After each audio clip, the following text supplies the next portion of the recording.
A good evening, everyone. What is up? It is so good to see you. PK, welcome in. Shikatsu, thank you for the hydrate. And Kitty, wonderful to see you as well. Afari, thank you for the hydrate as well earlier. I appreciate that.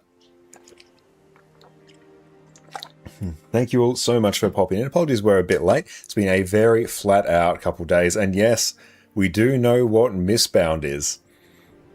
It is indeed a car game. That's very interesting. Looking forward to hearing more about it. But yeah, I'm glad they led with the Guild Wars 3 announcement. And how are you going, Shikatsu? It's great to see you. Yeah, just watched it. Oh, it's only China for now. Ah, okay. Interesting to see if it does get a broader release. Even just the other day, I was looking into, the Chinese Guild Wars 2 client, and it's just interesting the differences there. And Shikatsu, you've been going great. That is wonderful to hear. Okay, so let's take a look here. Pardon me while we ease into things. It's been a very, very busy few days. Yeah, hope everyone's having a wonderful, wonderful weekend. Oh, Boon Table's updated. I'll tell that to update automatically. Update. Let that kind of do its thing. I'll restart the game to do it. Okay, that's fine. Yeah, let's dive on in to our traditional Griffin adventures. So one thing I do still actually need to do on our NA account. Alright, let's go over here.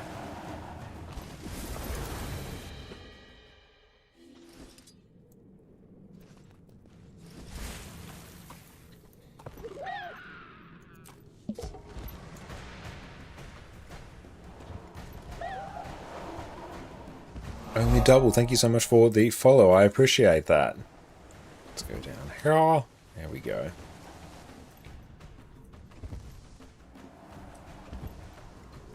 And yeah, it'll be interesting to see what the art style for the game ends up looking like, once it is eventually released. Because, yeah, there was no real inkling or anything on when it would be released. So I imagine it's probably still quite a ways off.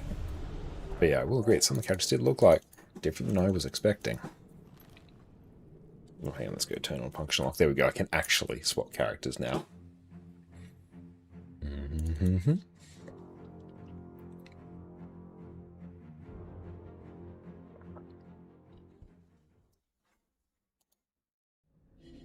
Alright, let's go pick everything up here. But yeah, so I think I have bugger all of the dungeon currency on my NA alt account. I need to actually come with a better, name for it. I might even just limit it to saying third account. I think that kind of makes more sense. It's our main account, NA account's our alt account, and that is account number 3. I think that kind of works better. But yeah, we don't have any of the dungeon currency on that. And I will make, I think, a Twilight. A Twilight still seems like pretty good value. So let's take a look. Yeah. Yeah, Twilight's still a bajillion gold. Well, I can probably sell that for 1900. That would be pretty good. How to unlock those mount utility skills? Great question. Are these ones here? These ones you'll get probably by doing Griffin masteries, and these ones are tied to masteries in the Ice Brood Saga Living World season, I believe. Let's see.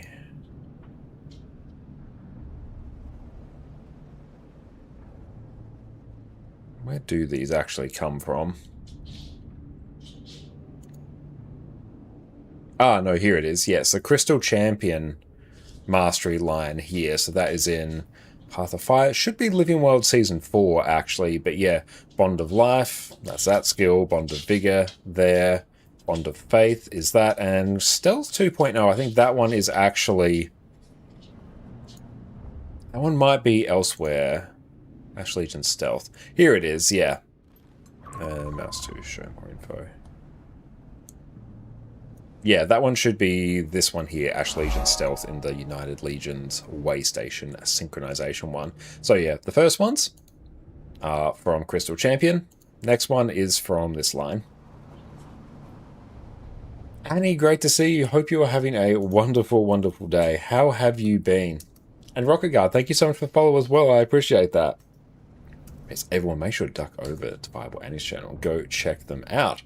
But I 100% recommend getting them, like particularly the Bond of Vigor and Bond of Faith are insanely useful. I use those all the time. But yeah, how have you been, Annie? How's your weekend been?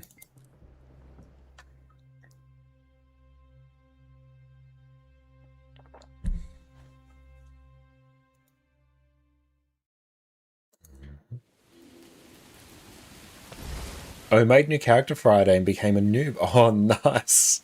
Had a laugh at how little you could remember. Amazing. What character did you make?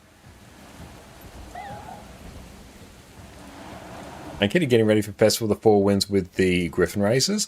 Well, I will definitely be doing the Griffin races once Festival of the Four Winds comes around. But no, this is our Spirit Shard farm. Every one of these is roughly a Spirit Shard. And yeah, congratulations on finishing off your Gen 1 Legendaries as well, Kitty, as well as your map comp. That's amazing. And Sauron, welcome in.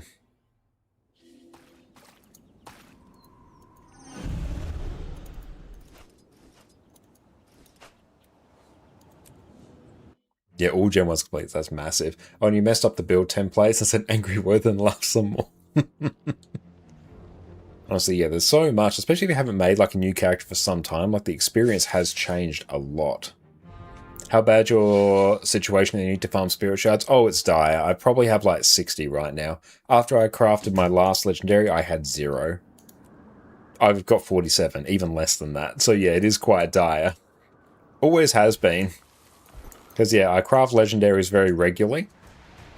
And for how many legendaries I craft, I don't actually like play a huge amount.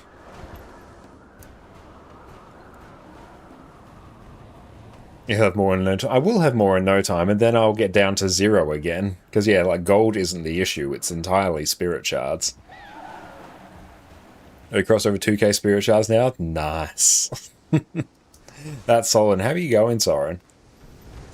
And yeah, we're going pretty well here so far. We're like very, very tired. It's been like a very hectic few days. Because yeah, I mentioned before, but yeah, my granddad went into hospital to have a knee replacement. It's all going well. Went and saw him in the hospital today and went and saw my nan. They live like quite far away, but we've been doing a lot of driving for the last few days. Everyone's going well. He's going great. He'll be out in like a couple days.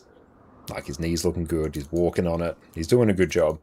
But yeah, it's been like a very hectic few days. So yeah, even that's why we started a bit later, because yeah, Jess and I just got back home, and yeah, we're like, whew, that was a lot of driving. But no, everyone's going very well, which is good.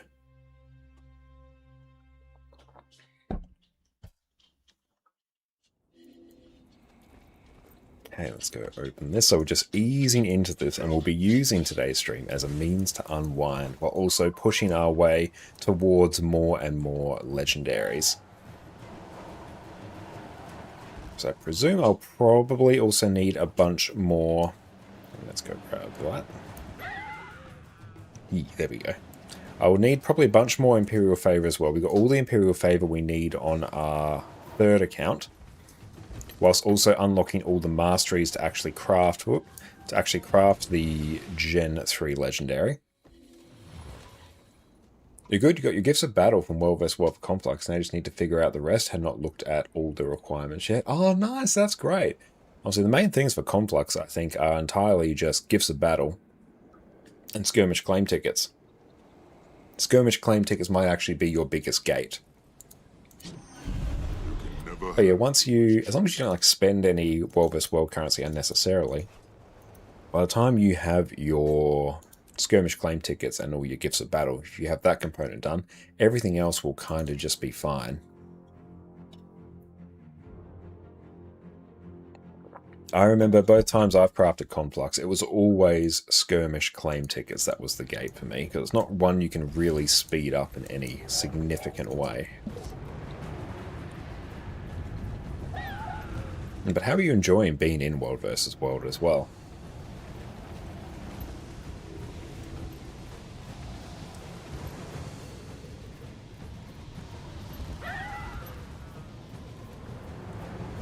Okay, yeah, I'll say you might actually be very, very close to done. Yeah, just plug into Guild Wars 2 efficiency, and if you got all the gifts of battle. Can't remember exactly how many skirmish claim tickets it needs, but 3k sounds like it's enough. Yeah, let's check Guild Wars 2. Conflux. After that point, it might actually just be gold.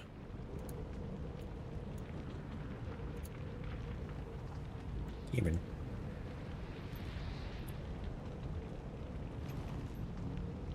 Base ingredients.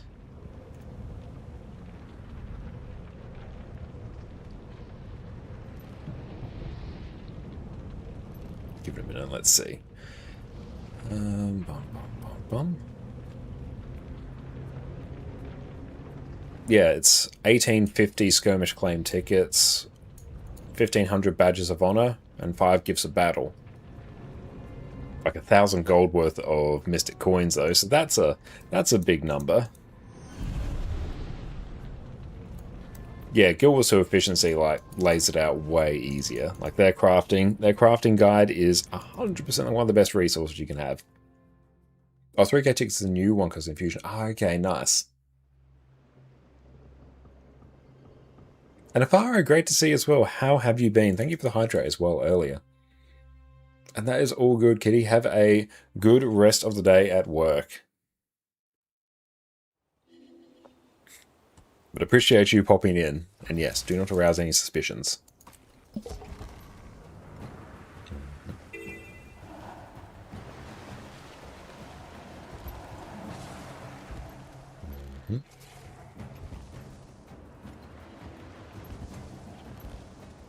So you'll take a look as well and see what our next Aurian Legendary Rule Craft is on this account.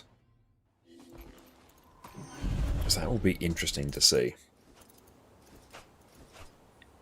Hope you're doing well. I'm going very well. I said earlier it's been like a very hectic few days. Because yeah, like my granddad's in hospital having his knee replaced. He's going very well. Went and saw him today.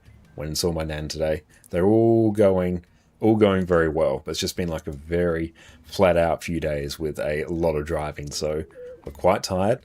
But even I can feel it as we stream now. I'm picking up slowly but surely. So that's good.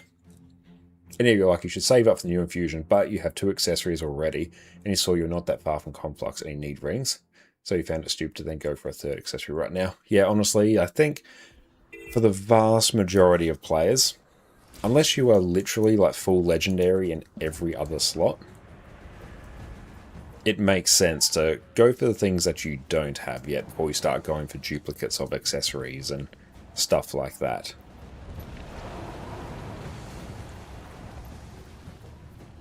Unless you're like really, really keen on a particular appearance or visual effect of it. Ooh. I completely did that one wrong. That's alright, let's dive back in.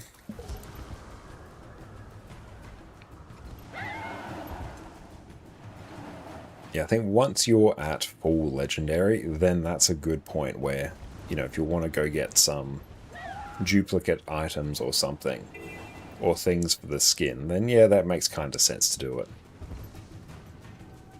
Did I do all the weeklies on this account? I finally got around to starting Emerald Legacy, and that Beldam grind sure was something. Oh, wow. So are you going for, in Juford Cave, getting the random Beldam that can spawn there? I remember doing that as well, and yeah, that took some time.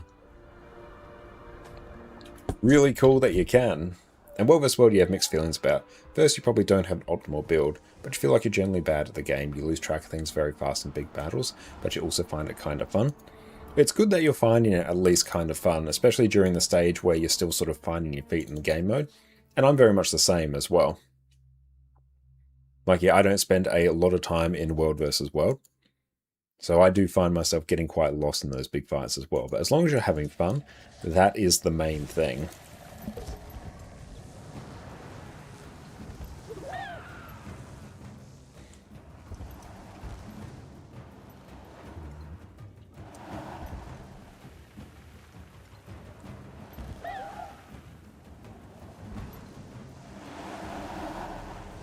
Yep, Victory Monster Hunter Stories. But yeah, I rate Emerald Legacy really, really well. That was great fun. Just overall, a general improvement across all of Emerald. Yeah, it took some time to end up getting it. Nice. Yeah, I remember the catch rate for that was very, very rough as well. But the fact you can get a Beldum so soon as well. I can't remember if they made any changes to its moveset, because it just gets takedown as its move until it evolves, which I think is at like level 30 or something. So it's a bit rough as guts to use up until that point.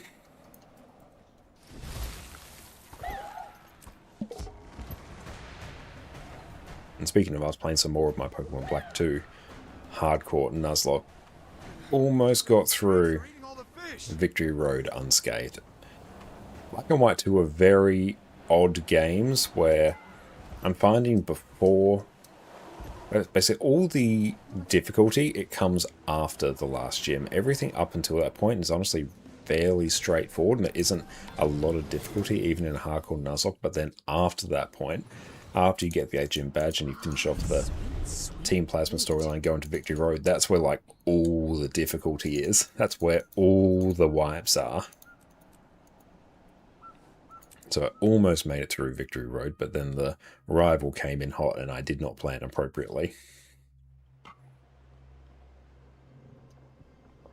So we lost a few, but they were sort of spare Pokemon that I had. Because I'm like, I'm not going to bring my A-team in here, because if I lose my A-team, then it's going to be like a real problem.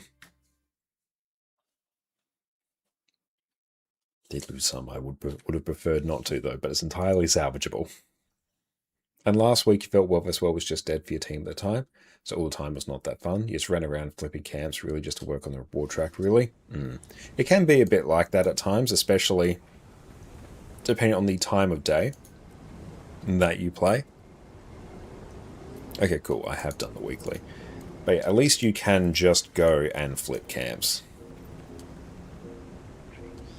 It's basically always happens when World vs. World mains hate their matchup or play against specific guilds alliances nobody wants to play against. Ah, that makes sense. So yeah, they'll just sort of ride it out until they get matched with a new team or something. Really fun though when the game bites back. Yeah, it is actually. And I found I had to sort of look ahead and be like, okay, what trainers in this for? What do they have? So I don't just spawn into a fight and then end up on the back foot, because what I found is so many Pokemon in that game in particular have setup. Like the number of times, I've spawned in on a Lucario or something and been like, oh, okay, this will be fine. I'm just going to swap out now, it's an unadvantageous matchup, and then it throws a Swords Dance, and I'm like, oh no, its attack has now doubled. It is taking something. Okay, so we actually can get the next Black Lion key. Can also get the bag slot expansion as well. Jerry, how's it going? Great to see you. Thanks for coming as well to raids as well on Wednesday. That was fun. That Deimos was scuffed, but we got there. Okay, let's grab this. And yeah, we'll grab this as well. Nice. Hey, Behave Matthew, thank you so much for the raid. Welcome in, Raiders. My name is Connor, or ConnorConCarne, and you may also know me from my YouTube channel, where we've got a bunch of different Guild Wars 2 guides. What is up, Matthew? It's great to see you. Everyone, make sure to go check out Matthew over on Twitch. Going to try the new card game, by the way. When it's available to play, I'll 100% be giving it a shot. And thank you so much for that, Annie. What did you guys get up to today? Yeah, particularly once it gets a wider release, and that'll be the time where I'll be able to actually try it. But yeah, there's no sort of indication of any release date yet. Anything good? Oh! Dragon's Essence Rifle Skin. I saw the rare thing pop up, and I'm like, here's the chance for something good. That's not too bad, though. Let's see how much that goes for. Monster hunting in a Pokemon-ish game? Nice! What game were you playing? Oh, Nexamon. Excellent. Let's see how much this goes for. Nexamon. Very cool. Yeah, I haven't heard of Nexamon, but I do enjoy my Pokemon-style games. Okay, let's go consolidate that. That can go in there. And account-wide upgrades. Hi, Addy. I know you haven't seen us much today. Let's go pop this here.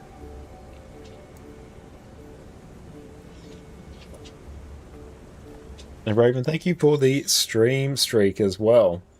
And how does the reward, a new reward for World vs. World work? Because you remember when it came, you saw a progress bar. You had to get the platinum chest to be eligible. But after that time, you have not seen that again, the World vs. World menu. Are you blind or what are you doing wrong? That's a good question. It might be under skirmish claim tickets.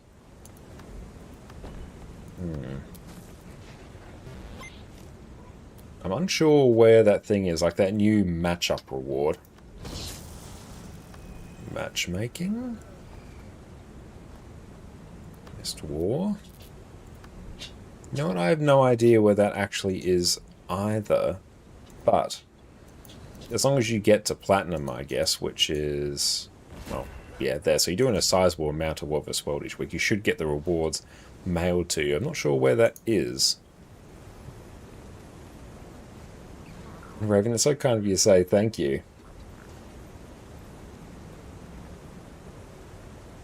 And Ghost, they hard nerf Swords Dance in Gen 7 and only grows the attack by 2 levels, so if the last level your Pokemon gained 3 to a stat, increases 6 points up to a maximum 3 times using that skill. That kind of sounds like regular Swords Dance to me. Think of the Hydrated Fire. Either way, it's terrifying to run into that in a regular playthrough and you're like, oh no, I have miscalculated. But we'll pop this into our guild bank we can use to fund giveaways. Okay, let's go. Oh, we're already on this one. Excellent. Let's add that in here. Cool, to fund future giveaways. Excellent. Okay, now, in terms of where we're at for other currencies and progress towards our next legendary storm, we've got a bunch of stuff here. Got a Gift of Dragons and got Gift of Cantha. That is all good. But yeah, it is going to be the Imperial Favor we need next. And on that, where even is it? Yeah, 519. We need 2,500 to make that work.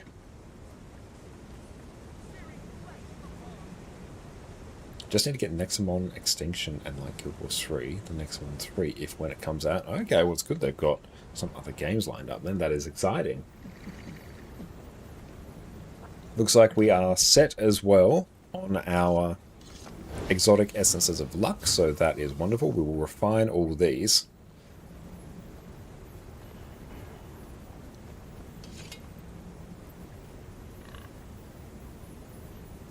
Andrini, welcome in. Can you recommend Active Guild and EU server looking for raids World vs. World? You're always more than welcome to join our guild. We might primarily do raids and stuff like that, but if you're looking for some more World vs. World as well, a good way to do that is to jump on into World vs. World, maybe ask around in map or team chat and see if you can find a guild that way.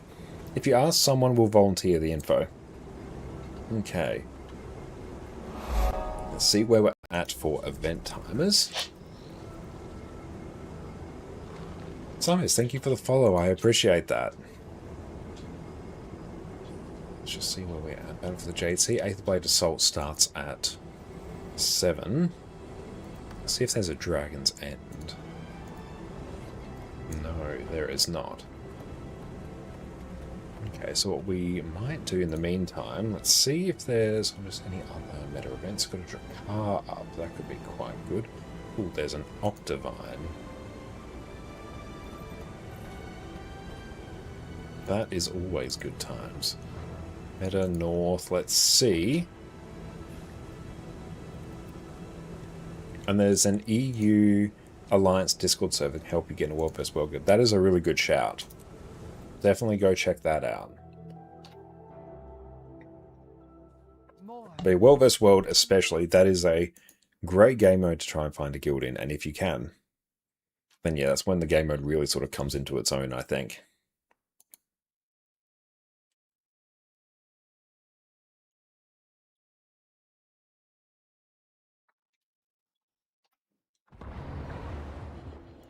Oh, nice.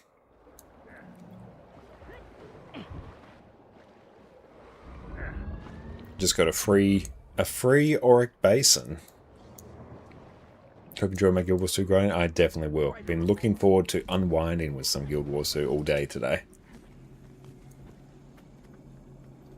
And yeah, it'd be good to actually get a little bit of practice on the Golem just with this open world Paragon build, just so I can sort of get a feel for how it works.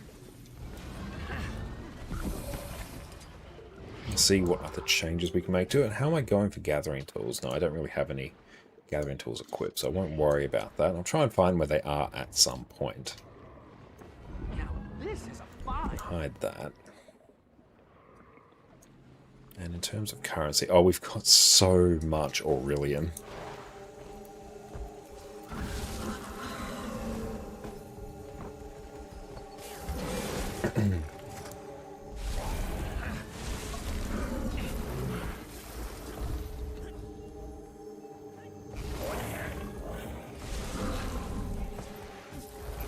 So I think these chests do have a chance to drop spirit shards as well. Valuable.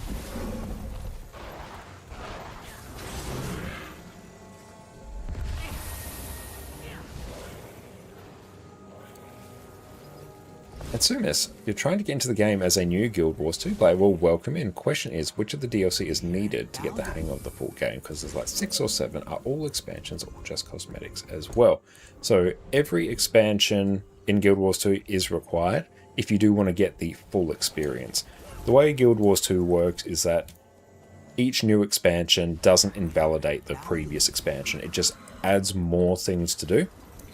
So different areas of the game, you know, get unlocked or enhanced or made better by having access to everything. Like, say, raids, you get most of them through the Heart of Thorns and Path of Fire expansions, but you'll also get some through Janthea Wilds as well. But if you want the full experience, grab everything. Go do that, welcome in. But they're all full expansions, they all provide their own unique things, but it's not the case of just buy the latest one. It's also with how Guild Wars 2 is structured in general as a horizontal progression game, rather than each new expansion just, you know, invalidating the past ones, raising the level cap, raising the gear cap or stat cap. Each new expansion gives you new systems to play with, so each one expands on the game. And yeah, the Heart of Thorns Path of Fire bundle is very high value. Yeah, that is the highest value one to start with if you don't want to buy everything just yet. Then getting the Heart of Thorns Path of Fire bundle is the best shout, because that will give you 2 expansions for the price of 1. And that will give you so much content. And then after that, if you want to, you know, experience more of it, then you can, you know, purchase other expansions from there.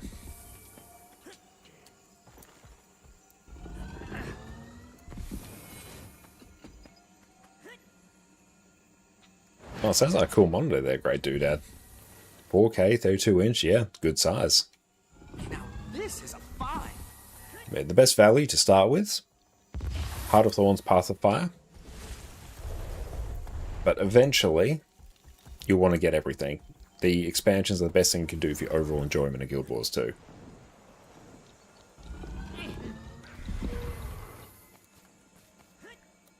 Did I actually get any spirit shards from this? It's really hard to tell.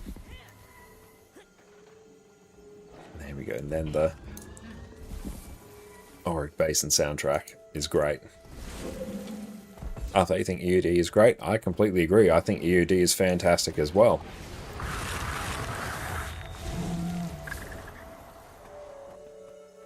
And Snoopy, welcome in. Or Snoopy, welcome in. What would your go-to goals be for a new player after you reach level 80? A very good question. I would say you're a new player, you've just reached level 80. Continue on with your story, because the story is going to give you a whole bunch of mastery points, which is the main progression system. Once you reach level 80, it unlocks like a whole host of different bonuses for your account. And then from there, use your mastery points to keep growing your mastery level. That, I think, is the best sort of overall goal. And I can show some other stuff in just a moment as well once I deal with this. Nice. But yeah, so masteries are account-wide upgrades, and doing parts of the story is a great way to get a lot of mastery points. So you unlock things like gliding. In this line, there's auto loot, there's different mount masteries as well. So increasing your mastery level is a very good thing to do. And a great way to focus on doing that is by continuing your way through the story. And make sure you get a good build set up for your character and gear it, which if you check out my YouTube channel, I've got guides specifically on gearing and how to make a bunch of gold as well as a new player. And Sumis, well, I was going to need to buy a new person to buy as you're spending €150 on the game. Wow. And if you do decide to purchase the expansions, if you do so through my affiliate link there, and no extra cost to you, that helps support the stream. But even if you purchased everything, I've been playing Guild Wars 2 for over 13,000 hours. I am nowhere close to done. The amount of content that you get for that price is truly insane. Other goals as well that are really nice for a new player to pick up. If you continue working your way through all of the Living World seasons, which you'll sort of naturally do that as you do the story anyway, if you search up the Season of the Dragons achievement, and Jerry, you pay 5 times the price, it's so worth it, honestly. Oh yeah, like, the amount of value you get is insane. This is, for me, and I think for, honestly, most people who play Guild Wars 2 a long time, Guild Wars 2 is among the highest value gameplay experience you can realistically get once off purchase of the expansions and thousands upon thousands of hours of gameplay. But yeah, Season of the Dragons achievement. Do very easy achievements tied to each Living World episode. Living World DLC takes place between the expansions, but you work your way through them and at the end you get a free legendary amulet. Super, super helpful. Also doing Fractal Quick Play. You've just reached 80.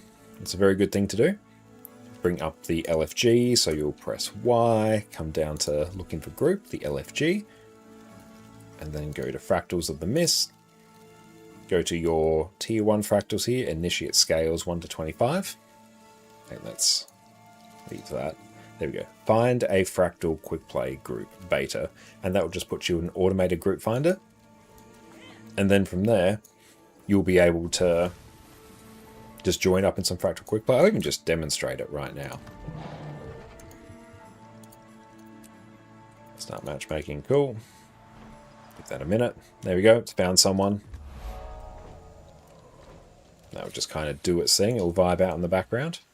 There we go. It's found. And it's full. And we're in Fractal Quick Play now.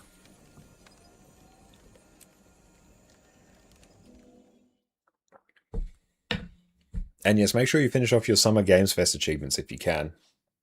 There's some good value there.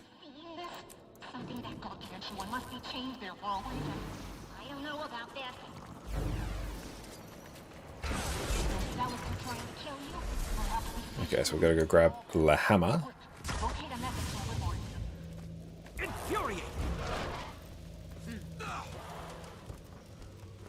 So fractals are effectively just dungeons where you complete a certain instance and you get rewards at the end. For great justice.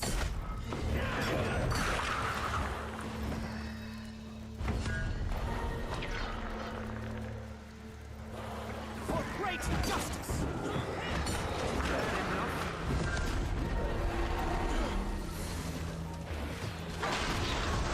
There we go. We can drop that there. Dodge through.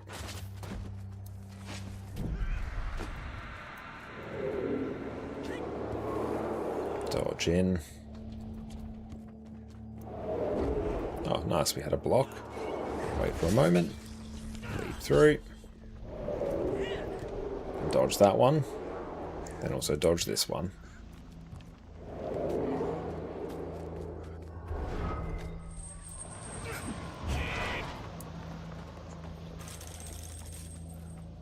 I'm looking for a meta Zerg World vs. World tagging build aside from Herald. You really dislike Revenant? I really dislike Revenant. Or any other Revenant one's probably going to be out of the question for you. Did we get the hammer?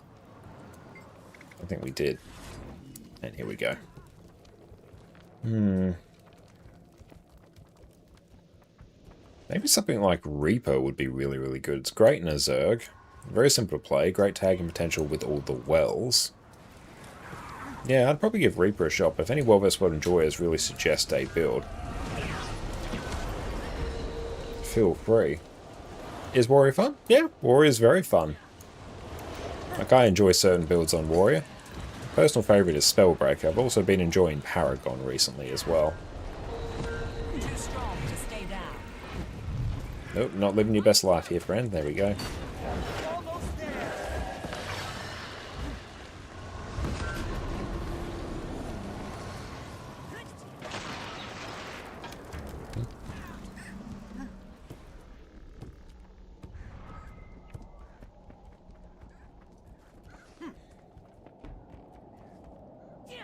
And saying you like Blaze Swan and World vs. World? Nice. Oh, you try Heal Luminary as well. I do quite enjoy Heal Luminary. Maybe you could try like Firebrand as well. That's also a really good one. For great justice. But yeah, these fractal quick plays here are very well designed for new players. It's meant to be sort of your introductory point into fractals. For great justice. And yes, everyone, make sure to go check out Sven as well over on Twitch. It's great to see you, mate. Can I get that? There we go.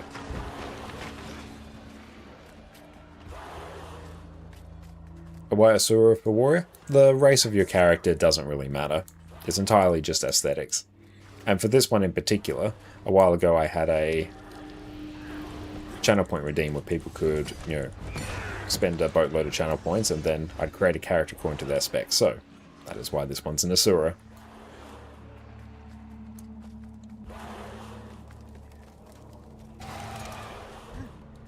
Do I actually have any human characters in this account? I'm not sure. Plus, yeah, the Asura animations are quite fun as well. Fully adrenalized. Let's hit that. Come on. There we go.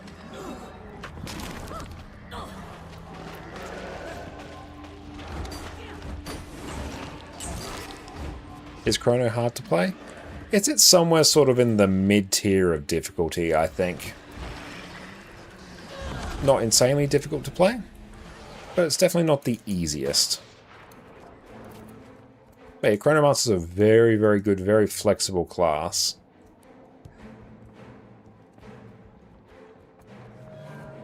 I took a waypoint when I shouldn't have. Yeah, all ranged hitboxes are the same though. Yeah. Can I grab this? Yeah, your race of your character makes no gameplay difference at all.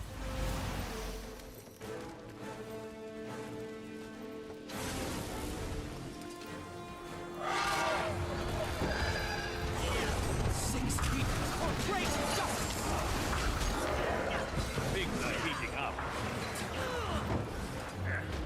I gotta go pick up the hammer. Hammer must be picked up. Delta, welcome in, mate. Great to see you. How have you been? And once again, thanks again for your amazing work on Nexus. Endurance.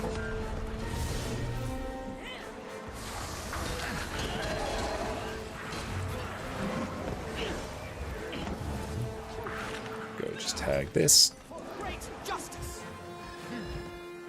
Come on, there we go. I'm doing good. The heat is getting to you a bit. Ah, okay. Well, I hope you're able to, you know, do your best to stay cool wherever you are. Very different here in Australia. It's starting to cool down a bit. We're in the middle of winter now. But yeah, hopefully you're able to stay cool. Chrono, do you have boon DPS or heal to maximize tagging potential? Both would have the same tagging potential. Their boons operate exactly the same. But if you're doing World vs. World, I suspect you'd be doing heal Chrono more than likely. So there we go, we did it. Got the currency Fractal Dust. Just doing a bunch of Fractal Quick Play as a new player will reward you within a few hours with a free set of legendary gloves. Oh yeah, 38 degrees there. That is very hot. Yeah. And your AC unit is putting in work, I imagine, but yeah, that is rough.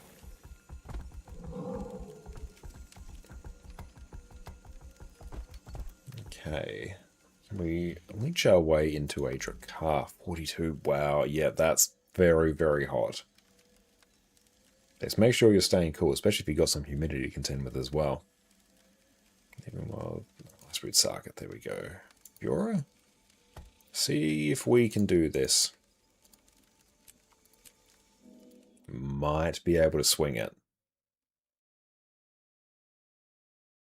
Yeah, Core Guard could work as well. That's very true.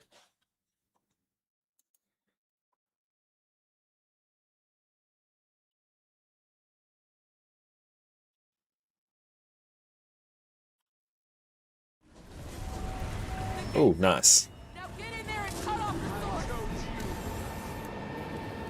Need to spend a little bit of time on the DPS Golem to practice this build.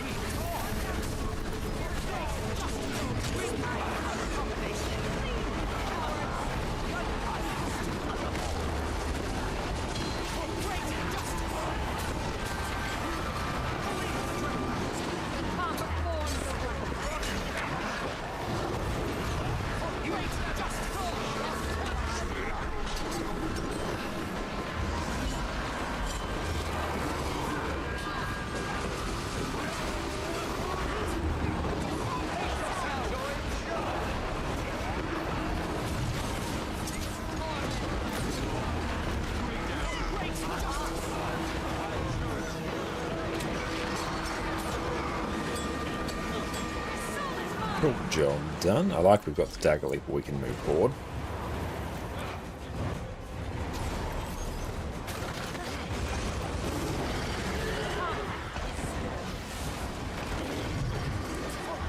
So stability.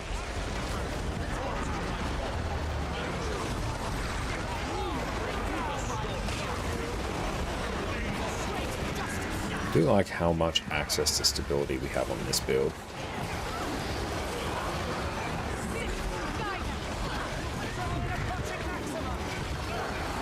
So some more stability.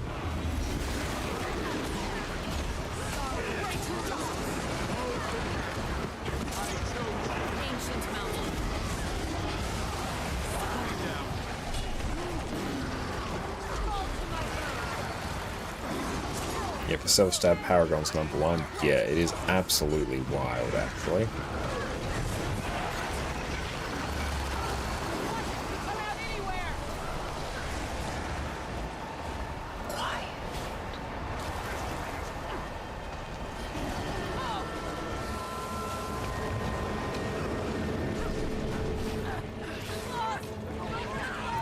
Big CC.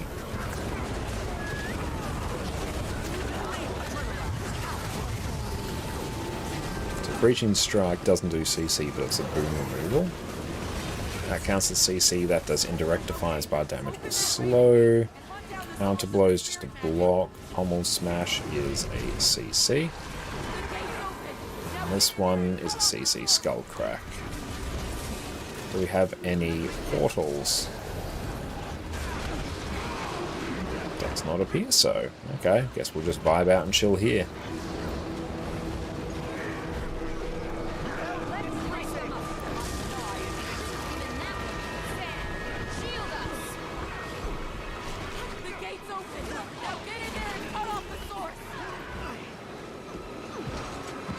Okay, so depending on the amount of motivation we have... Oh, I hear a port. These have bonus effects.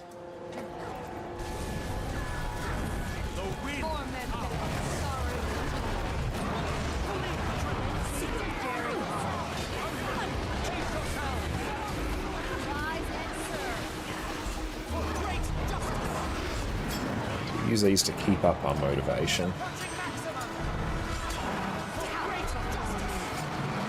How to begin in Guild Wars 2? You have a level 20 character right now. Well, welcome to Guild Wars 2. But yeah, when you're just starting down in Guild Wars 2, treat the level 1 to 80 experience as really just the extended tutorial of the game. And every 10 levels, you'll unlock more and more of your personal story. This green icon up here, I haven't actually done the story on this particular character. But yeah, every time the story pops up, do the story. This will also help you level. Very, very useful for you as a new player to do. The story gives you a bunch of mastery points. Mastery points are good for progressing your account once you get to level 80. So yeah, in the meantime, Just play around with your skills as you unlock new skills, equip them, try them out, see what they do. Do your story every 10 levels. And then, yeah, you'll be level 80 in no time. But if you're ever stuck for something to do, continue on with the story. Guild Wars 2 is different than other MMOs where it has the horizontal gear progression, so every bit of content isn't, invalidated by new content coming out. So everything in Guild Wars 2 is valuable, everything is useful. And it's really a game that encourages you to set your own goals. But as a new player, you won't necessarily know what goals to go for. That's why I always recommend to focus on the story, get more mastery points, and increase your mastery level. You can see just down here in the bottom left, my mastery level is 686, so I've unlocked every mastery in the game. But that's the kind of thing that will take you quite a while to do as a new player, and that will keep you occupied for a long time, and it gives you sort of a really good framework to explore different areas of the game and try different things and see what works for you. But in the meantime, continuing on with your story is a great thing to do to get started, and it will just be useful at all times. Did you ever play Hot back in those days, the Condi Berserker with Mace? I may have actually played that. Do you get more XP if you level in your level maps? Generally, yeah. The closer enemies are to your level, or the higher level they are, relatively, the more experience you'll get. And by Bros, welcome in. How is EU as an Aussie? Honestly, I prefer it. It's great. Purely if you're playing in the evenings in Australia, you will have more people to play with on EU just because it's a way better time zone. The map is huge. You didn't expect it to be this big. Yeah, the actual world for Guild Wars 2 is absolutely wild. Like, here's Corteria here, Heart of Thorns, you got Path of Fire, End of Dragons down there, let alone all the others. The actual map itself is massive. We play 5 PM to 9 PM during the time zone it's possible to do stuff on NA. I feel you there. I do bounce around to NA on Wednesdays in particular, and yeah, I do notice there's a lower population during that time because NA is asleep in that time. But, depending on where you are in Australia, you may actually get comparable ping. Like, my ping is generally around sort of 250 on EU and 230 on NA, so it's not noticeably different. But you could always create like a free-to-play account to test it and just see what the ping difference is and see if it's to your liking, and then swap your main account over. Fame, great to see you. Any advice on playing Sorcerer on this game? Is there just no builds? No, there are definitely builds, and by Sorcerer, do you mean Elementalist, Necro, or Mesmer? Each has different builds. Elementalist, okay. Let's see.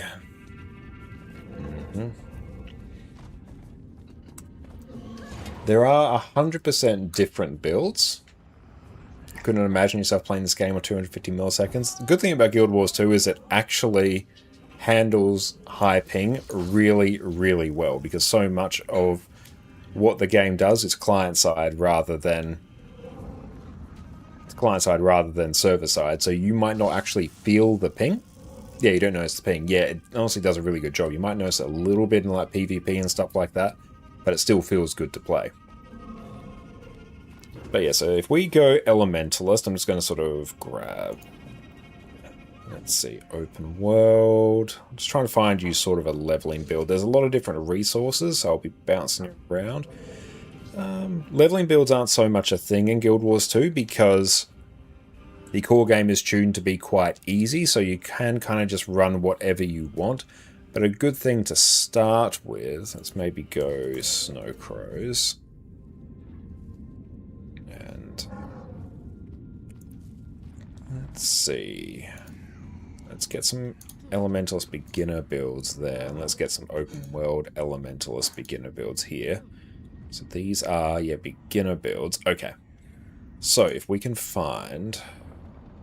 yeah, free-to-play. Let's work off this. Free-to-play power Elementalist. This will be a great one to start with. Yes. Perfect. Aparo, thanks for the hydrate.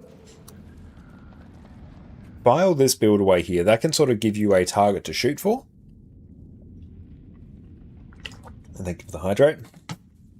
You got full Berserker's gear, Rune of the Golemancer, you can probably get that pretty cheap and stuff like that, but it's got traits there, it's got skills. Read through that. Honestly, if you're looking for something to do, just copy it. And then from there, what one was that running? Was that Scepter Dagger? Yeah, then you could transition directly to Beginner Power Tempest here. It's elite spec. As a general rule, the core classes, like Elementalist, has been power crept by its elite specializations, its subclasses. They are generally considered just upgrades, not 100% of the time, but most of the time. But yeah, then you could transition to a beginner power tempest here. You'd run like basically the same set of gear, you'd probably swap some stuff around. But yeah, don't worry too much about gearing until you get to level 80. Any gear you get up until that point will be completely just supplanted anyway. Also, VPN like exit lag never majorly improves pings, since it's based on distance to the destination. It might improve slightly by taking another route, but you can not expect massive improvements. Yeah, and that's been my experience as well. And Fame, you've maxed out Mystic Coins and bags of gold coins. What should you make out next? Wow, that's insane. Mystic Clovers, that's the next one. Do you use exit lag all time? No, I don't use any VPN. And don't worry, Watch, you're more than welcome. Guild Wars 2 is a complicated game to start with. It doesn't necessarily do the best job of onboarding you as a new player. There's a lot of information. But, you know, when you're leveling, just unlock all your new skills, just unlock them all. You'll get to level 80. You will have enough hero points just naturally by leveling to unlock all of your skills and specializations here. And then after level 80, you can start working on your elite specializations. But you will just naturally get enough there. You don't even need to get any extra around the world to have that done. But yeah, unlock new skills, try them out, have a bit of a poke around of traits there. But if you're looking for a bit more guidance, just file away those links I sent you.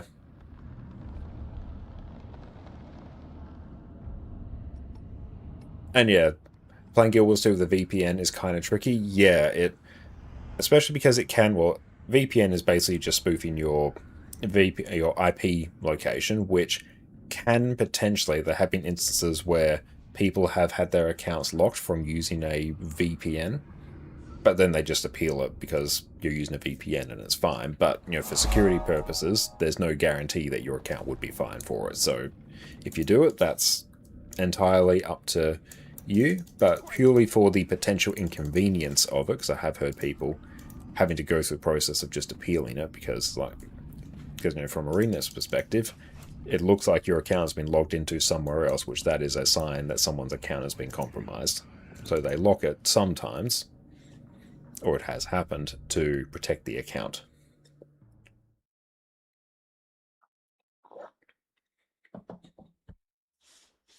I think you're over 300 ping on EU if you don't use it. Yeah, in that case, you might get some value from it. So in 80 levels, everything's unlocked, you mean skills. Yes, like for your core class, every single traits, slot skills, every single one of your utility skills, elite skills, and regular specializations will be unlocked. You will just get enough hero points to have it be unlocked. So don't worry about that. Don't worry about, you know, oh, do I invest in stance training, or do I unlock all of tactics? Do I do that over defense? Just unlock everything.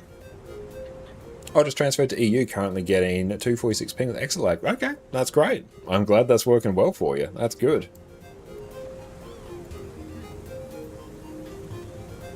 And like, I have used exit lag in the past, but I have not used it for quite a few years.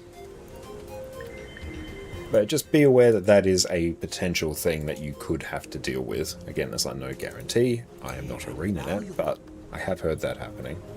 So you're doing Celestial Staff Mirage and Open World and Rifle Support Chrono for Metas, Fractals, and World vs. World. How do you get cheap exotic minstrel's gear? Got a whopping 20 gold to your name. Check out first my new player gold guide there. The Wizard's Vault will give you a boatload of gold very quickly. That will allow you to gear your character. But World vs. World, also gearing guide. stat selectable gear in World vs. World from the Unified Armor vendor, that will just give you stat selectable gear, which you can very easily pick minstrels. That is the cheapest way for you to do that. But excellent, I'm going to take a break now, stretch my legs. We will be back very shortly. Sit tight. Today, we're talking about how to set up the perfect keybinds in Guild Wars 2. Customizing your keybinds in Guild Wars 2 is one of the best things you can do to make your gameplay smoother, more fluid, and more fun. The easier and faster that you can mash your buttons, the better time you're going to have. But Guild Wars 2 has a lot of skills you need to press, and honestly, the default keybinds when you first start the game are not fantastic. And speaking from experience, it's overwhelming not knowing where to start. Don't worry though, today I'm going to walk you through exactly how you should customize your keybinds, show you how I've set mine up, and leave you with a recommended set of keybinds if you're starting completely from scratch. Let's dive in. When you first boot up Guild Wars 2, your skills are going to be set from 1 to 0 on your number keys. Combine this with the fact that you move your character with WASD, there's no chance in hell you're pressing all your skills without having to move your hand, especially if you have tiny baby hands like me. One of the keys to getting good at Guild Wars 2, and all in all just making it more fun, is always being in control of your character. You always need to be ready to dodge in any direction. You need to move out of damaging AoEs, you need to chase after your target so you can keep attacking. Every moment you're not in full control of your character, you increase your chance of dying. Even if you're not moving your hand over to the far corners of your keyboard, you may end up just manually clicking your skills and dragging the ground target wherever you need it to go. This is slower, less accurate, and way harder to actually pull off. With a few simple changes, we can completely transform these default keybinds from being nearly unusable to being perfect in every way. We won't even need to touch a fancy MMO mouse. If you press F11 to bring up your in-game options, go to the controls menu on the left-hand side, and voila! We can now customize our keybinds. Here we can simply select the action we want to rebind, press whichever key we want to swap it to, and we're good to go. Now to do some actual rebinding. First up, having weapon skills on the 1 to 5 keys isn't actually too bad. They're right above WASD, well within reach.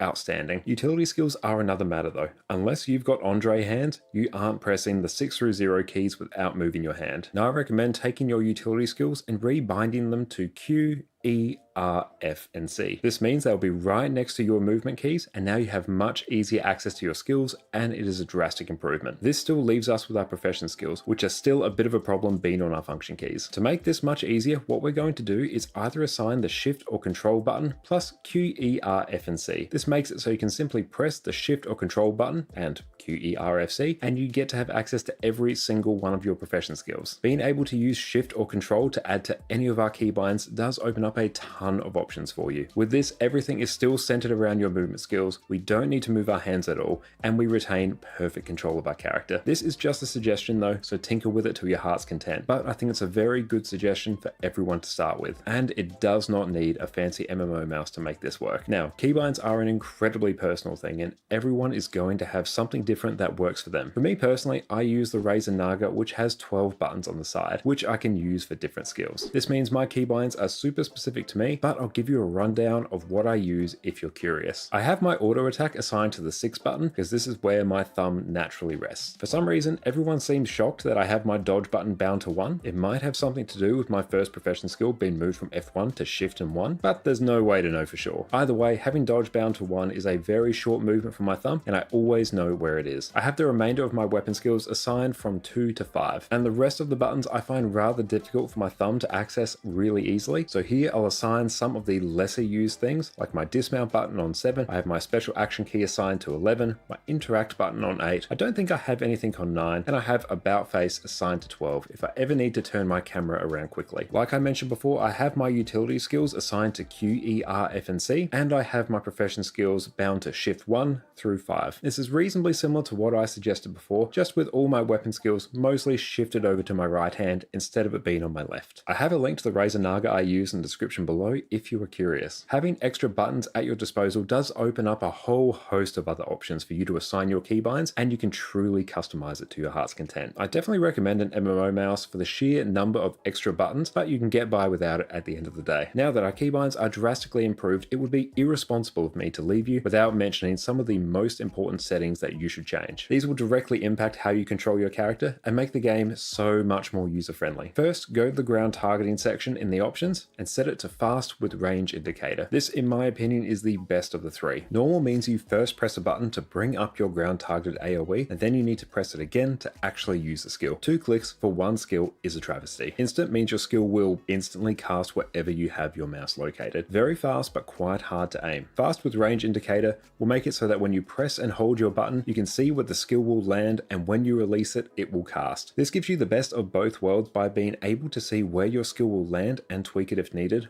while only still needing one button press. Turn melee attack assist off. Having this turned on means you won't be able to walk through enemies, which is incredibly annoying, and means you can't move freely in combat. Movement is the most important thing in Guild Wars 2's combat, so anything that gets in the way is a bad idea. Turn it off so you can leisurely stroll through enemies as you wish. Turn off double tap to evade. Always bind your dodge to a specific key. It's one of your most important skills, and having to double tap a movement key to use it is clunky. Make sure whatever you bind dodge to is easily accessible. Next, we'll turn off auto targeting. There are a lot of times where you'll want to use a movement skill without having an enemy targeted to move around faster. This is especially true in World vs World and PvP, but it's also super useful in PvE. If you have this on, whenever you use a skill, it will force you to target a nearby enemy. Not great if you want to use a movement skill to run away from an enemy. Turn on lock ground target at max range. This makes it so you can't aim a targeted skill beyond its max range, only to have it fail to cast. This makes it super easy to fling a ground target at max range and easily see how far you can throw it. So there we have it. That is everything you need to customize your keybinds until your heart's content. The default keybinds in Guild Wars 2 are not fantastic and are going to leave you scrambling trying to reach your most important skills. So take the time, customize your skills to suit whatever it is you need and what is most comfortable to you, and I promise you're going to have a much better time playing Guild Wars 2. Combat is going to be easier, movement's going to be more fluid, and overall you are going to have more fun. I'm curious, so let us know in the comments below, what are your keybinds in Guild Wars 2? I always love to see what other people are using for their keybinds. And with that, I'll catch you all next time. Cheers.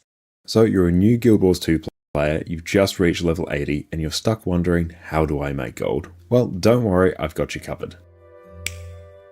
Guild Wars 2 can be a bit overwhelming, especially once you reach level 80 and the entirety of Guild Wars 2 has opened up for you. And one of the questions that I get asked all the time is, how do I make gold? I need to gear my character, I want to unlock Griffin and Skyscale, how do I get the gold to do this? Now, the first thing you're going to want to do to reach level 80 is properly gear your character. The gear you've randomly been picking up while leveling needs to go.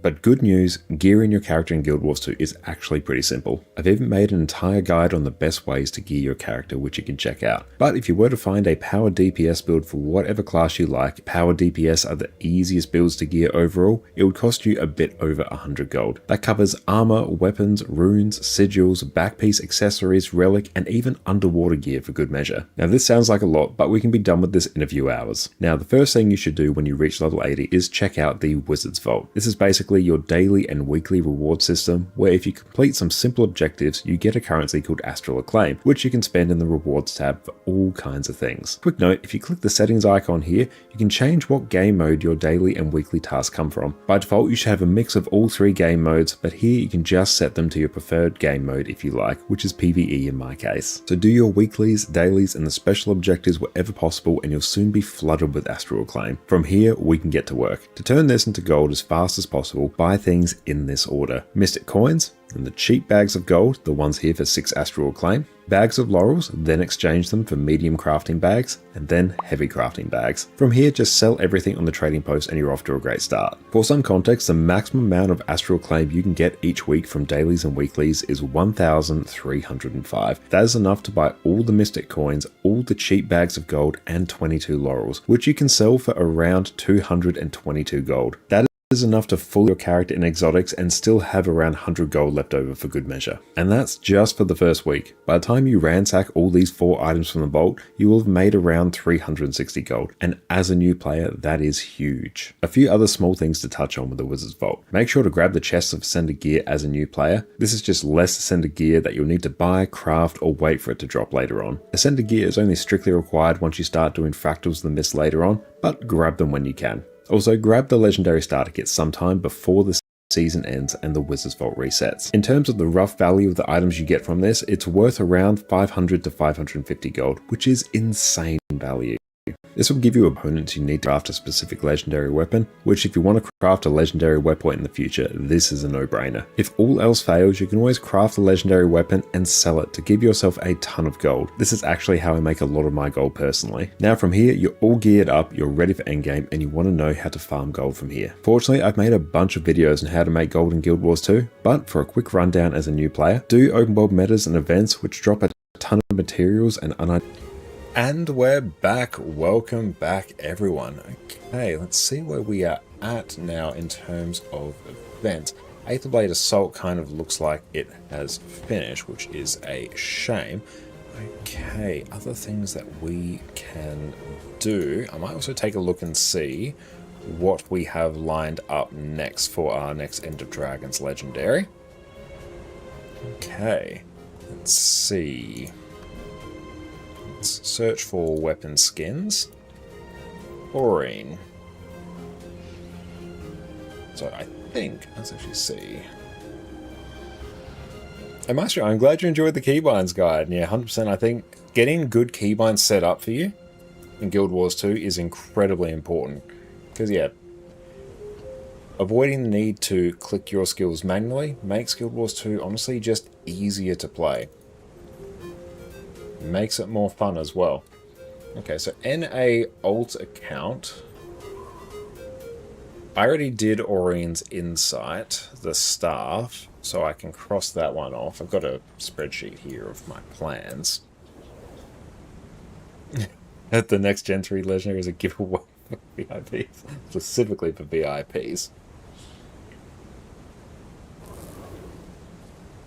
Dodge on 1 is weird though. You think the base V keybind is actually really good with how accessible it is on your small thumb. Yeah, it's not a bad one. I just prefer it on my 1 key because my 1 key is on my mouse.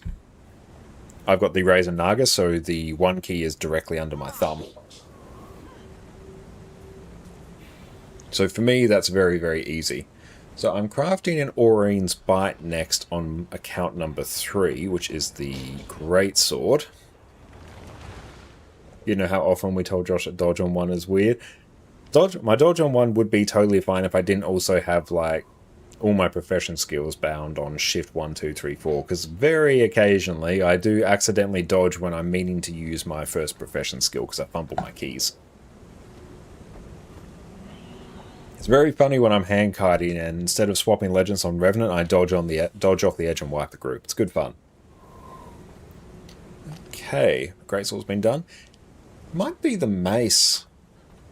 I might even EU main account. Let's put down Aurine's tail.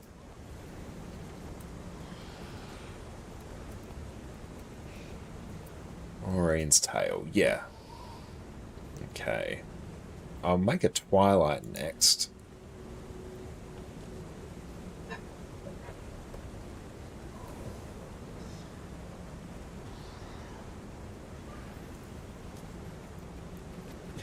The weirder thing is he has it on 1 on his MMO mouse. Why not use any other key and leave 1 a very accessible key for something else? I still think dodge is the single most important skill to have bound and have it bound well. So for me, having that in like the most primo position to me makes sense. You have 1 on your mouse as well, even though it's only auto attack view. I think that's a very good way to do it as well. Mine is 6 on my MMO mouse because yeah, I just hold my 6 button down and it auto attacks. But yeah, for me, with my size hands, it is very, very comfy. Now, I was going to do something else. Aurine's Tail. Did I place an order for it? I might have actually. Let's look. My transactions. Oh, I did. Dragon's Tail. We've been overbid by that. Just place an order. We'll cancel that. Pick that up. Nice. Contemplating if I jump over to account number 3 and farm some dungeons. Because that is the last thing I need to actually craft a Twilight to sell once Gift of Battle comes on in. And that is something that might actually take me a little bit of time to do. And David, a couple of days ago, you suggested you look out for the sound of the Veil Guardian portals instead of relying on the visuals, and it's been working great. Awesome, I'm really glad to hear that. Yeah, the visuals for the blue The visuals for the blue circles for Veil Guardian I find are really, really hard to find. So yeah, I always listen for the audio cue as well. I find it's much more reliable. And you sort of get a bit of a rhythm for them. For, you know, okay, it's been about this long, this is when they're going to pop up again, and then you can sort of prepare yourself for it. Yeah, let's actually pop over to this account. You have all your weapon skills on your mouse, profession skills on shift plus weapon skills. Your utility skills are around WASD. That's a good way to do it. Yeah, mine, similarly, is all weapon skills, your profession skills, yeah, mine is shift. Yeah, your setup is honestly like super, super similar to mine. Like, as I was reading it out, I'm like, wait, that's literally my setup on the whole. Weapon skills broadly on my mouse. Profession skills are shift plus weapon skill. Yeah, they are. And utility skills around WASD. What these series of books in white are, most of those are Brandon Sanderson. So we've got the Mistborn series. Absolutely love that. If you're looking for an intro into Brando Sanderson, I recommend the Mistborn series. And we've got the Stormlight archive there as well, and a few others of his standalones. How about she's normal mouse? No. Once you have MMO mouse, you can't go back. And Dog, welcome in. How do you find Guild Wars 2 on Oceanic Ping? Never really tried Guild Wars 2 because Guild Wars 3 has you interested. I played Guild Wars 2 for 13,000 hours on this ping. Trust me, it feels fine. Like, Guild Wars 2 does a really good job of handling high ping. So much of what happens is client-side rather than server-side. So for general play, you actually won't feel the ping. So I 100% recommend giving it a shot. Okay, let's go here. Yeah.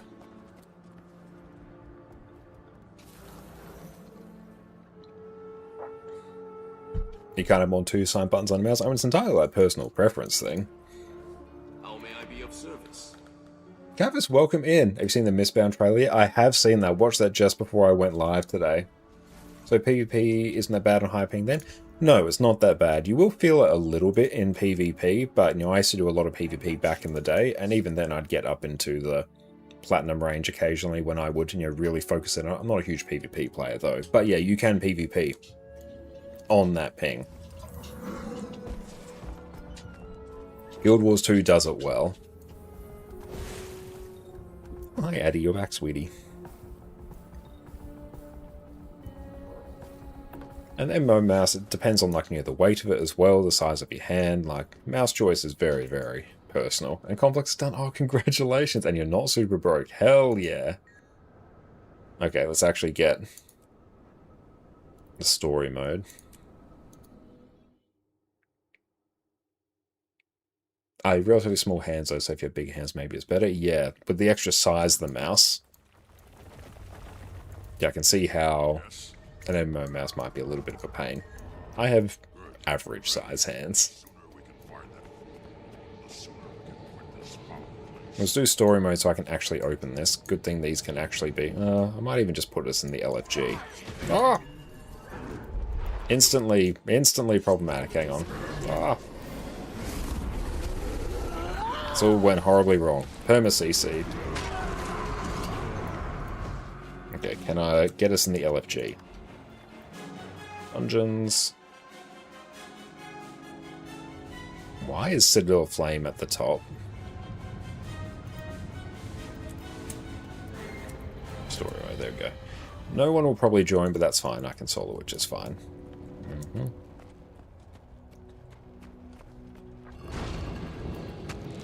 Oh, there we go. Someone's joined. Hell yeah. You only own Base and Heart of Thorns. What Necrospec is good for starting now? I mean, that one you're just kind of limited to Reaper, but fortunately Reaper's an amazing one. You can solo dungeons. The story ones I find... You can solo some of the explorable mode dungeons as well, but I find the story ones are quite soloable. They're sort of intended... Well, not intended, but they are tuned to be done sort of with the... They're tuned to sort of be done with the main story. There are a few that you just straight up can't.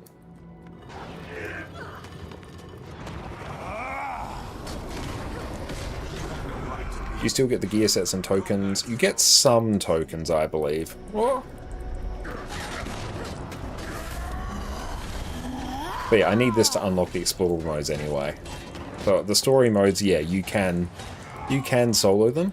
But even then, like, I just put us in the LFG. I was intending to fully go through and solo this. But yeah, I just put us in the LFG, and like, people are joining, they're struggling to enter the dungeon, but that's not a problem. They will eventually do it. Like, you want to have, you know, a competent build. Even better if you have a build that's more designed for soloing hard content, you'll have a much easier time. But there we go, we've got someone in.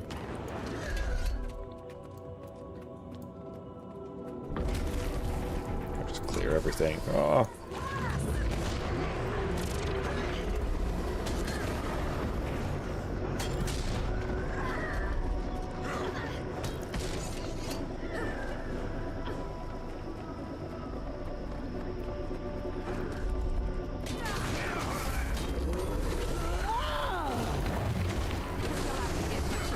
But yeah, occasionally, I used to, when I was bored, take the time to solo Ara Path 2 in particular. Some of the Ara paths are straight up and not soloable. But some of them are.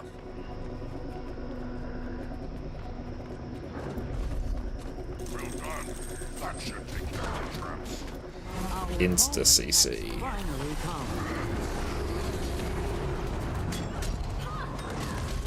Oh yeah, I'm so keen for the Zaitan rework. Yes. That is going to be phenomenal. Need a quick play dungeon finder like raids? Yeah, I think a rework of dungeons, either through like quick play or reworking their reward structure, refining the LFG, I think there's a lot they could do to refine them. I think it is 100% worth it. Oh.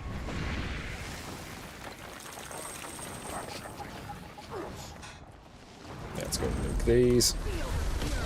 Turn that into a strike mission. Yeah, the repurposing of assets into strike missions and raids, great. Ara P2 is and always will be the most go-to thing in Guild Wars 2. Oh, it's so much fun. Ah.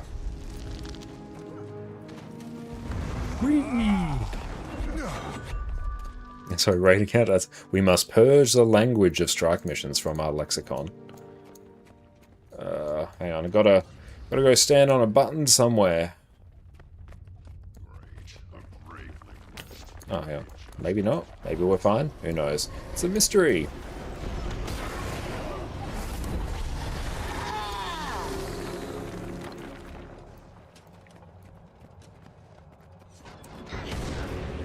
Yeah, just clear all these. I have returned to fight at your side. Yeah, I find if you're doing the story mode dungeons, they are just a bit of a step up in difficulty compared to the regular story mode missions. Definitely bring a build that you're comfortable with, and they are entirely soloable. Another personal victory. Skipperoo?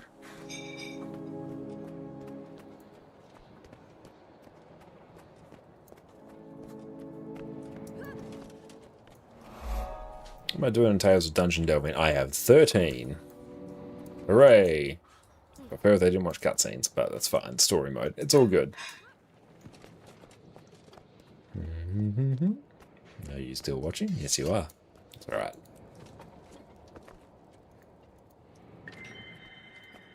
Yeah, just generally, if you're doing explorable mode dungeons in particular, unless you've cleared it with your team beforehand, always skip the cutscenes because it like holds up the progression.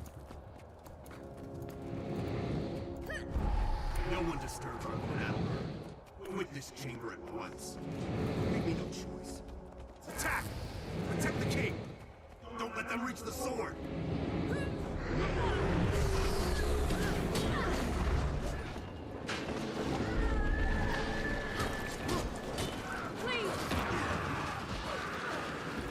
Oh, the fear is rough. Your heart dropped a bit when making conflict.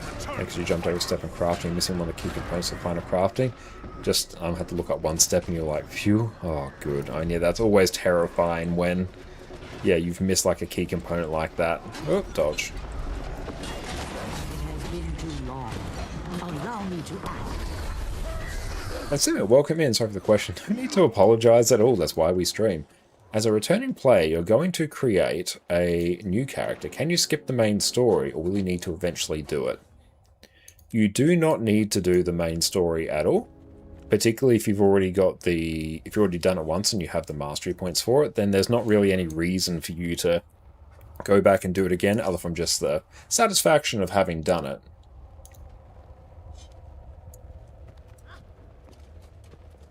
But you know, on most of my characters, I have not done the story. I'll do the story on one character. Do you have a build editor for the Reaper Necro? I'll just grab it off Snow Crows for you. Well, actually, even better. Also got a Power Reaper guide. There we go. Hell yeah. Here's one I prepared earlier. Let's go out this way.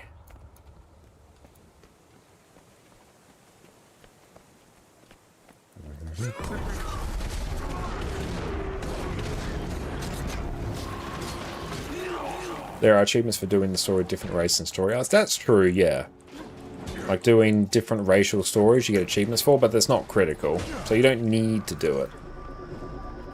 If you choose a different expansion to play through, would it carry you to max level? No, you'd still have to level up normally.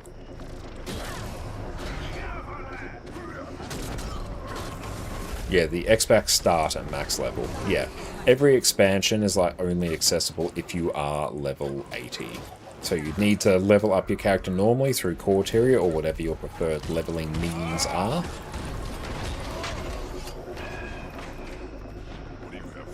I like new places. Just throw the boulder. 1, 2, 3, lift! But the good thing is leveling in Guild Wars 2 actually doesn't take that long.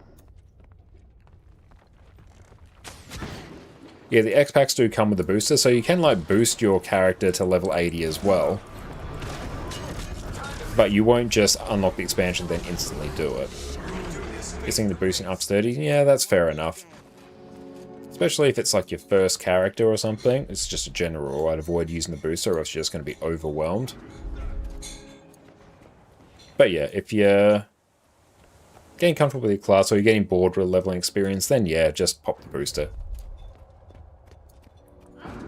Yeah, take the time to sort of get familiar with things and then boost. I could outrun a centaur.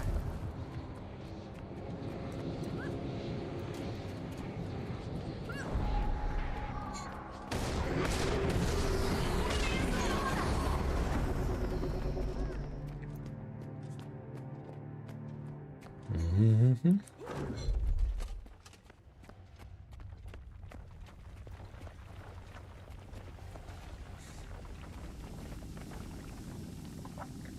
Oh, sweet, they're able to get in.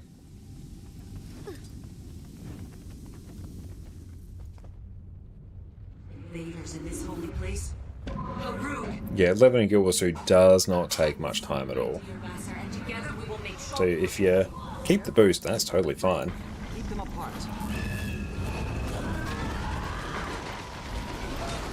Yeah, just straight up, just insta-burst. There's been mad power craft at story mode. I did it. Oh, I have dodge jump bound. That's fun. Loot. And there we go, see? Even doing story mode dungeons, we have filled now. It took a little bit of time, and we've done most of the dungeon, but it did fill.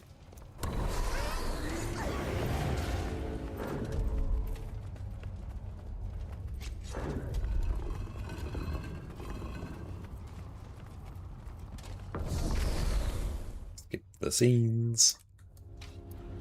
Looks like they might have, maybe? And there we go. Everyone's in, and everyone is slowly catching up.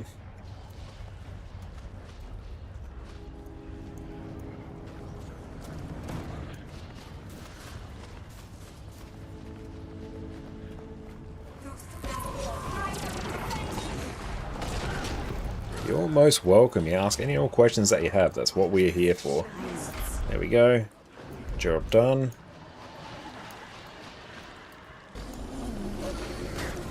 Now we'll just kill these. There we go.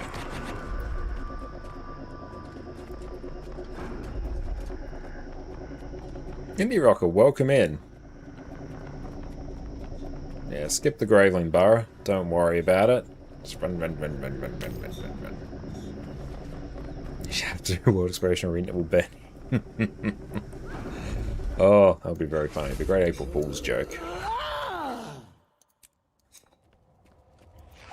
Someone only has the first two expansions, Berserker or Spellbreaker. My personal favourite is Spellbreaker, but Berserker's fun too, but Spellbreaker's my favourite of all the warrior specs.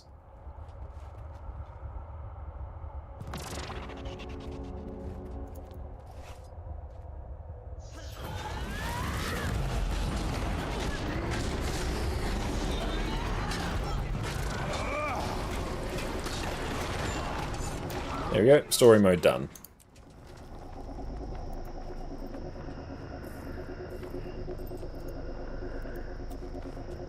There you go, we even get like 30 silver for that. Dungeons, what year is this? We need the dungeon currency. I need it for crafting legendaries. Plus, honestly, dungeons are still really fun.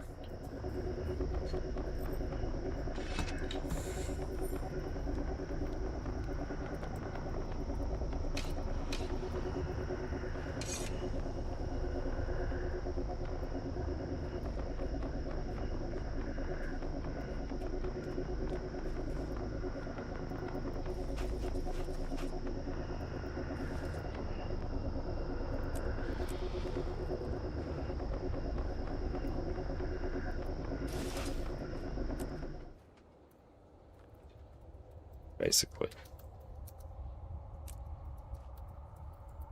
Another personal victory. Crisis, welcome in. Cool, that's done. I let us into. I've been going very well, Crisis. How about you? Okay, now we've done that. Let's go do the explorable mode.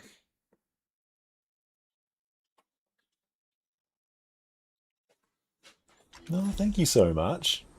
Jess made us a wonderful dinner of shepherd's pie, chicken tenders, and veggies. Thank you. Oh, so we don't get the currency for that. Yeah, I remember those days get good as well. Got spirit shard, sweet. Okay. Let's go dungeons. Escalating catacombs. What? P1, 2, 3. There we go. Okay, so these ones will be harder. Escalating catacombs. But now I've done story mode, now I can open explorable. It's the reason I did the story there, purely so I could unlock that. Thank you, Jess.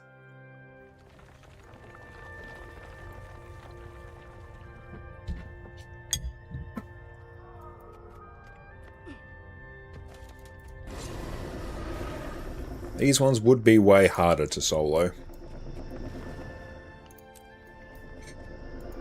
I might even want to kind of just make a few little changes there to Time to do some make real this work.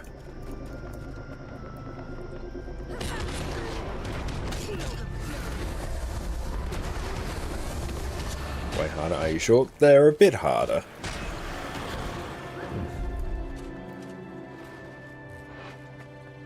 See?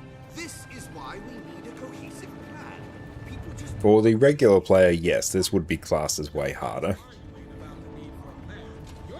Do I have staff? I do. Cool. I can CC the Spider Queen.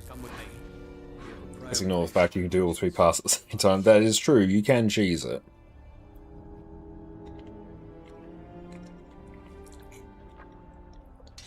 And if anyone wants to join, like, just jump on the LFG and join us. Come blast.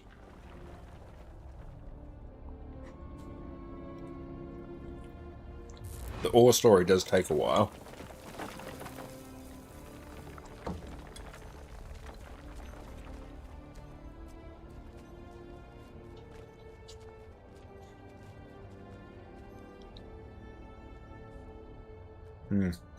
This one I might actually want.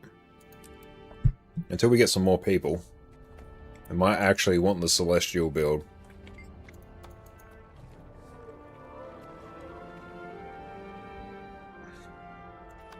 You made the right choice. Ascalonians had a penchant for using flaming scepters against their enemies. It's I've learned of Vindicator. several scepters hidden away in these catacombs. Yeah, there we go. Let's go. I'll guide you to them. Oh yeah, we're on NA. Feel the Robert, nice. Come on in. Damn it! Another Graveling mound. Close it before they overrun the camp. Yeah, let's kill this.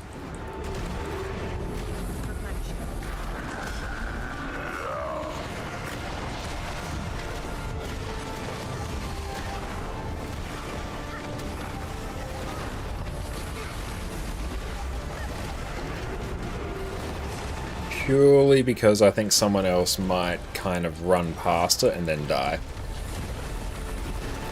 You're trying to put all your ults on EU. I did contemplate that, but then it's going to cost me like 500 gems to do it, and nah.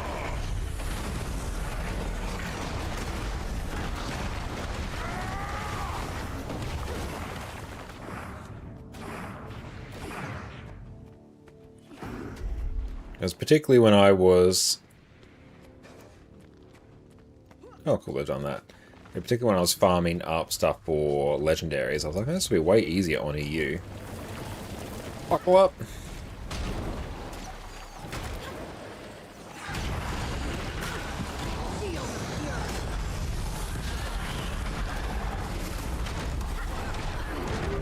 Flint heal.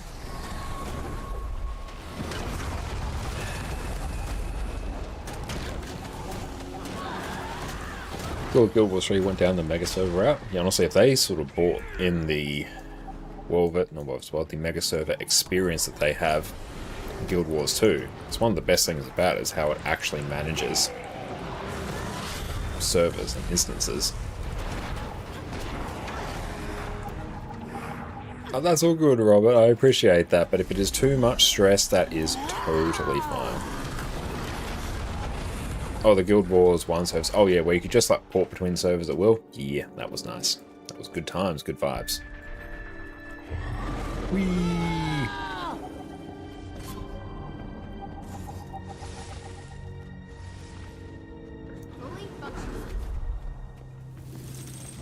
Endurance running low. Do you have an LG up? I do, yes. Help! Here! Yeah, we're there. Don't know why it's got any catacombs this second. That is very odd. Very odd and not very usual. Oh, I'm welcome in. Nice. Here now, I can actually... Feel the fury! I could outrun a centaur.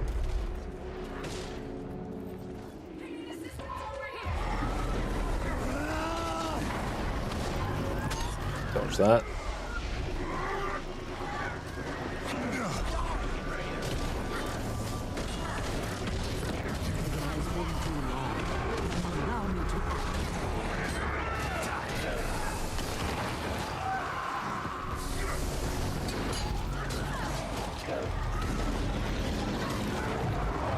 Cool.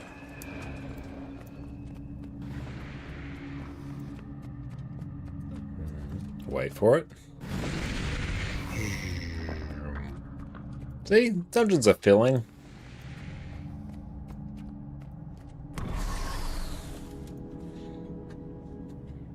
And good thing to do while we wait. We can eat.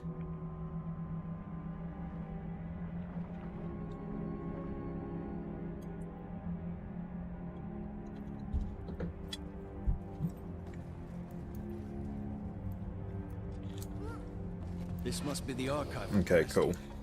Many great mages of Nolania, they're usually buried with their writings. And if they were special, a flaming scepter.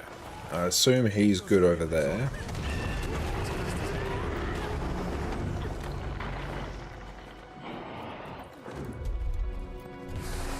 Ourselves some more swiftness. I demand that you release Done. Go keep an eye to see if anyone is attacking Hodgins. And we are now completely full. Nice. Let's go deal with this.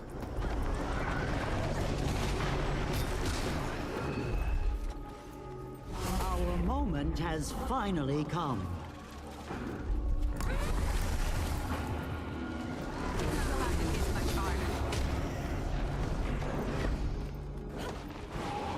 Done. Done break. And we'll do the little trick of just porting in here. Someone else knows that. Someone else knows the magic of the old. There's a hidden switch that will let us into the weapons storeroom. You got it. Remarkable. Beautiful.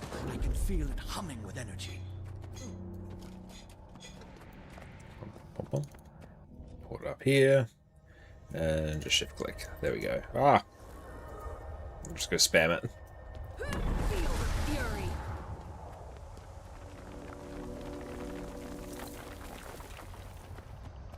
Read any of Joe Abercrombie? No, I haven't, but he's on my list. Move, sidestep. Relics, runes, sigils, and one ring missing from legendary armor in your main now. Hell yeah. This trick, always run to the left, don't go right, else you trigger mobs and the NPC can get stuck, get super annoying.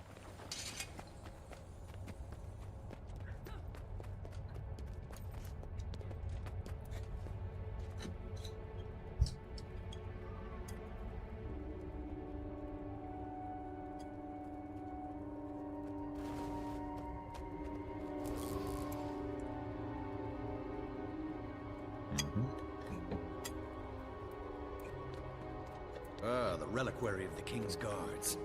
My notes are unambiguous. There's a scepter here. I'll let them go do the thing. I'll talk to Hodgins. It's Quite often you'll have one experienced person broken piece. go find the 5 scepter pieces in the next room. One person stays back, talk to Hodgins once all 5 pieces have been I found. can reassemble it, but I'll need more pieces. 5 should do it. I'll stay here and prepare a workspace. Go hunt some Graveling scavengers for the missing pieces. They're probably north of here in the Great Hall, picking it clean. 4, one more. Just wait, Hodgins. Oh, Search for knowledge? he sometimes gets bugged. Oh no. Too much has been forgotten. Come on. Hodgins, We what are know you doing? some. May Cormyr enlighten you. There we go.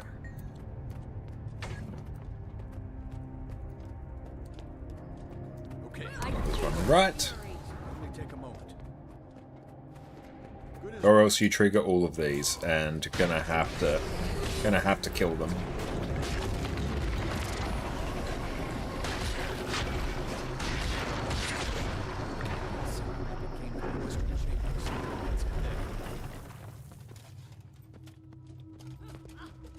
Oh, you're gonna open all your Dragon Bash coffers. Nice. Boing. Nope.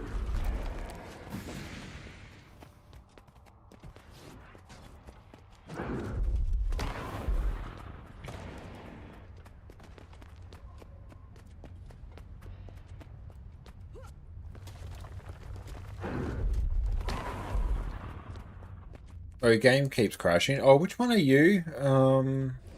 Are you Emmy?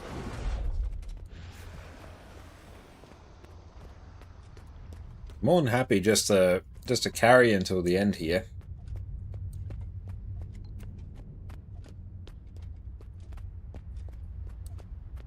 And Daniel, you heard everyone is strong, same in the game, and what counts is how good you play the class. Is that true? Broadly, yes. It doesn't take long to reach, best in slot gear in Guild Wars 2, and there's no way meaningfully to increase your stats beyond that. So what is more important is how you actually play your class. And what's the rule of people that play the game for a long time? The experience of playing a great game. And also the feeling of constantly increasing your skill, I think, is one of the main things as well. Alka, great to see you.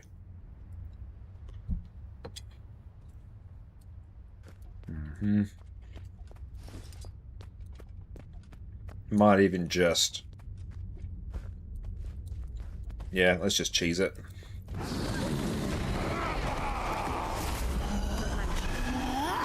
Not cheese it, let's blast it. Let's go! Get around!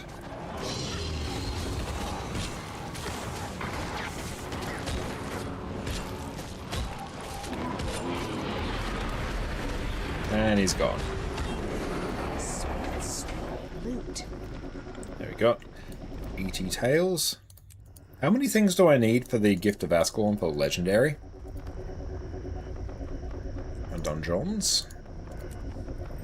B2 and 3.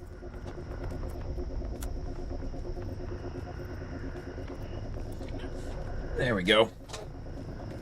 But there's lots of things to chase in Guild Wars 2 for long-term players. Full Legendary gear, cosmetics, achievements, titles.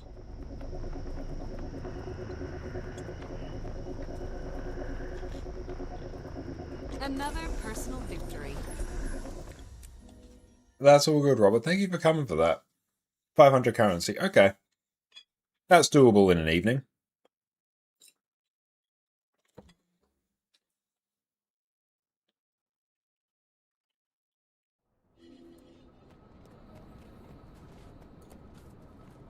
The Legion calls.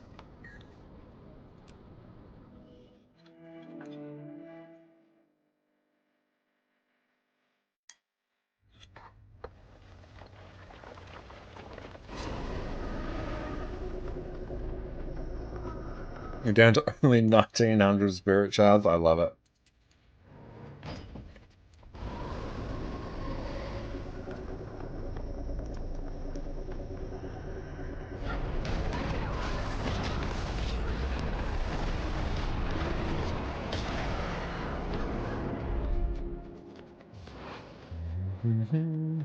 See? This is why we need a cohesive plan. People just wander in here and get attacked. No one's arguing about the need for a plan. I wonder if this account can purchase the things. I don't know if I've done... Oh, maybe I've done the Ascalonian Catacombs ones on a different character. There's always that chance. I'll check.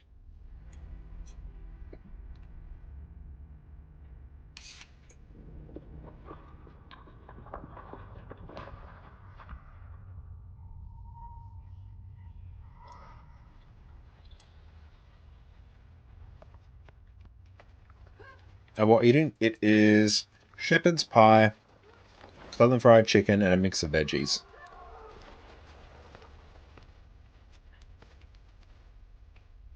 What legend are you going to craft now? On this account, I'm going to craft a Twilight to sell, and Aurine's Bite. The Greatsword. Yeah, the Gen 3 Greatsword. So we're doing this right now so we can get all the dungeon currency we need to make the Twilight and sell it. Because then that will fund the other Greatsword, which I'll send back over to EU. On one of our last streams, we unlocked all the masteries to actually craft said legendary. Ah, good. Someone knows the old magic. I love it. Excellent choice. Let's get Let's go. Boss spawns when you kill all the low-level spiders. There they go. Break the bar. Oh, bar was already broken. Aurine's Bite looks awesome. Yeah, it does. Whee! Don't stand in the bad.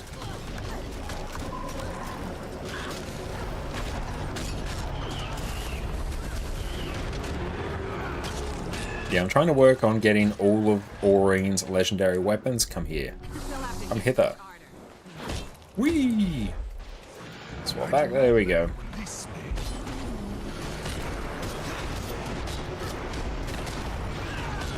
Again, great to see you, mate. How you been? I've seen the card game trailer already. I have seen. I watched it just before I went live today. Looks interesting. Curious to see when we'll be able to actually play it. Oh, I was targeting the wrong thing. Interesting that it's not made by ArenaNet. It's made by NCSoft and Bilibili, which is apparently the Chinese version of YouTube. Oh. Will this work through? It doesn't matter. Whee. Hang on, let's go get our friend. Friend! Friend, why friend-shaped?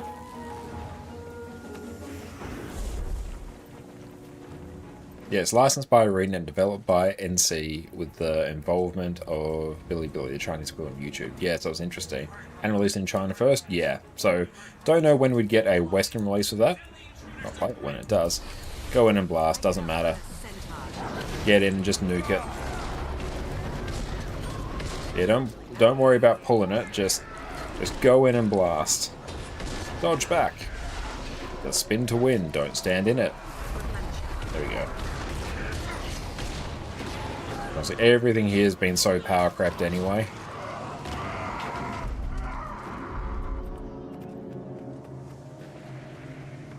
And yeah, that's the thing as well, because the Guild Wars 2 Chinese client has very different monetization than Guild Wars 2.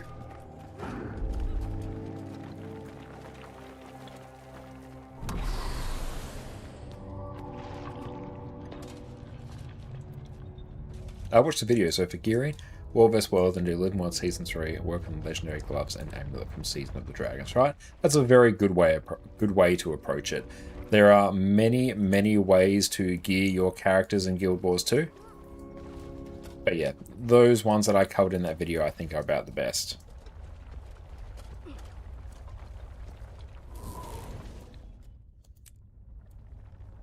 Okay, this one might be a bit cursed. This one's super easy to do. If everyone coordinates stands on that spot, good. Looks like Nimble Nuka knows what is up. That's good. This'll be fun. Yeah, looks like someone played Dungeons at launch. I think they did say that when they joined in story mode as well, so good I times. have returned Oh. to fight at your side.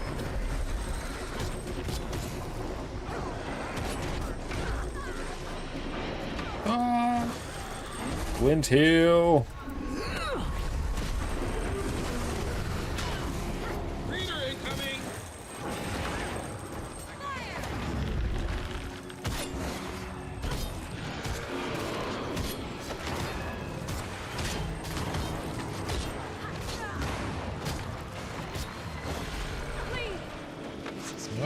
Oh, that knockback.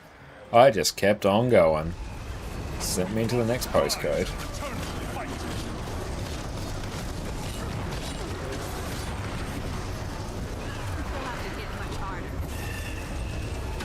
Oh, it's like just a bajillion burning. Let's try and tag something. There we go. Yeah, if people don't stand in the right spot here, this gets like real rough, real quick. Almost there. Just perpetually knocked down. There we go. Damn. Another graveyard. Close it before they overrun the camp. We'll guard the entrance. Wait till we are all out of combat. Might even run Chalice. Whee!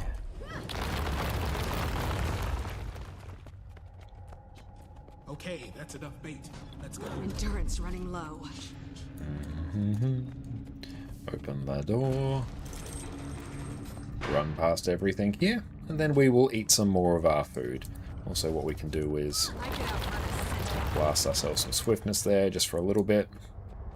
Throw that down. It's a lightning combo field. Blast it with Renewing Wave. Blast finish in a lightning field. Create swiftness. Now we chill here and we wait.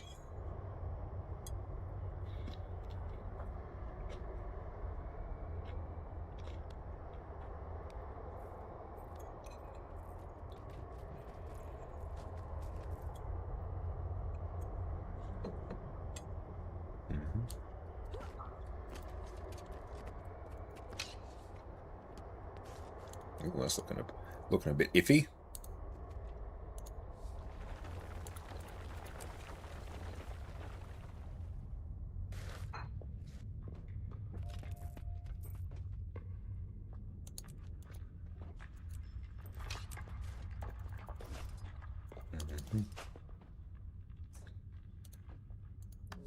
Sell off some more of this. Burp.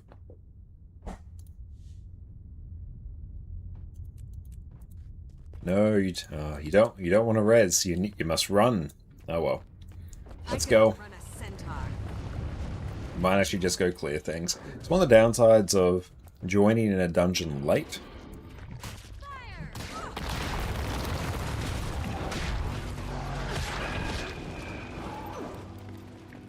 Oh, we've got like a bajillion things here to kill. Alright.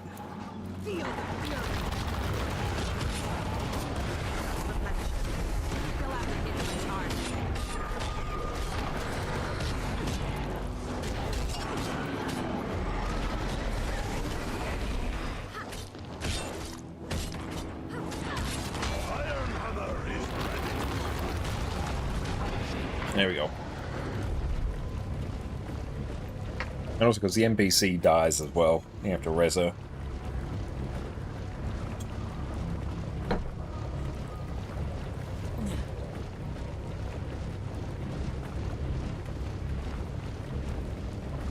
Oh no, Death has aggroed these things. Let's just kill them. Yeah, just kill them. That's a bit more loot, why not? Double welcome in.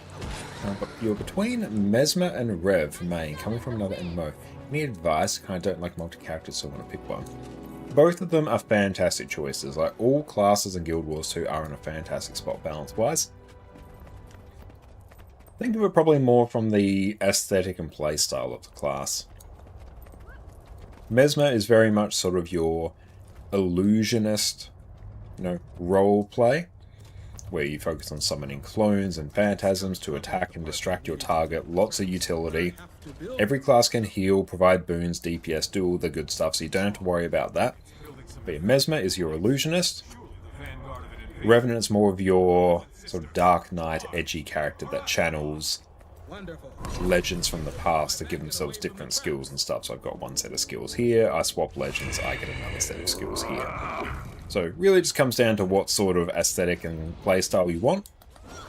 If you want to go for the Dark Knight aesthetic, go Revenant. If you want the illusionist playstyle, go Mesmer. But Mesmer in particular, especially Chronomancer, its elite specialization is insanely flexible. It's like the single most flexible elite specialization in the game. Al, welcome in. Great to see you. Hope you're having a great day. Mesmer has loads of unique utility, though.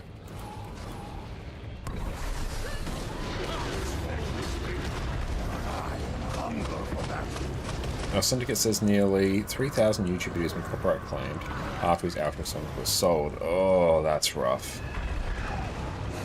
He's had the rights to use music for years. The claims could impact 8 years of lifetime uploads. That's really frustrating. Also, YouTube copyrights are super annoying in a lot of spaces.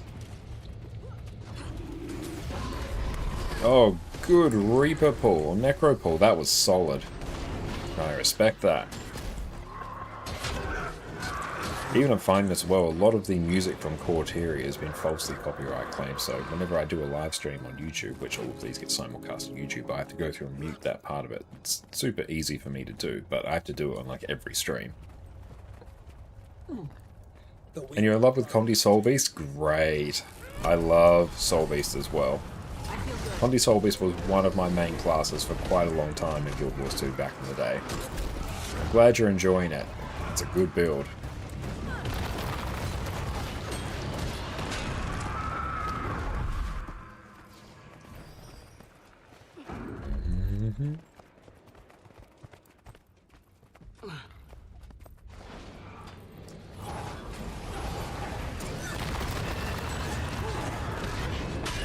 Yeah, honestly, just throwing down stability is going to be a super useful thing for me to do. I really still enjoy doing core dungeons nowadays, even though they've very much been designed in power crept. They do function very differently, whereas much more of a focus on actually clearing them quickly. So it's utilizing your movement skills and weapon skills to move around the world, learning what mobs to skip, using Thief Stealth to move past certain really dangerous sets of mobs. So it kind of utilizes all of Guild Wars 2's combat system, I find. The cannon traps are set. Tell me when to plant the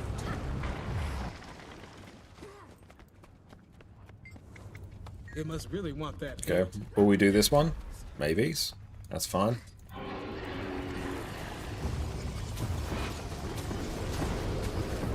Okay, we gotta... Oh, this one might actually be like super scuffed. Come here. Come here. Hang out. Boy. Come here.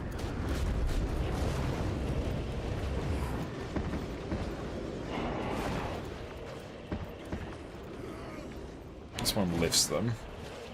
Yeah, get him to come over here.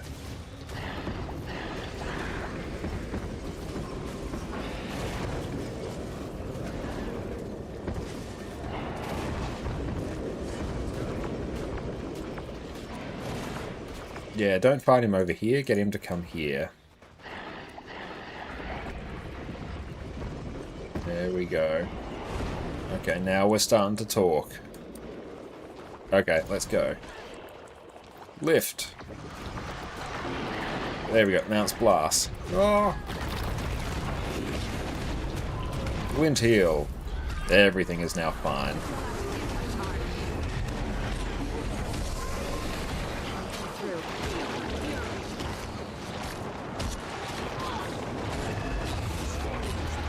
There we go.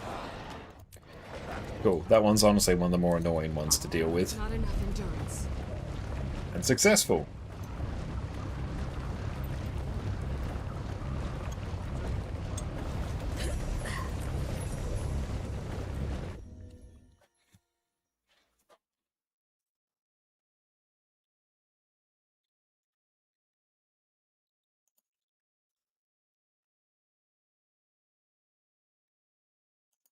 And now we will do path 3.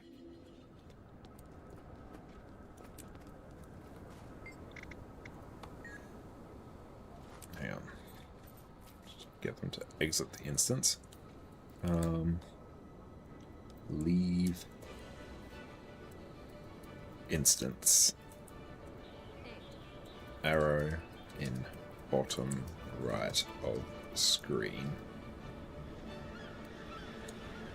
Because yeah, or else I can't do anything.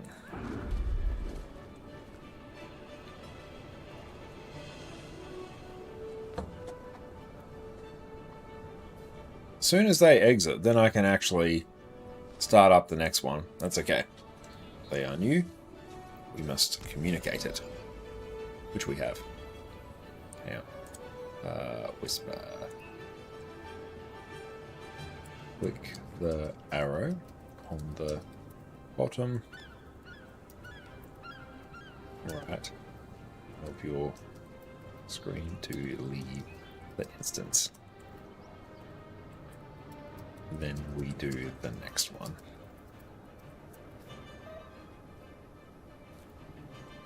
Now we'll just whisper them.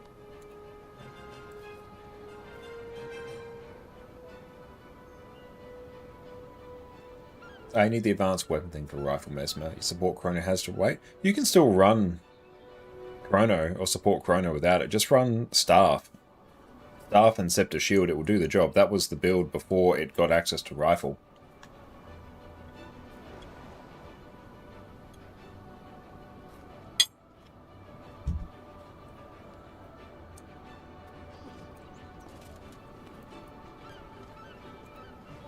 Or exit out to the character, select, and come back.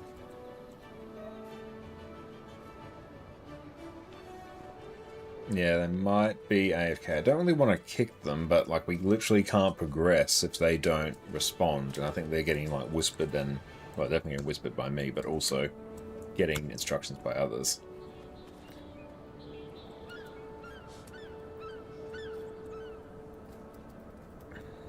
Instructions as well.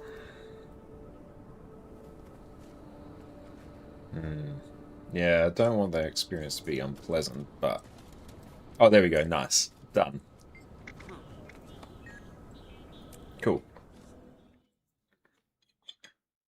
Yeah, I want to be as helpful as possible, but yeah, if they didn't exit, then there's literally nothing we can do.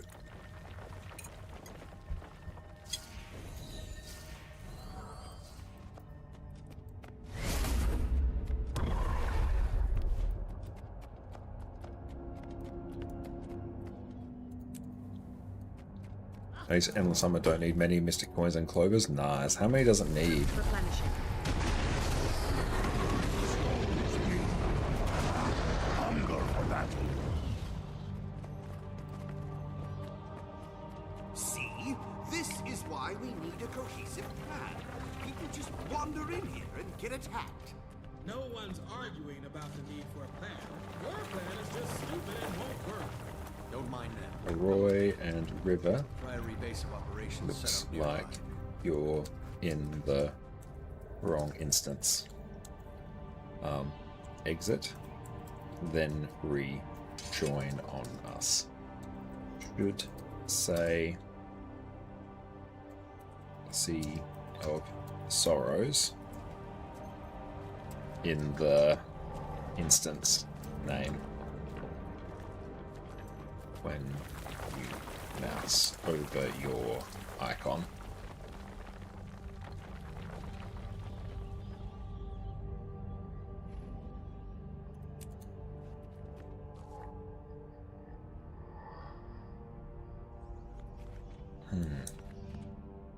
Okay, 10 Mystic Clothes. Damn, that's small.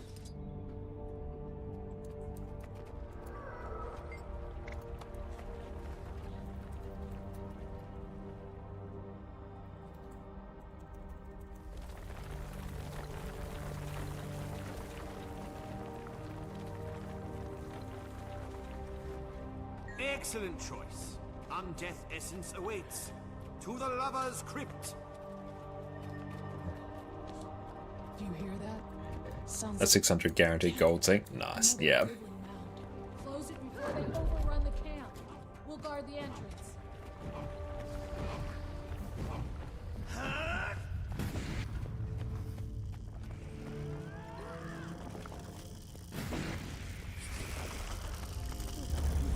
All good. Run past the Gravelings. They always get ignored at the start. Awesome. Yeah, I'll actually give a bit more overt instruction here because it's someone's very first dungeon and we want to make it as good an experience as possible. My pet needs help.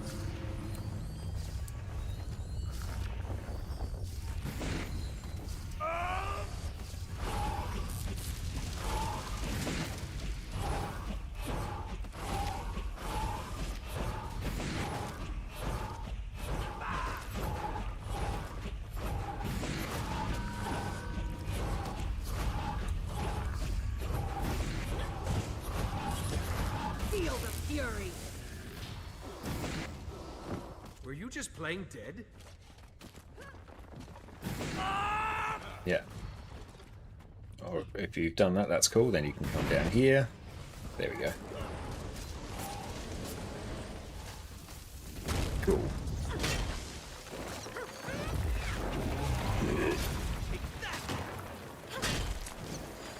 There we go.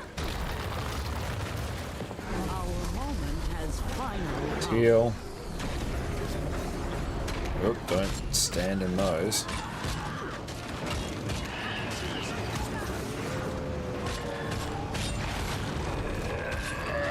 There we go.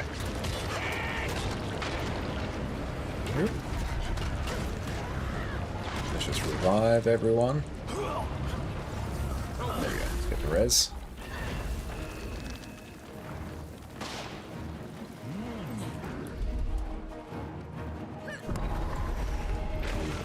To us.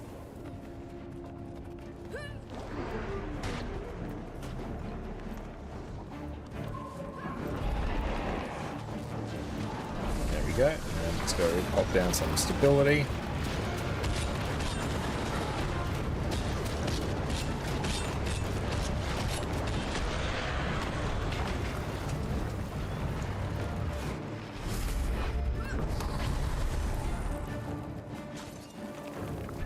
Oh, Glint Heal doesn't work through those.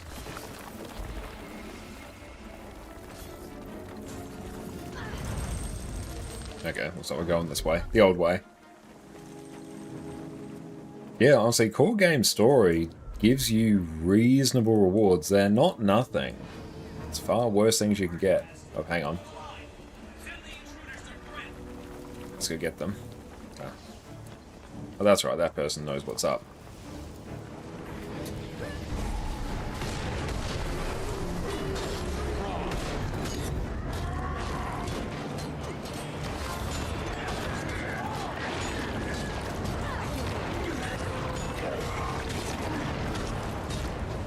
Gonna wait until he does his big charge up attack. Okay, thank you for the hydrate.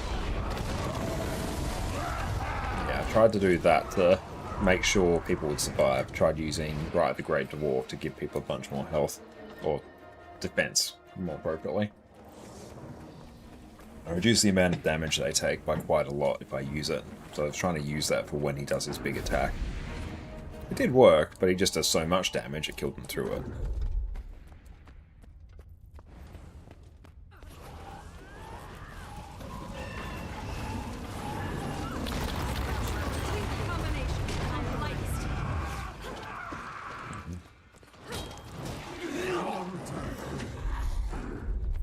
Oh, hang on, let's go get our friend.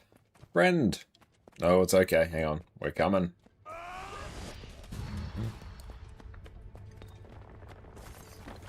No. Oh, hang on.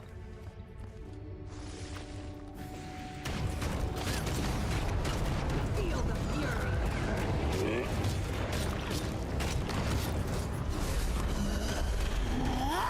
There we go.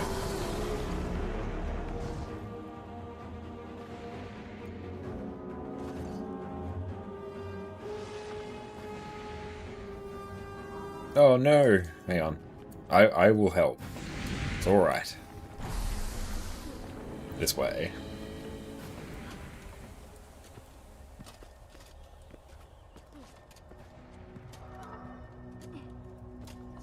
Okay, you'll jump up and down to signal that I will be of assistance. Hello! Yes, follow.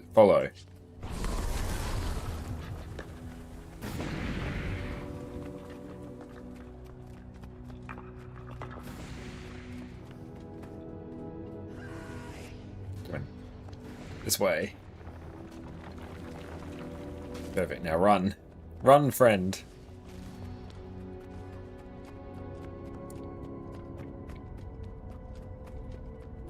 And it's weird because like so many parts of just core tier dungeons, especially if you've been playing for a long time, you've done these a lot in the past, they kind of just go on autopilot.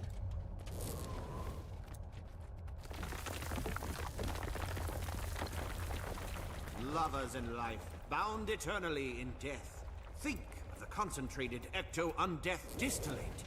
Now, to set up ecto-collectors and transmit the undeath essence to my storage units.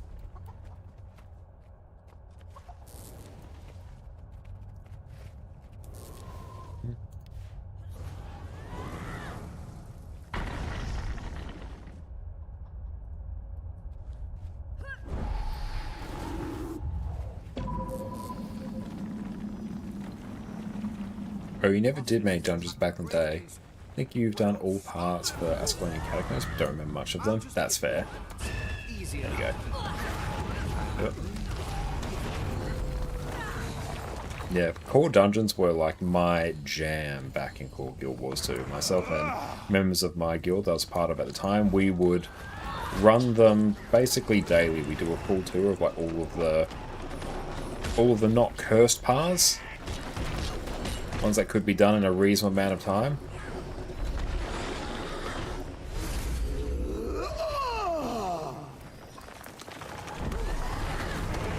And yeah, that was how we farmed our gold back in the day.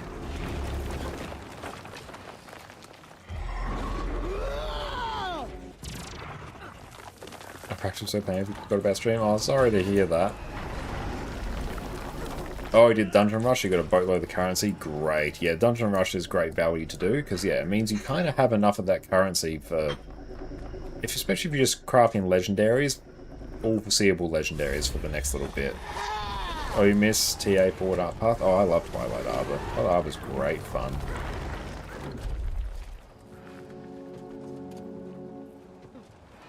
Doing 71 plus fractals with pugs is a bit rough. You'll find once you get into doing tier 4 fractals, they'll actually get far easier than what they do in tier 3s. Tier 3s still have a reasonably high level of difficulty, but at that point people aren't running optimized builds and compositions and stuff like that. So you'll actually find T4s that are a lot easier than tier 3s. So at that point people just have, you know, the right builds. Oh, thank you so much, Jess. Jess is amazing every way, and has also bought us chicken nuggies. Thank you. It has been too With long. barbecue sauce. Allow me to act. I could outrun a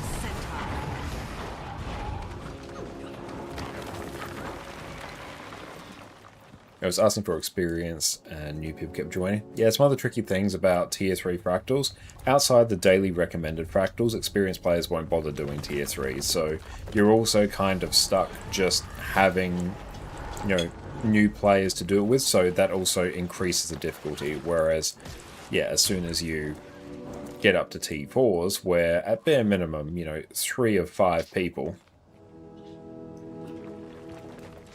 will be pretty experienced, everything will just melt.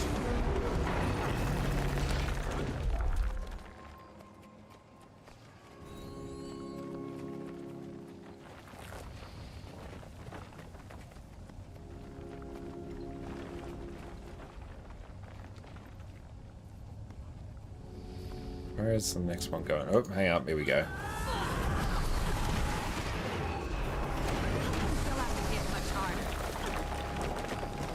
Yeah, only if you're doing Rex do you do the T3s. Yeah, I'm the same. Or if someone needs a particular achievement.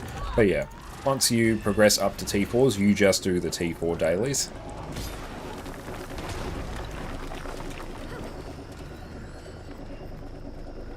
Yeah, you need to grind up to T4s. Yeah, the grind up to T4s, that can take a bit.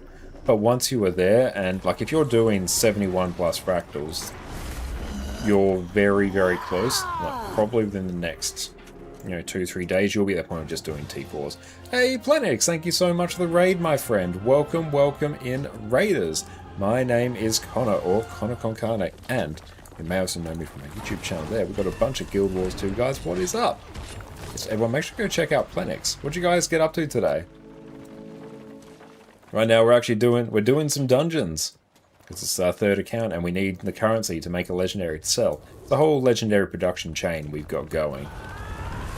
The chain has brought us back to Ascalon Catacombs. Kanga, welcome in.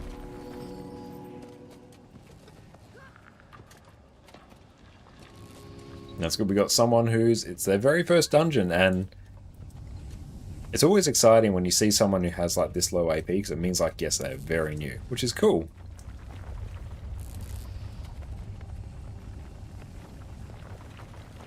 Cool. Now we wait.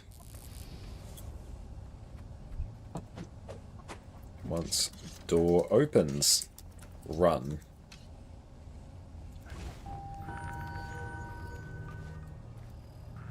I could outrun a centaur. No, we will only be nice and supportive. Ecto undeath distillate. Now,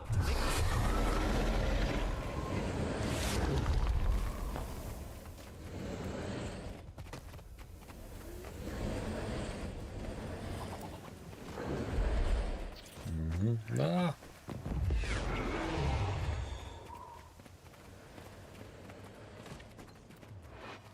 They're doing well. It's like their very first dungeon. They are adapting, which is cool.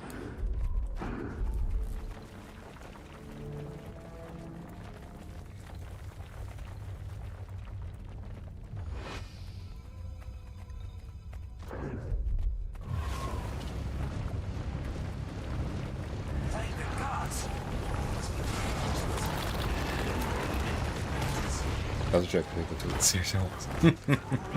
I figured that was a joke. But it is always good for us to clarify. Run!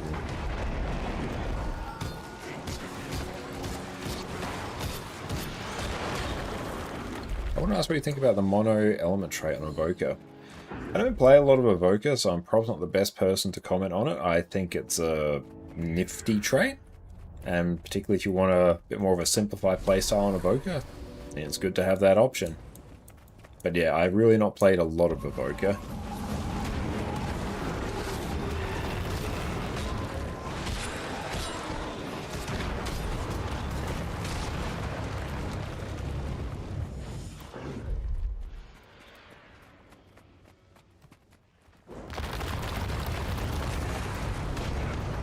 I just throw down the stability road here, because then we can kind of just ignore all knockbacks. Well done. Now, we must find the leader of these creatures. Sufferance, great to see you.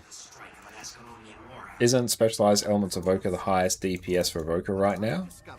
Might be. I don't know. Lead the way. can stop me from defending my homeland. My resonance cascader will dislodge the rocks blocking the Graveling tunnel. The ethereal flux oscillator indicates an open path. In the next Fresh air evoker. Okay. Yeah, let's see. Cool. I will help friend.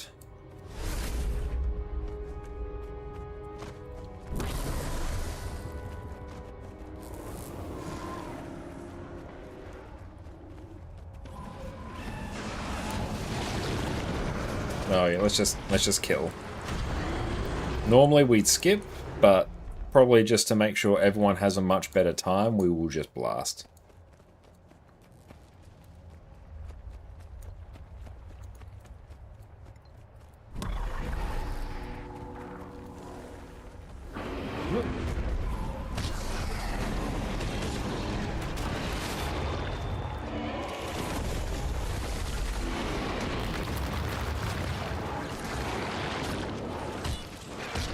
Been playing pure water evoker recently. Feel like skilling output's pretty insane, but I can't generate any of those boons. Ah, yeah. That's a bit rough. I'm grateful for your help. Let us rejoin the front lines to repel the invaders. Look for me there, brave soldiers. I would be glad to have you fighting by my side in the coming battles.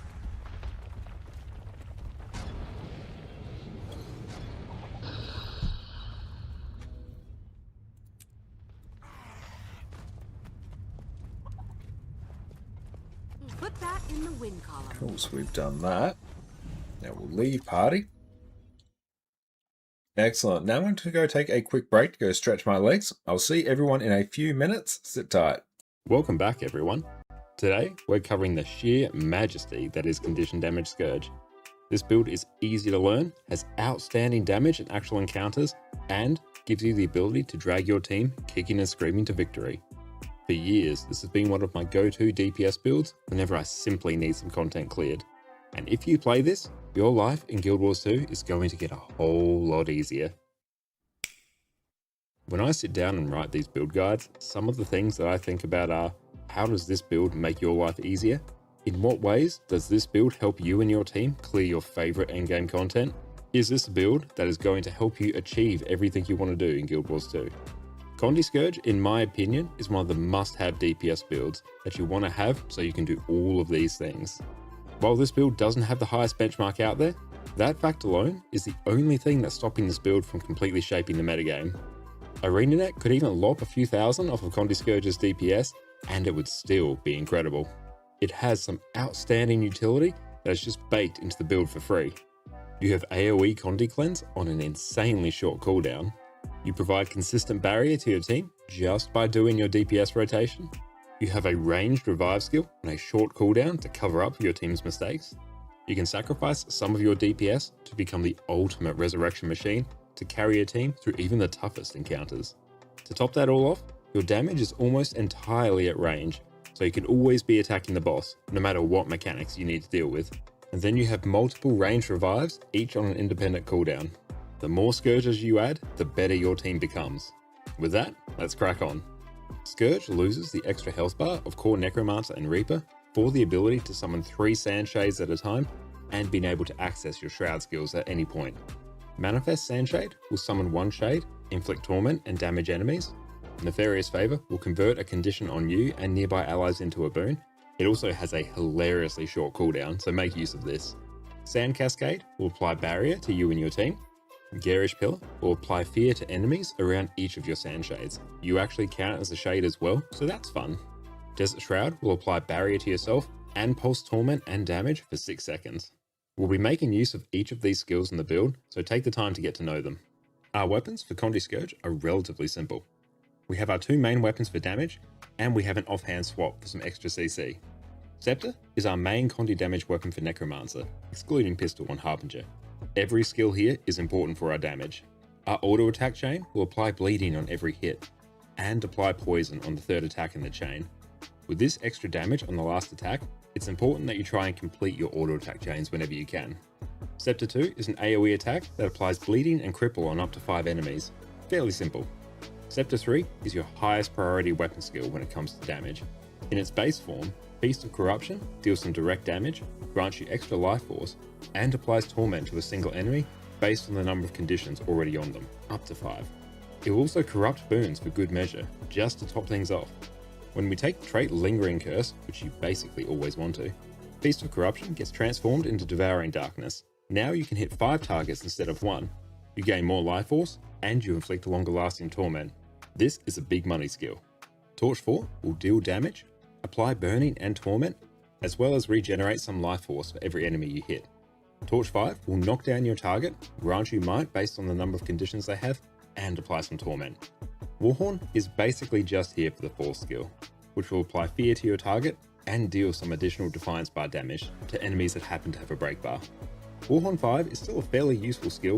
It will grant you swiftness, regenerate life force, and siphon health for you and your allies from nearby foes. So some extra healing for your entire team, which is nice. So here, you'll basically be living on Scepter Torch, and swapping to Warhorn if you need some extra CC. Now for our skills. For a DPS spec, Condi Scourge comes loaded with some amazing utility on its default loadout. Signet of Vampirism will grant you some passive healing by siphoning health from nearby enemies. When you activate it, you'll heal yourself and place Vampiric Mark on your target. This will allow you and anyone who attacks the enemy to siphon health from it. So, you heal yourself, whilst also healing your allies and juicing their DPS. Blood is Power is an incredibly important component of your DPS rotation. This will never leave your bar.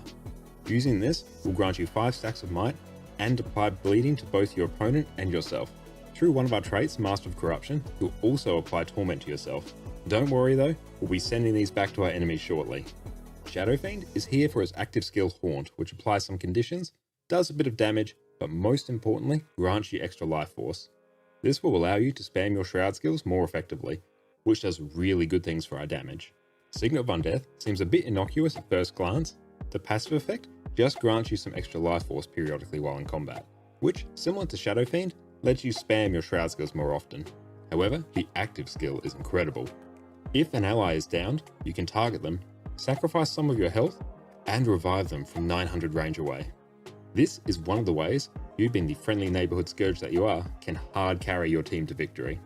Ranged revives on a relatively short cooldown, baked into a DPS build for free. What's not to love?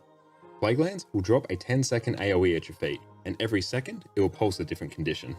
If you can get an enemy to stand in this for the full duration, it's a horrendous level of damage. Now for some alternative skills. If you need to swap out a skill, always replace Shadow Fiend first. You can swap out Signet of Undeath in a pinch if you don't need the extra life force generation and range revival. This is the last resort though. You need this additional life force generation less when there's more mobs around you that are dying. Every time an enemy dies around you, you regenerate more life force. There are quite a few useful skills that Scourge has access to. Spectral Grasp gives you great CC and can group 5 mobs together for your team to burst down. Super useful. Epidemic can spread conditions to multiple targets. Very useful when there are many enemies around. Corrosive Poison Cloud can block projectiles. Trail of Anguish is your go-to stun break and can apply stability to yourself and your team. It also applies some cheeky conditions to your enemies, so that's nice. Sandswell can port you and your team over short distances, which is some very nice mobility. Well of Darkness is a very useful AoE blind to neutralize entire groups of enemies, a very good one for fractals. Summon Fleshworm can be used to block certain attacks, like in the Whisper of Jormag strike mission. You can also use it to port around to some tricky spots. Signet of Spite can also be slotted for a nice burst of condition damage. If you need some extra CC, you can swap Plaguelands for Flesh Golem as well. Now for our traits. As you'd expect with the DPS build, our default trait setup will be focused on pumping our damage as much as possible. However, there are some really cool tweaks we can make to either make us more survivable, grant us extra life force, and become a res bot to hard carry your team. Curses is here to crank our condition damage. Barbed Precision will give us a chance to inflict bleeding on critical hits and give us some free bleeding duration. Plague Sending will cause our first attack after entering Shroud to transfer conditions from us to our target. This trait is important, and we'll be using it to send some really high damaging conditions we apply to ourselves through Blood is Power back to our target. Master of Corruption will reduce the recharge of our corruption skills, Blood is Power and Plaguelands, and apply more conditions to us when we use them, which we can then promptly send back to our target. Lingering Curse is super important. It converts our Scepter 3 skill into Devouring Darkness, gives us extra condition damage, as well as 50% extra condition duration for all conditions that we apply via our scepter skills. This trait is absolutely stacked. Soul Reaping is here to help us generate life force and give us access to the Doomfire trait, which becomes super important for our rotation. Unyielding Blast will cause our Shroud skill 1 to apply vulnerability. Due to how Shade skills work on Scourge, this will apply on every Shroud skill you use, so you can load up enemies with vulnerability. Soul Barbs is a nice 10% damage increase for 15 seconds after we enter Desert Shroud. Nice and simple. Doomfire will cause our Shroud 1 skill to apply burning to enemies with a 1-second cooldown. Like we mentioned before, this will apply on every Shade skill you use. This means a big part of our rotation will include spamming our Shade skills every second to get these extra burning stacks. Scourge is obviously required and will cause us to lose access to Death Shroud in exchange for being able to summon up to 3 Sand Shades and use our Shade skills at all times. This trait line is going to be mostly focused on increasing our damage. Fell Beacon will reduce the recharge of our torch skills and give us extra expertise based on our condition damage. Sand Sage is incredibly important. Here we gain 75 extra concentration and expertise for each Sand Shade that we have active. This leads us to always wanting to have 3 shades up to maximize our damage, which will play out when we get to the rotation. Desert Empowerment will grant us and our team a little bit of barrier whenever we summon the Sand Shade, which is very handy, especially if you start loading up on Scourges and this barrier keeps stacking. Demonic Law will increase the damage of our Torment and cause our Torment to inflict burning on enemies, with an internal cooldown of 3 seconds. If your team is struggling, you've had enough, you want to go home, your family misses you, and you need to drag them kicking and screaming to success, you can swap out Soul Reaping for Blood Magic. This will come at a DPS loss, but you're going to make your team's lives so much better for doing this. Blood Magic is loaded with traits that make our downed allies a little less downed. Ritual of Life will cast a well of blood when you start reviving allies. This well will heal everyone and help you revive your downed allies. Vampiric Presence will cause you and your allies to siphon health when you attack, which gets even stronger when you're in Shroud. Just a nice bit of sustain for everyone involved. Last Rites will, as long as you're not downed, cause your allies not to bleed out if they are downed while they're near you. This means that their health won't naturally degenerate and makes it easier for you and everyone else to revive them. Transfusion is the granddaddy of Necromancer's supportive traits. This will cause your Shroud 4 skill, Garish Pillar in this case, to teleport downed allies to you and start reviving them. This trait is so unhinged. As soon as fights start to get sketchy and destabilized with your teammates going downed all over the place, you get to ride in on your white horse at first light on the 5th day and drag everyone to success. The number of times this has saved me. And we're back. Welcome back, everyone. Okay, now let's see what weapons we have. Let's see if I can purchase. Okay, I can actually purchase this item. That is good. Now, I was wondering what was the best way for me to get the rest. Obviously, it's kind of to do dungeons. I don't think you just for these nugs.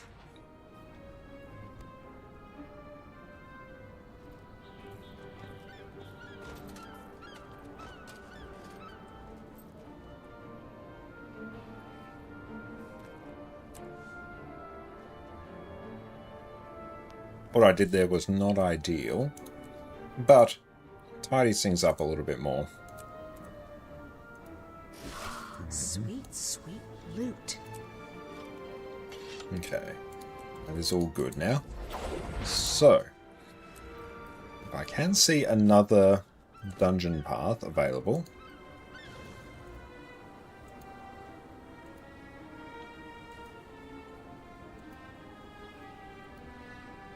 No, okay. Next step would actually be maybe coming back. I can actually brute force this though. There is actually a way. You know what? This means I don't have to think about it. This is not an ideal move, but any gold that was made on this account is not actually important. They have no interest in coexisting with us. If we turn on them, all of them, how do you think they'll react?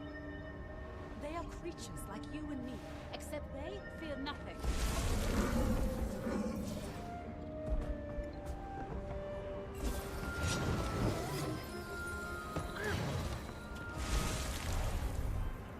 while this festival's on, for a not particularly nice price, you can actually buy dungeon currency. Hey there, friend. 10 Jawbreakers will get you 1 Tyrian exchange voucher. Don't think we must simply do.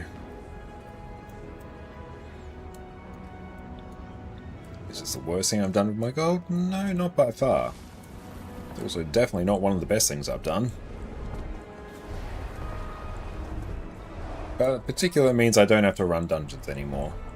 I do enjoy running dungeons, not even the process of like running the dungeons, it's more so the process of me organizing the dungeons. That's the part we're skipping. Where is the bank? The bank's over the other side. Oh well.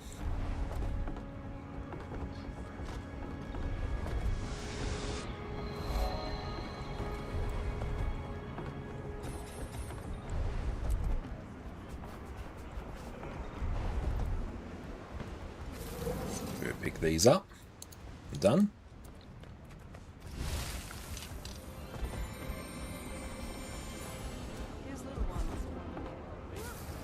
Dungeoneer, Josh. I do actually have the Dungeoneer tile on NA. That was a fun one to get.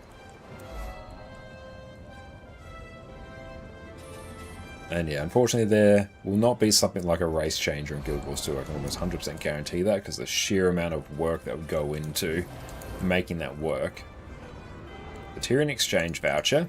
We grab that, and then we buy Tales of Dungeon Delving. There we go.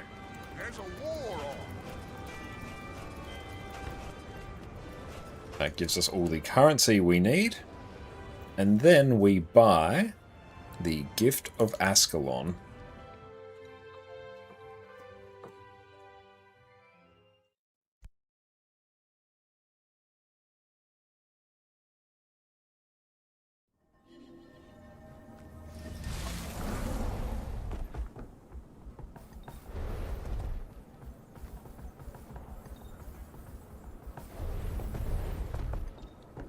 Winchuck, what's up, mate? It's great to see you.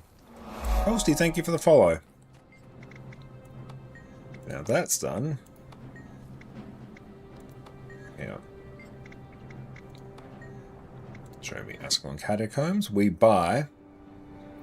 It is the Gift of Ascalon. Hang on, let's check.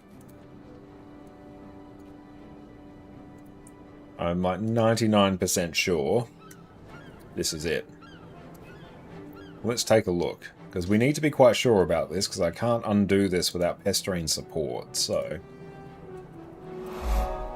Hey Colsey, thank you so much for the sub, mate. I really appreciate that. Enjoy, no more ads, and your wonderful addy emotes. Thank you. Yep, it's a Gift of Ascalon that it needs. Let's do. Cool.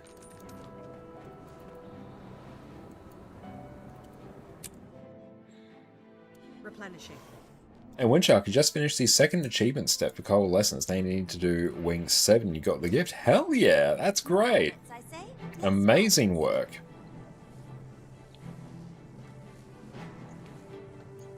Add that there. Let's actually process this now that I've got a little bit of time. Nope. We'll consume all things.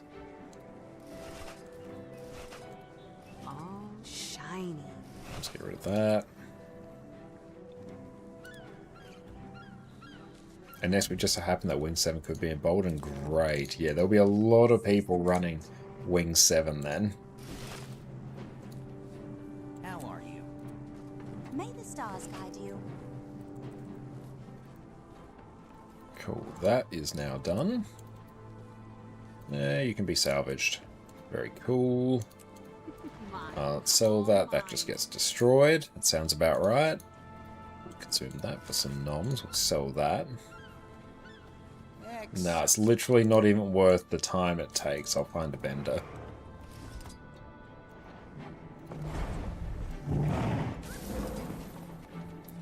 Okay, now I think this account, outside of having the materials, it is now actually ready to craft the next legendary. Materials will be sent over from another account when it's convenient. Blackline statuettes. I could convert them to a little bit of gold. Is this an alt account? Yes, this is an alt account. This is account number 3. There have been times when I have had like only 5 gold. That is not actually that unusual. What are you crafting now? On that account, account number 3, the plan is for me to craft a Twilight to sell because I have a spare Gift of Exploration from a previous time where I crafted legendary. And then I'll sell it and I will use that gold to help craft a Gen 3 Greatsword, Aurine's Bite, the Aurine Legendary Greatsword.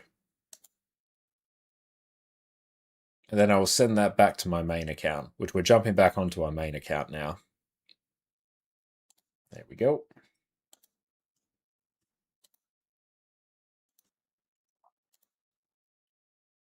And let's go back in. Cool. We are back into this account. Lowest in your recent history I had was like 11 gold after creating legendary. I've been in about the same boat as well. Let's jump onto our Revenant. Learned your lesson once when you were 10 running around randomly and your dad's Ion character ended up stranded in a low-level zone with no funds to travel with. Never again. Always have a safety net. True. Fortunately, waypoint costs are relatively cheap. 11 gold will still, that will last you in terms of waypoint cost for quite a long time.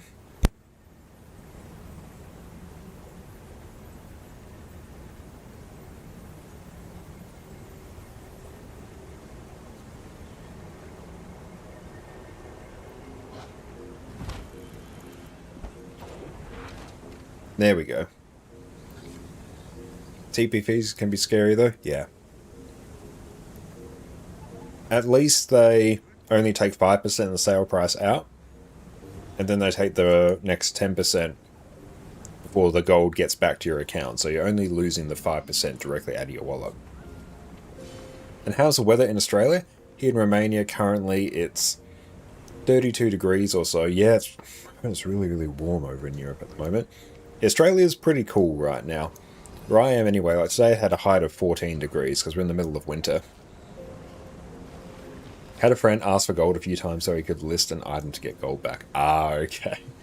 Yeah, particularly if you're really struggling with gold, that can happen. Just see if there's any raids popping off. IBS 5, 1Q DPS, 1A heal. Yeah. I'll just say, yep. /D, sup, and fill, and they will tell me what they need.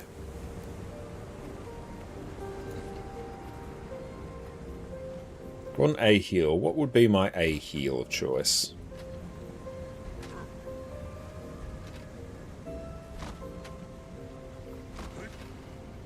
They're probably going to ask me to A heal. Alright. I'll go A heal. Yep. Just yep.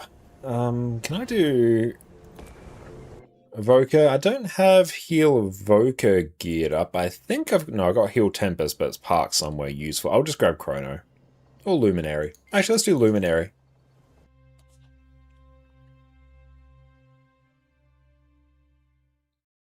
Are you happy that your legendary crafting is over? Oh, nice. What'd you craft?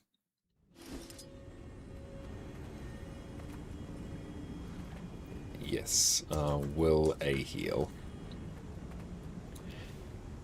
I like Heal Luminary.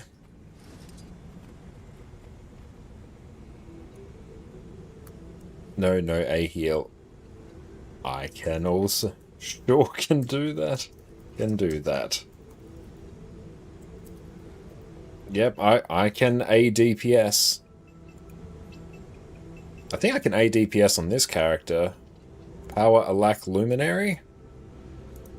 And power, and I think here I'll just throw some fireworks stuff on. Yeah, fireworks relic. There we go. Yes, am a DPS now. And Blau, welcome in. Great to see you. There we go. All the miscommunication is sorted. Here, yep, screw it. I'm just going to run that.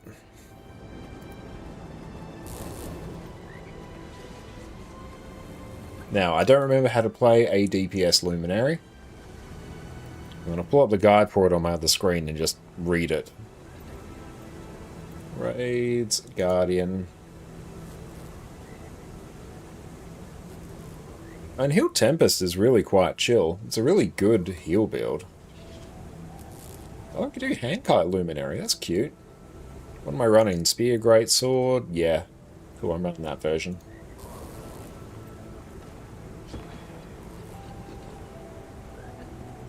There's a bunch of dragons with claw. Meh.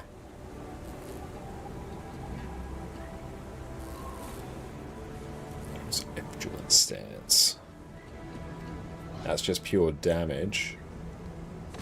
I'll cast that. Radiant Justice, Radiant Resolve. So that and all my F skills will supposedly give Light Aura somehow. Well, that one does. That one does. Okay, so that one doesn't.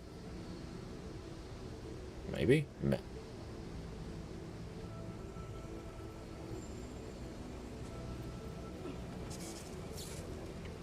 Oh, honestly, we're going to be like a DPS anyway, so it really doesn't matter. Doesn't matter about our DPS, it will be fine. Get moving table, there we go.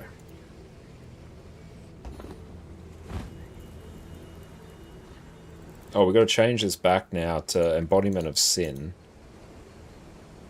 Yeah, our hardest fought title. Yeah, Heal Spectre's also really good. Yeah, I like Heal Spectre's really, really good. I love that one. I use that all the time. The tricky thing is, because I play so many characters, I have 26 on this account, it becomes quite tricky for me to remember what build is which.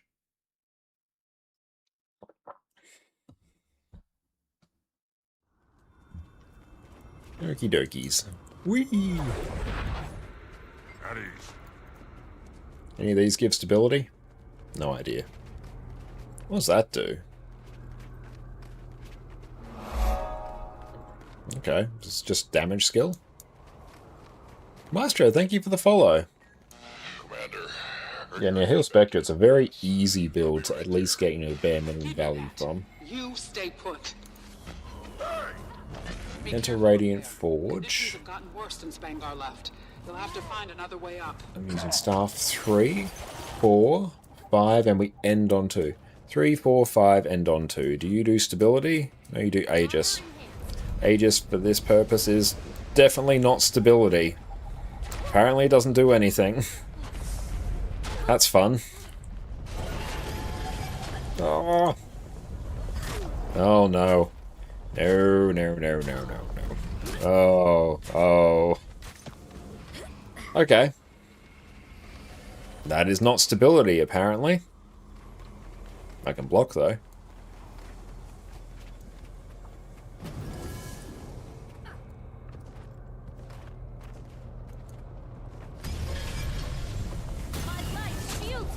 What? I blocked that. Oh, just give us the teleport. Don't make me do the entire jumping puzzle. I'll do it. What's the best way to spend Fractaline Sparks? I feel like it's probably on the infusions that you get. Fractaline Sparks, I think, are a pretty reasonably cost-effective way to get those infusions, but I need to take a look, because I haven't spent them in quite some time. But I think I remember having some extra Fractaline Sparks, and that's what I spent them on. Watch yourself out there, Commander. OBS5, you bring stab? Yeah, I should actually bring some stab. Delete Bane Signet? Yeah, why not? Oh, did I do the thing? Give me Stand Your Ground. There we go. Whee! Oh, come on. No, I'm not allowed to win after what I did. Why am I winning? No. Hell is stab stability. Yep. No one knows to Billy. I overwrote the wrong thing. And what should I actually be overwriting here? Gear notes. Where are my skill notes? Meh. I assume it's that. Yeah.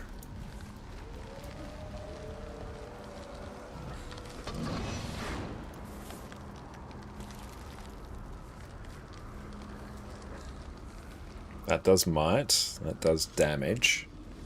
Do I have... Just target this person. Cool. I don't have snap target on. Center attack bonus. Is this new Pokemon? I do wish there was some more Pokemon-esque mechanics in the Ranger gameplay. That would be quite fun.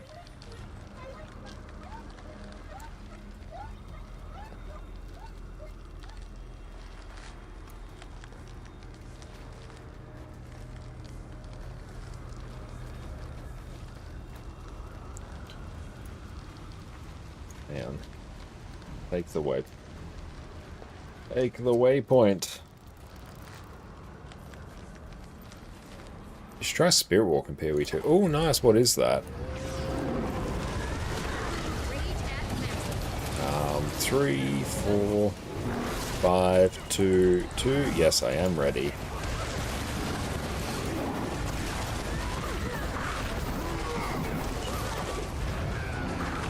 What's that skill do? Nah, no idea.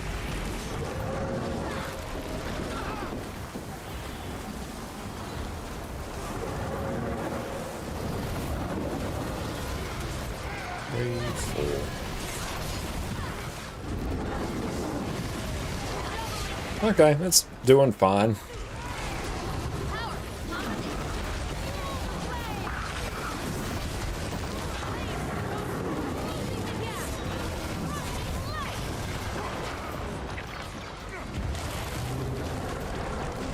Well, my group's got alacrity.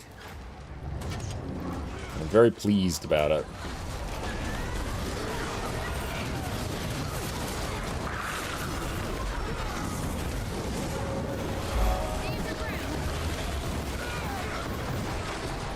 You get to hunt for the best beast boss. That does sound cool. I do like the sound of that.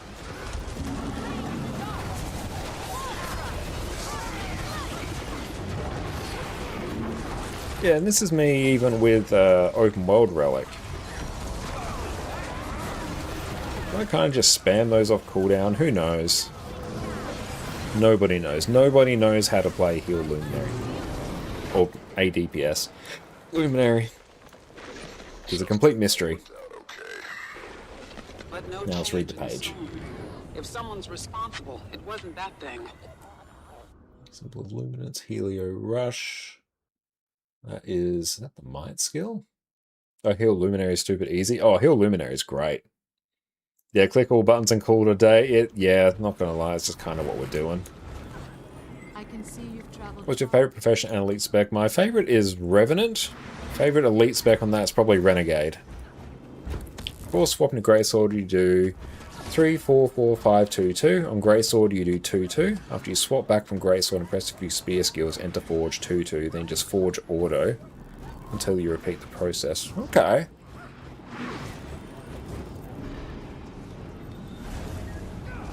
It's also because I'm like very sleep deprived. It's been a super hectic few days, so I'm absolutely exhausted. So I'm looking at the spear loop over on my other screen here. My brain's just not vibing with it. Do I even have food? Do I even food, bruh?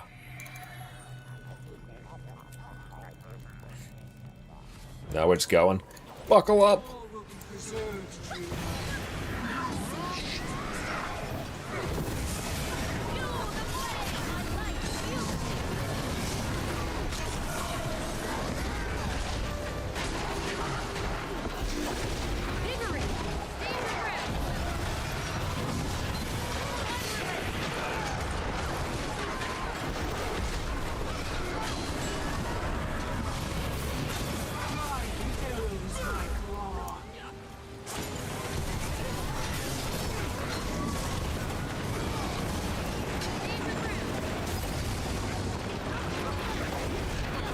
Just one spam.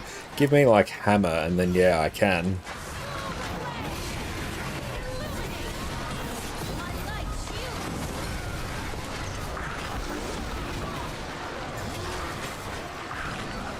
Oh, that's a lot of health on the other one. Nah, screw it.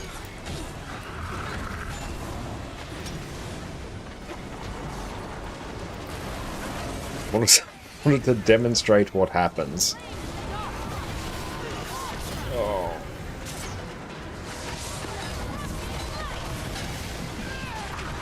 And there's meant to be an order in which I use my skills there. I'll figure that out later.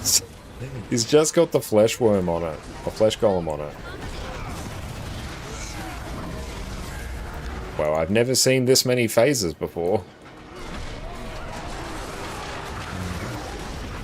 Oh, stability.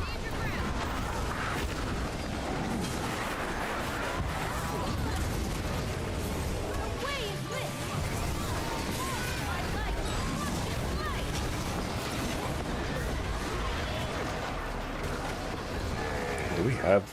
No, we don't have 3 healers. Okay. Get some stabilities. There we go. As Fangirl, do you think switching to EU region feel more popular for an AU player? If you play in the evenings in Australia, almost certainly, yes.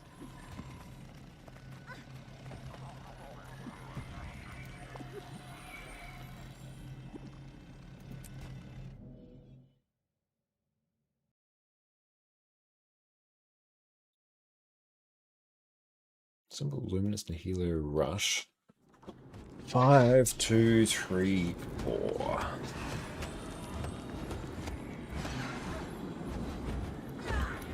Gleaming Disc, what is that? Oh, Gleaming Disc is the 3. 3 into 2. Yeah, 3 into 2 is good times. Usually playing this times, I always struggle to find people with instance content. In that case, yeah, you might have a better experience being on EU. Even when I go to NA, I will generally find people for content. Depends on the content. Like if it's low interest content, you know, things like dungeons or really difficult raids and stuff, you might have a bit of a rough time. But yeah, there is more of a population on EU at this time because it is mid-morning for EU as opposed to like 3 in the morning for NA. What am I using that for? Is that just a stun?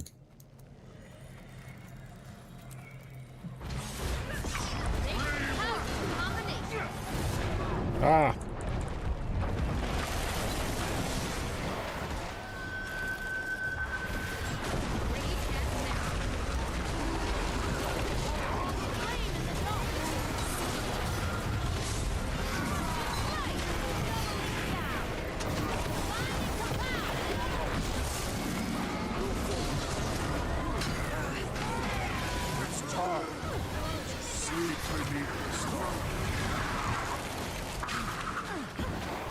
Oh, it's 7:30 in the morning on the East Coast? Oh, okay. Good, well, time has improved a bit then. But yeah, usually at the time when I'm starting stream, it's like way earlier. Probably the time I'm basing it on. But still, it's like very early.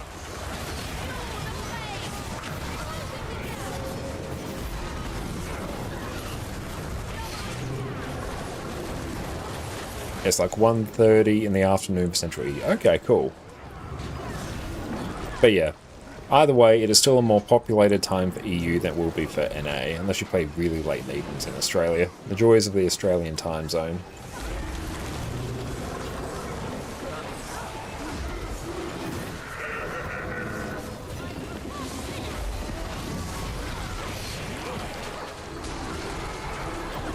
Claw Island is just for the story.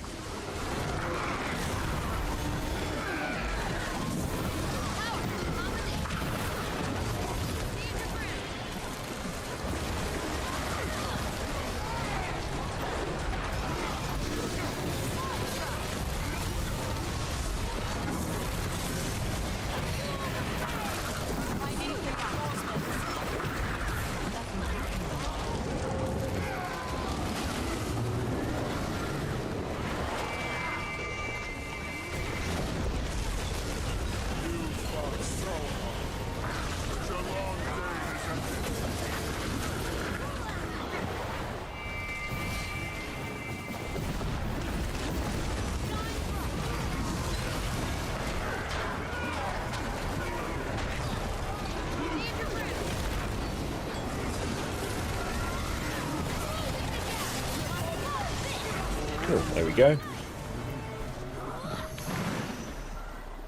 Yeah, NA doesn't really pick up till midday on the weekend. However, today being Father's Day, there's a chance activity might be lower until the evening hours. Makes sense.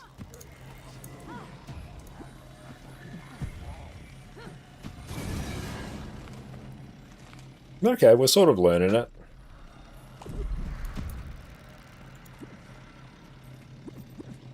Daily done. Sweet. Oh, Bone Skinner. This one might be a little dicey.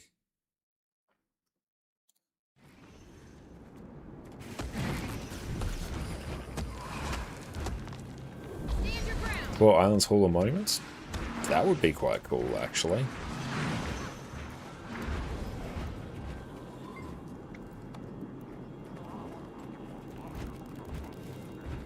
I'll take advance here for Aegis.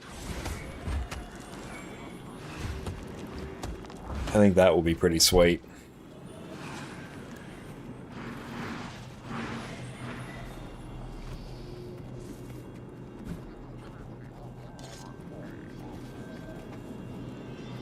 That means I can actually grab some utility.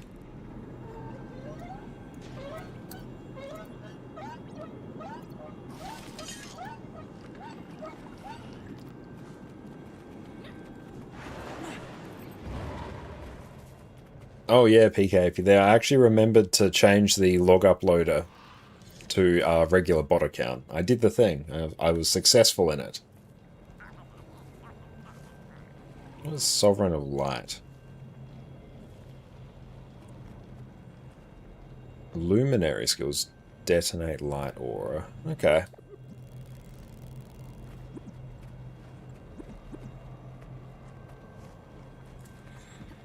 I feel like for the Zaitan fight, they could honestly just completely revamp that last instance and take you directly there. Wait, you couldn't get a very quick play group on NA, 1 minute EU and you're in? Yeah, it's like way more populated right now. How's your ping, Sven? Like your ping difference?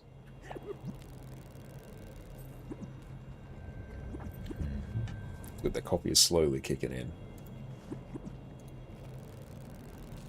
What am I starting on this build?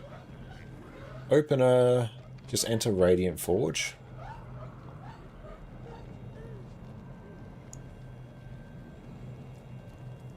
Okay, so we start in Forge. Oh, you got an extra 30-40 ping? Oh, that's not too bad then. That's workable. 260? Ah, yeah, honestly, I feel like that's fine. You get a little bit more. It's a very similar experience to me, all in all. I'm on like 240 right now, but we'll kind of see what that gets back to.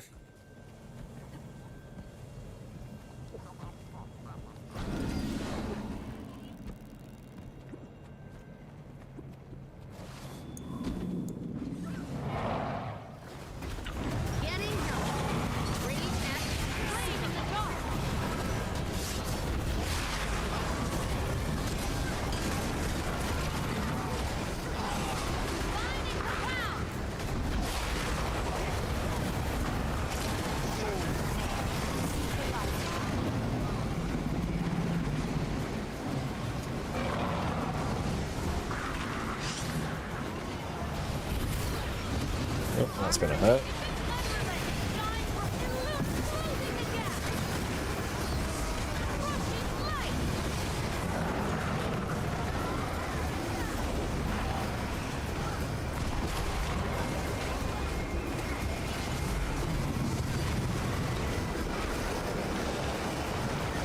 Why just that?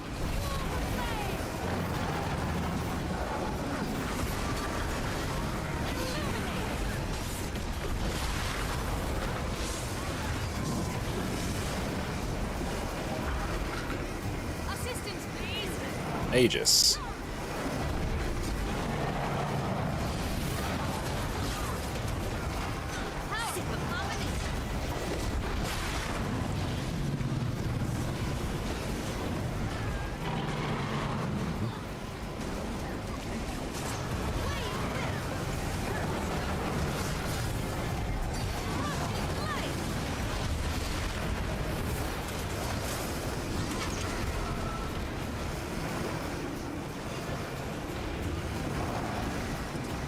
Aegis.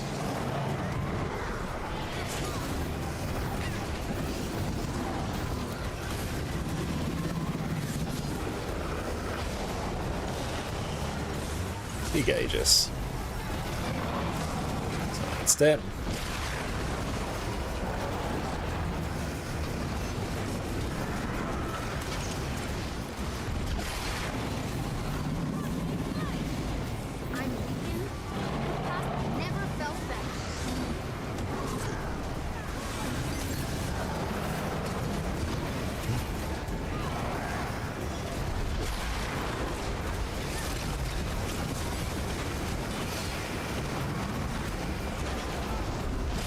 Let's go over here. Ooh, there we go. Getting a bit dicey.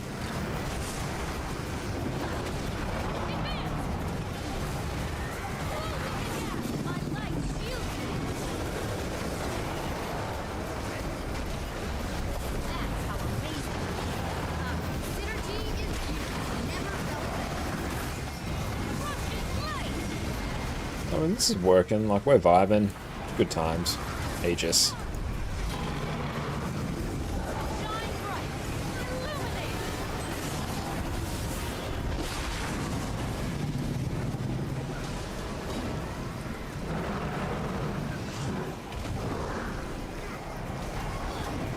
I'm quite enjoying this. A lot of utility here.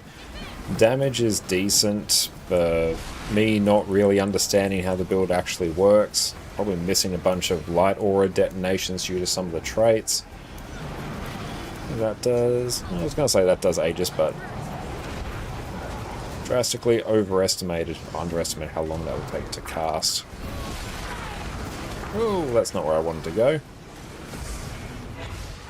Yeah, PvE on EU feels no different to NA for you. Great. That's what you want. Yeah, honestly, based on that, just chill on EU, I think.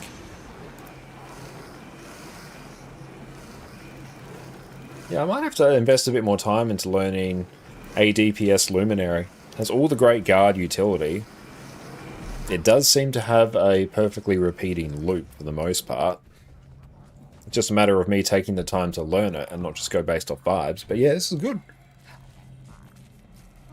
Some movement skill issues that I have to get used to, particularly using the 4 skill there. That sort of locks me in place with animation, so I can't dodge during it, so I have to be a bit mindful of that, but it works. Yeah, Lack Loom is a very strong build. Yeah, it feels strong. Yeah, for me, not knowing it, it feeling as good as it does is pretty solid. And I did have this Guardian set up where... you know, we've got Power Drag Hunter, Power Lack Luminary, Condi Quick Firebrand, Heal Quick Firebrand, Heal Lack Luminary, and whatever the dickens that is. I think that's probably Celestial Heal Firebrand. So it's one of those characters that can just play every role if I just take the time to, you know, really get comfortable with it. I can see you've traveled far. Like, every character can kind of do every role, but this one on this account's actively set up to do it. Oh, yeah, that's a cool skill. Heal Luminary. Oh, Receive Light. Oh, that one. Yeah, that is like an Omega heal for peeps in front of you. Yeah, that's a cool skill.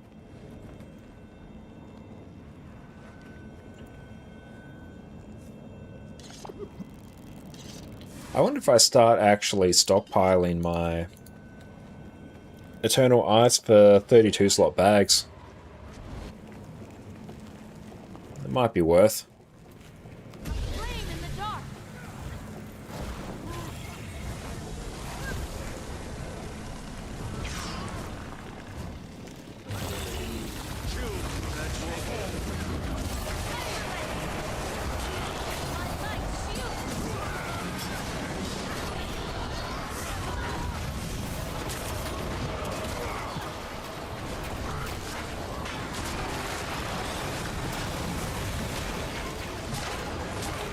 Aegis this? Nope.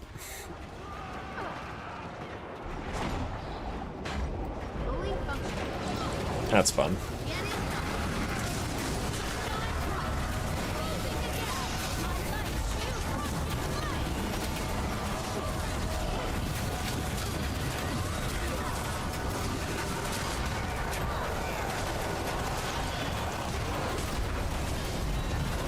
There we curious, trying to actually sort of learn the loop.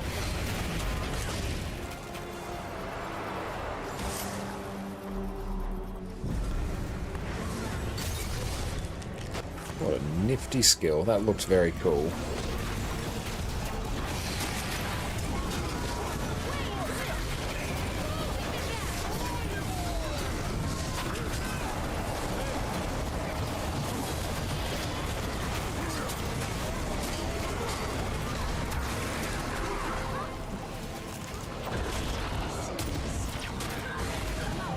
Definitely not using my utility skills like I should.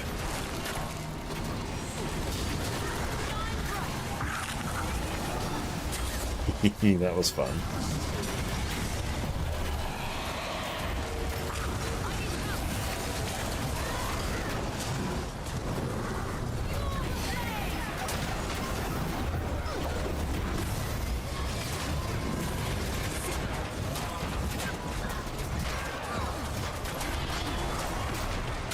Ouch.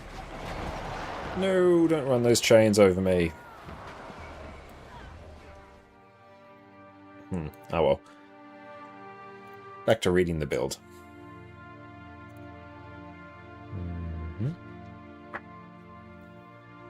5 out of 6 alacrity applications are on spear. It means highly effective stack boon duration on spear and damage on greatsword. Okay.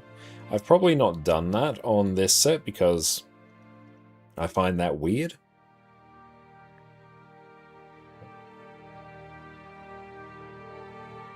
Oh yeah, we're dying here.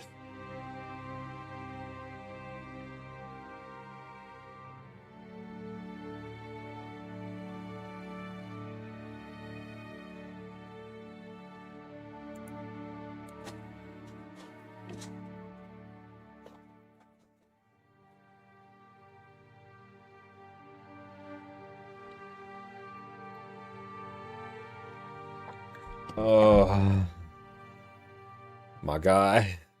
F1,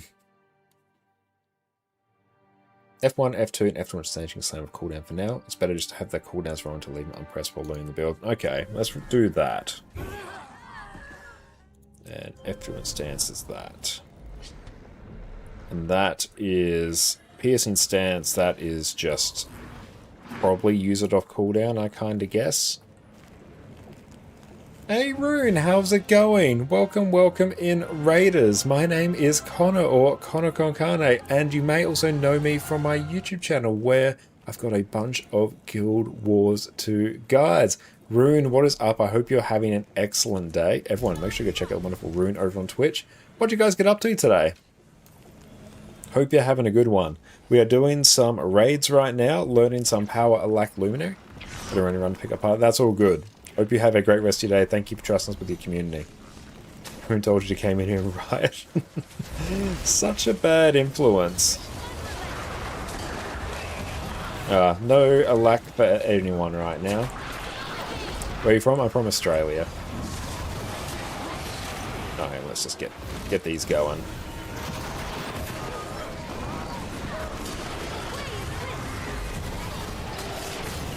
He did not die. Very successful.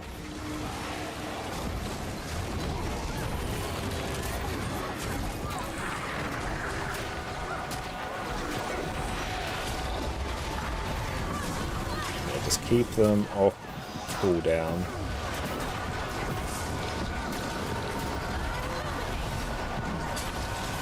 We got the order of the skills wrong.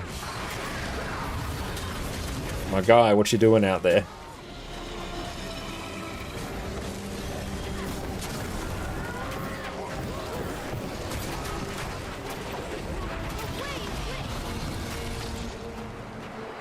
It's 4-3, piercing stance, 4-4, 5, and 2-2. Okay.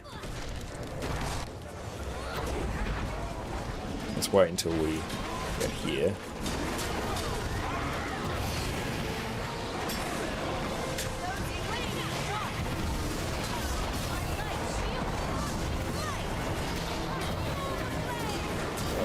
Oh, it's always fun seeing the chains literally just running around.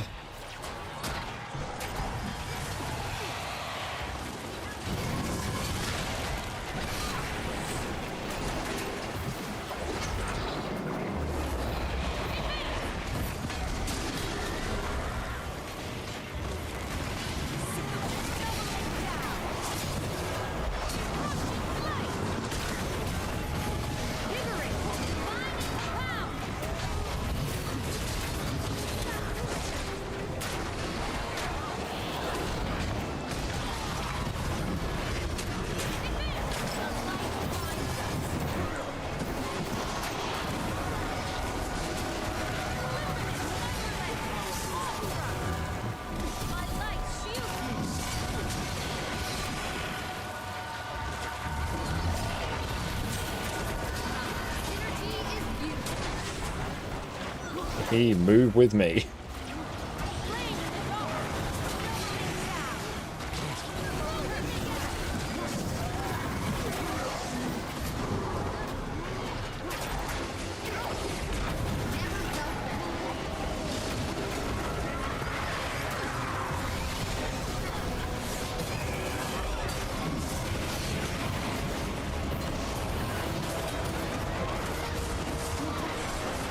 And you have a wonderful Sunday as well. Thanks for popping in. Oh, I hate how sometimes it does like no damage. Sometimes it does all the damage. It's kind of just a bit random.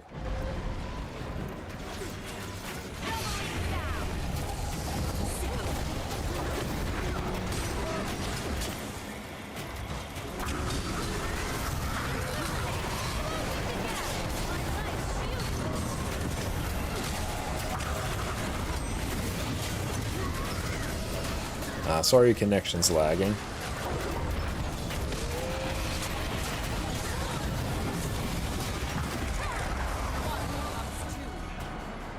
Do you have a ranking of your most fun specs anywhere, or was it top 3 to 5? Yeah, I don't have a ranking of them all. Most fun to me... Oh, what's that stun break? No particular order.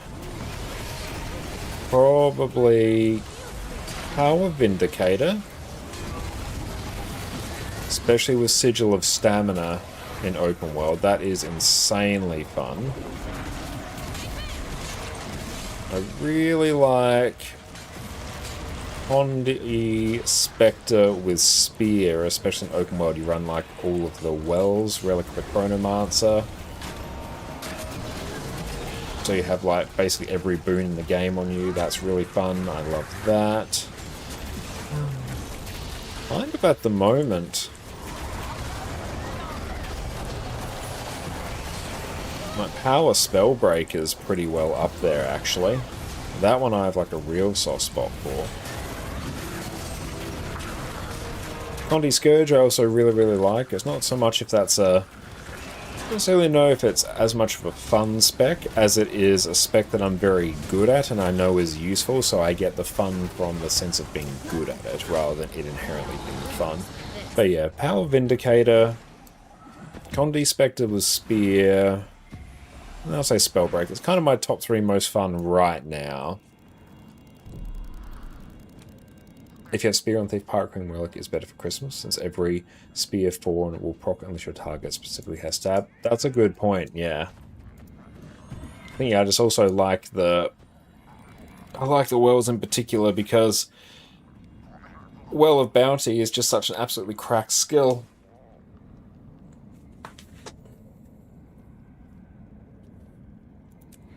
I have to check, because yeah, it's definitely before Pirate Queen. I think I may have ran like Celerity on there as well, so it was pretty flexible. But yeah, it'll be worth another look. And thanks for the hydrate.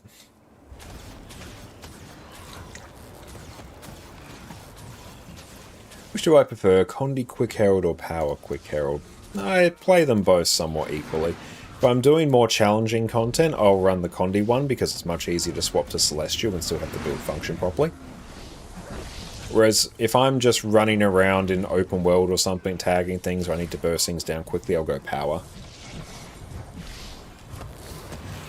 Yeah, Thief's Spear skills are very fun. It's definitely one of the builds that's not particularly ping friendly, so I'm very much aware of that when I play it, but I still enjoy it nonetheless.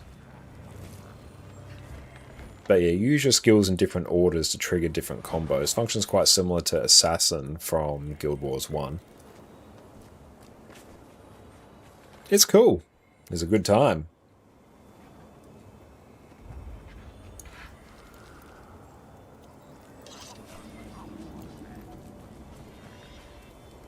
But I made an entire build guide on that Condi Thief video in particular. You change guild members. Oh, they swapping guild members, are they?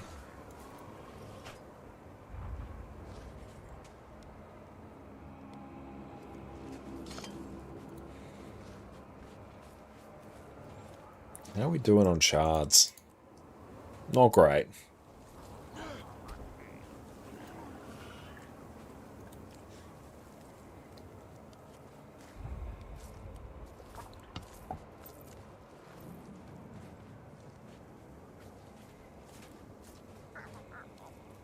I should make sure I get, like... I lack Heal Paragon up and running. I have it somewhere on this account, but... yeah, I've just kind of neglected it. Just an absolute banger of a heal build. Rerouting.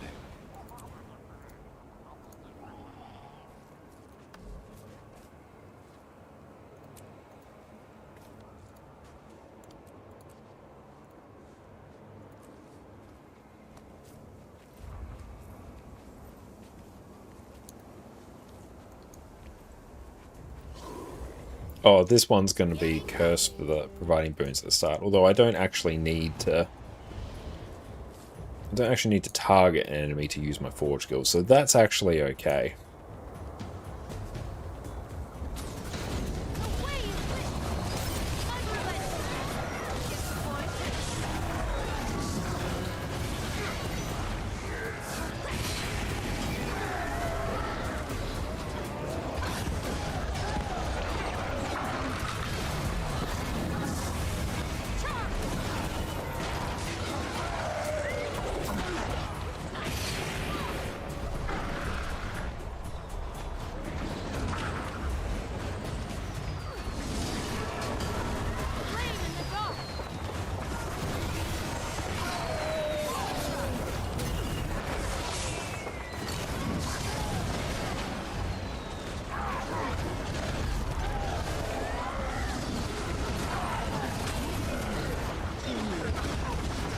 Oh, that was good pull.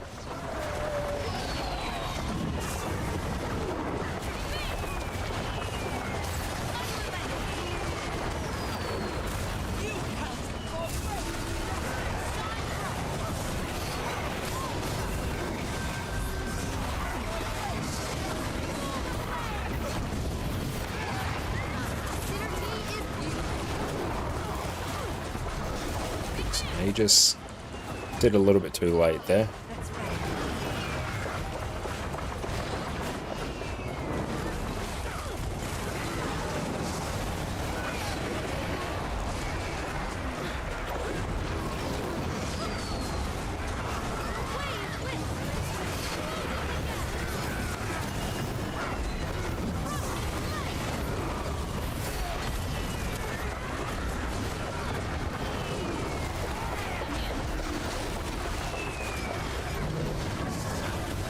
That's good, yeah, we've got boons now, which is nice.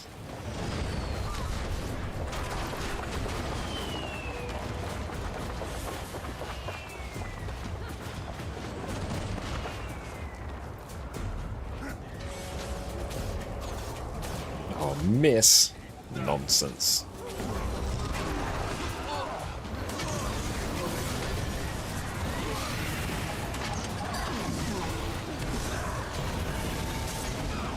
Yeah, I wasn't expecting Cold War, but you know what? It's free loot at the end of the day.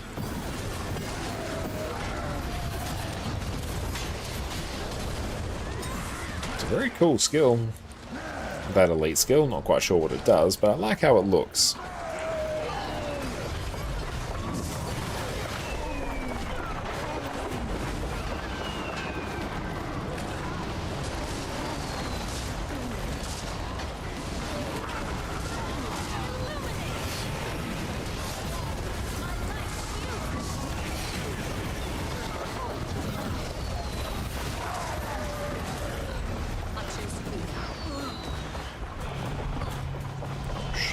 Here.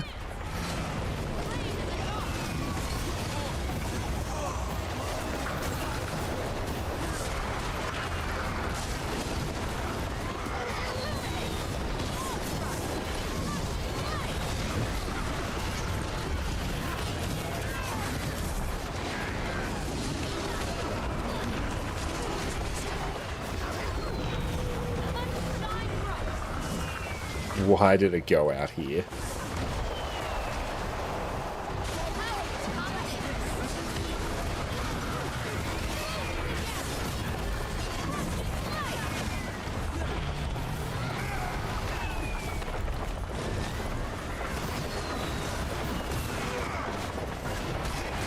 That's good, we're learning the build.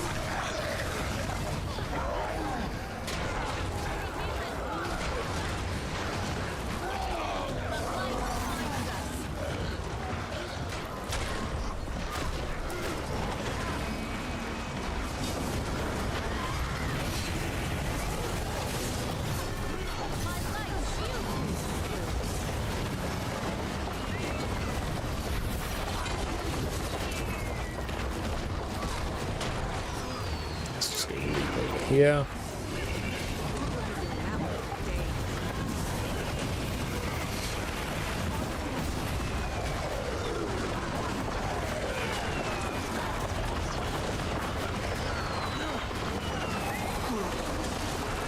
Champion Odin here. Heal off.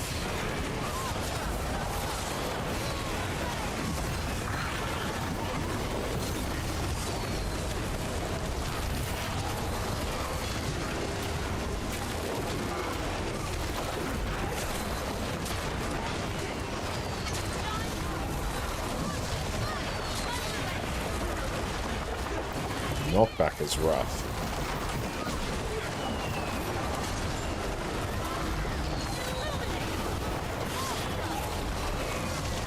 Okay, so I didn't factor in the cast time of the 4 there, and I accidentally skipped over the 5.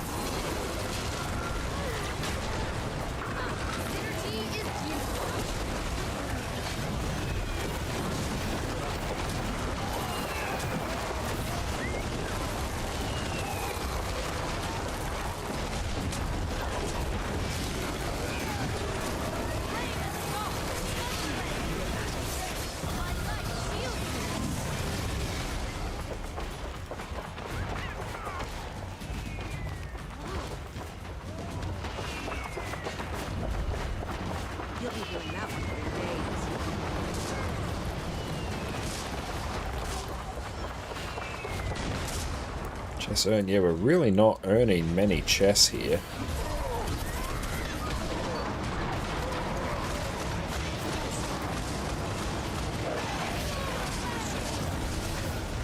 Just did that in place, that's rough.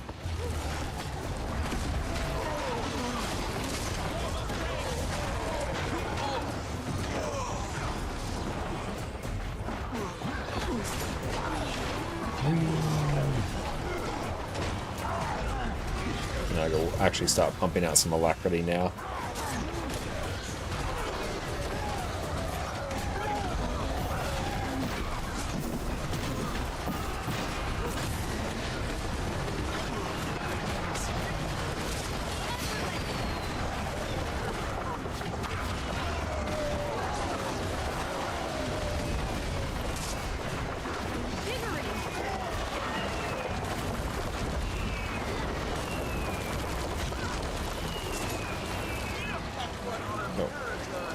Is the boss.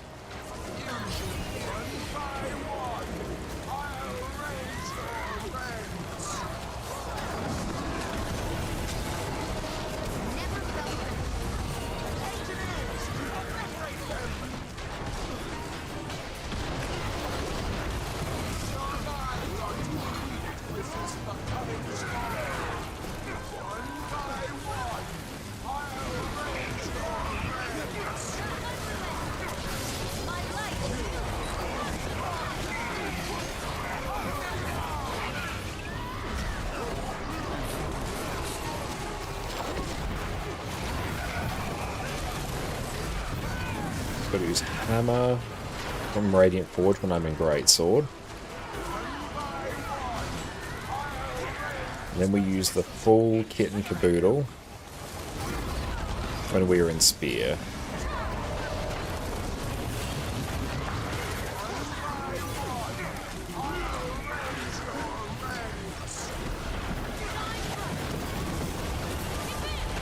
There we go. Stores merch is on sale up to 50%. Oh, damn, nice. Ooh, that one hurt.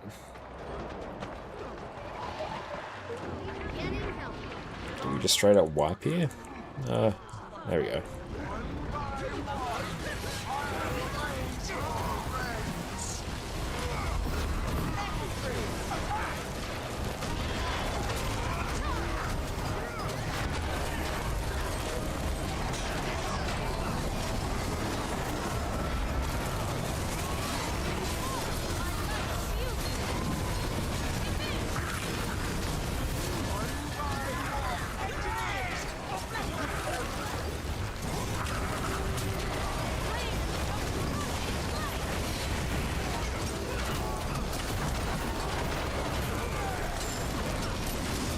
This is overall pretty chill.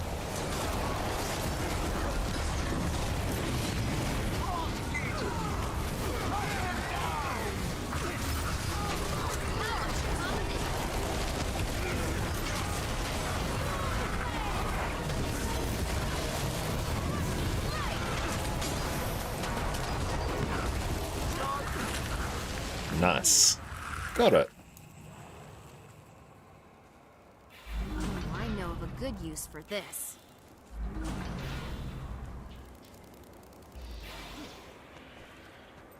Yeah, I quite like it. I could see what we could hit on the golem. I might not test it tonight because I'm absolutely knackered, but I think that's kind of everything for this group. TY, we'll just say that. Cool, let's go leave.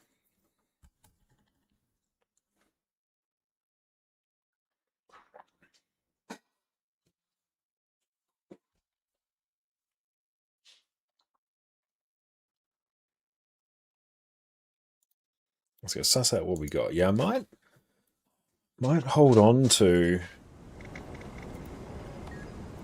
my... Oh, nice, we've got that. Might hold on to my Eternal Ice in case I want to do...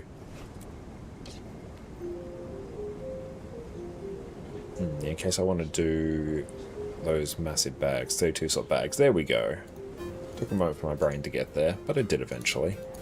Statistically speaking, this is rather rare. Okay, let's process that.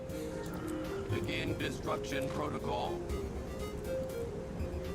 Nice. Now we are going to go take a break and stretch our legs. I'll see everyone in a few minutes. Enjoy a video.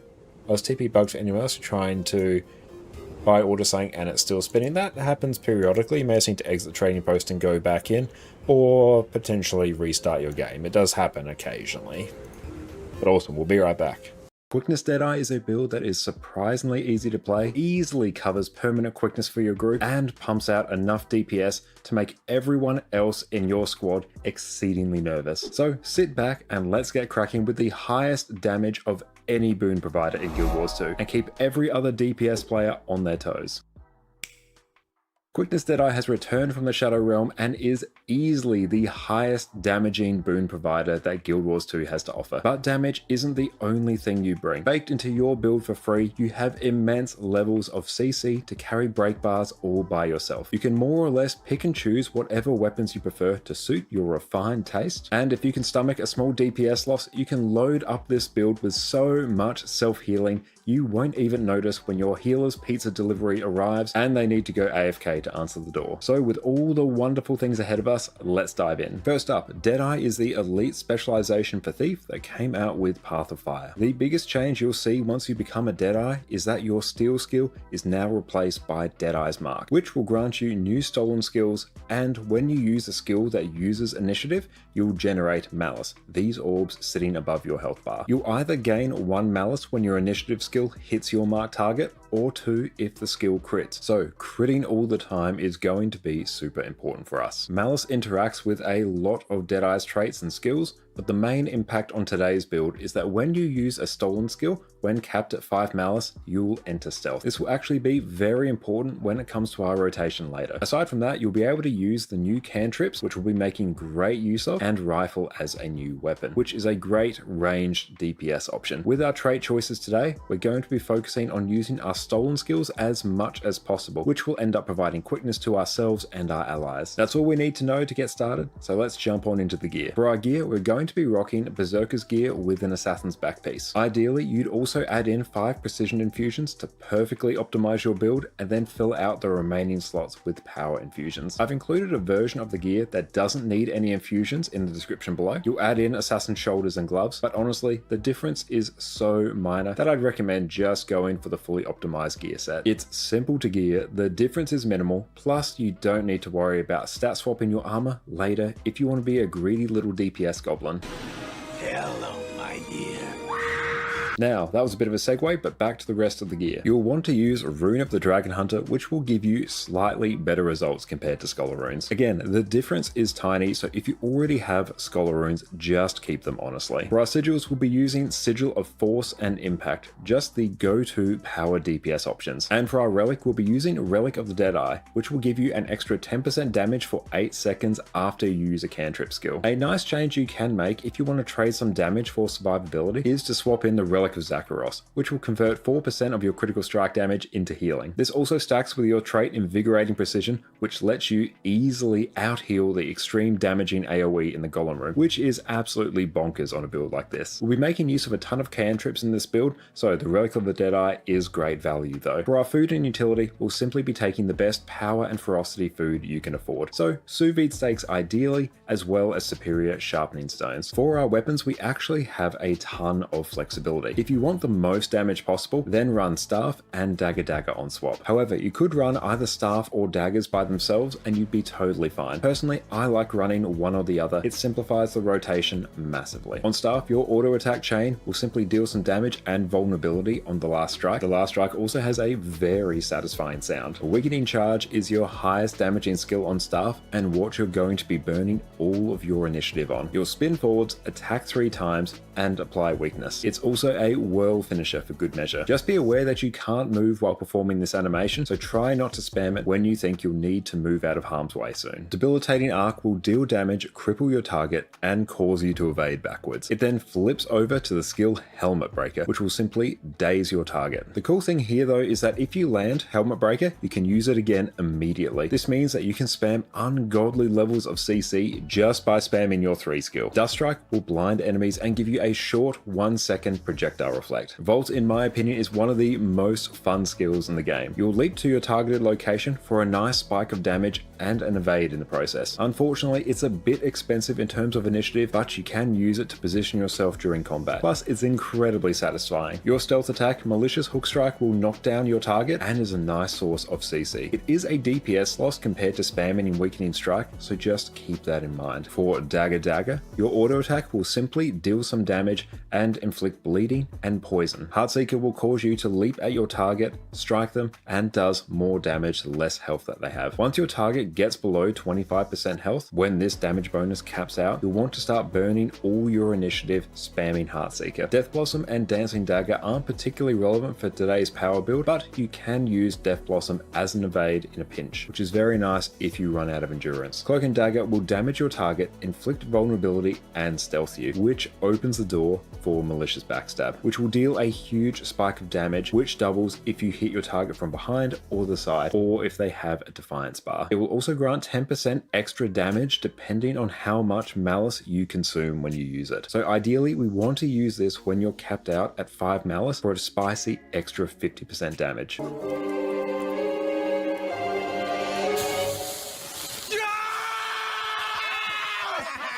Like I mentioned before, you can pick either one of these weapons if you want to simplify your rotation and only worry about one set of skills. This leaves you open to have a range weapon on swap in case you need it. Rifle is your highest DPS option, whereas Pistol has the single easiest DPS rotation imaginable. I won't cover these weapons in detail today, but let me know in the comments below if you want to see any rifle and pistol builds in the future. For our utility skills, Malicious Restoration is a massive heal, transfers 3 of your conditions to your marked target, and due to your trait 1 in the chamber will give you another stolen skill charge. The passive for Assassin Signet will grant you an extra 180 power, and you can also activate it to give you 540 extra power for 5 seconds. Mercy is probably your single most important skill on Deadeye, especially if you're running Staff. First off, it's a stun break, nice. It will also grant you 3 initiative by default and an extra 1 initiative for each stack of Malice you have when you activate it, so a total of 8 initiative if you time it right. It also comes with 2 charges, so you can use this to generate insane levels of initiative to spam your money skills. And because it's a cantrip, it will also give you a stolen skill due to 1 in the chamber. Shadow Flare will damage your foes at your targeted location, and you can then reactivate it to port to this location and deal a bit of extra damage. Ideally, you'll always want to activate this for the extra damage,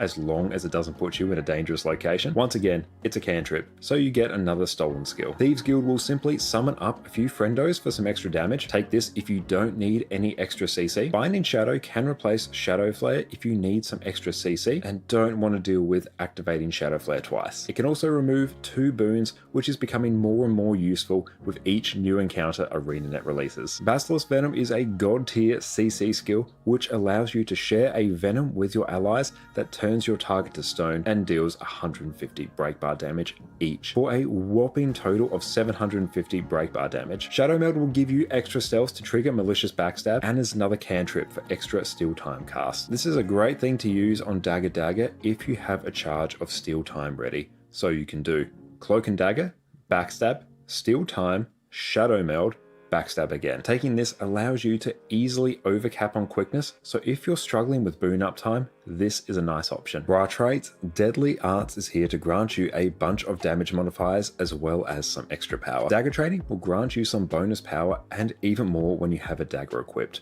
Even if you don't use a dagger, this is still the best choice for maximum damage. Revealed training grants you extra power and even more when you are revealed. Again, this pairs best with Dagger due to the stealth it grants, but is still the best choice in terms of power damage for other weapon sets. Executioner will cause you to deal an extra 20% damage when your target is below 50% HP. This is a massive damage modifier and really amps up your damage in the later half of fights. Critical Strikes is all about amping up your critical hits and ensuring you have as much fury uptime as possible. Keen Observer, even though it's a minor trait, it's very important for power thief builds. This trait will give you an extra 10% critical chance permanently, but an extra 15% crit chance when you're above 50% health. Critting 100% of the time is incredibly important for power builds because for every time you don't crit, you're missing out on a huge portion of your damage. So yeah, this crit chance is important. Try and stay above 50% health as much as possible to maximize your damage. Twin Fangs will cause you to deal more damage on critical hits and will increase this further when you're above 50% health. It's basically the last trait Keen Observer,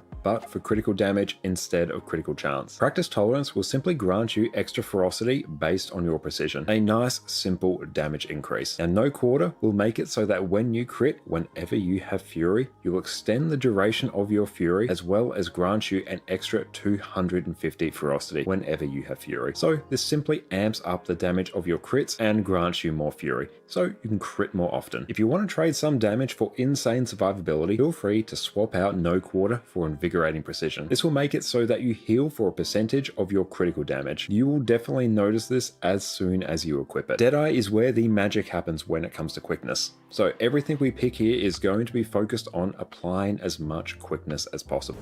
Alright, we are back. Welcome back, everyone. Okay, what we might do now, let's go grab some more experience boosters for this character, because we did that entire thing without experience, and that is not ideal. Had some good fun with this. I might even do a little bit of farming with it. Okay. Piece of candy corn.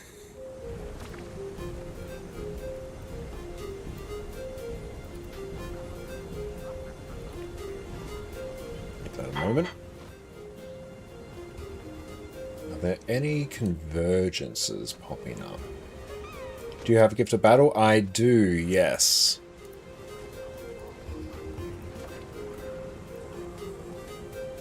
And Duke, what are we making today? Not so much making anything today. We made a lot of progress on our third account for getting that one ready to craft a Twilight, which we'll sell. On that account, we will then subsequently make a Gen 3 Legendary, send it back to this account. This is our main account here, so third account is fueling this account. And on this one, we will probably make Aurine's Mace next. But we are kind of hard limited right now by Spirit Shard, so really anything that I can do to give me a boatload of experience is a good thing for me to do. And also, I am completely wiped today, so we're using this as a good chance for me to rest and recharge. Spirit Shards again, it's always going to be Spirit Shards. It will never not be Spirit Shards. I can generate gold far quicker than I can generate experience and playtime. And because I drain them so much. Like, I'll never not have a problem with it until I literally stop crafting legendaries. Where are we going? Here we go. Alright.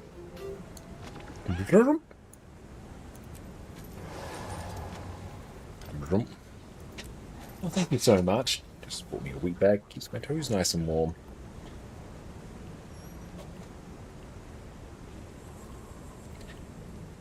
Just farm tomes in Wobbuff's World or PvP, I guess. That is a good option.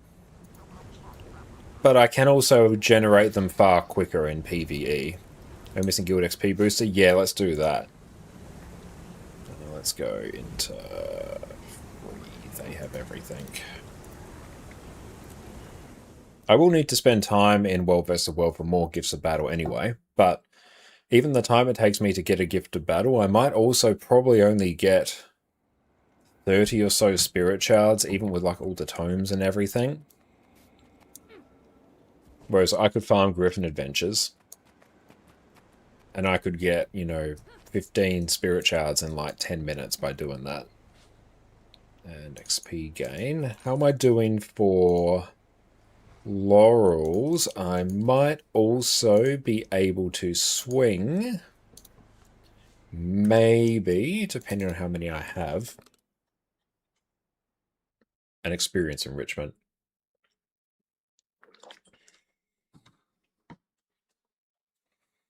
And I think on all my sort of regularly played characters, imagine farming effectively in this game. It's something we've been forced to do because we have the goal of making every Aurine legendary. If I wasn't just so hard focused on moving from one legendary to another, it wouldn't be anywhere near as bad. Like, spirit shards would just naturally accumulate. And thank you for that hour car. Yes, super excited once again this year to be raising money for Tyria Prize. Any donations you make towards that go straight towards the Rainbow Railroad. Some the gear. Experience enrichment, yeah. So we grab that. Experience enrichment. Pop it in there. Put it in there. Pop it in there. Okay. That is pretty well buffed. So, okay. Let's check our weekly rifts. Don't think I've actually farmed them. Okay, so.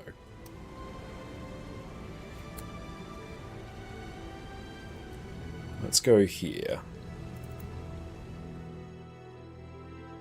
Farming rifts will be a very, very good shout for this. Plus it would generate us a bunch of junk items, which because of our Jade Bot get turned now into Jade Slivers. Which we can then...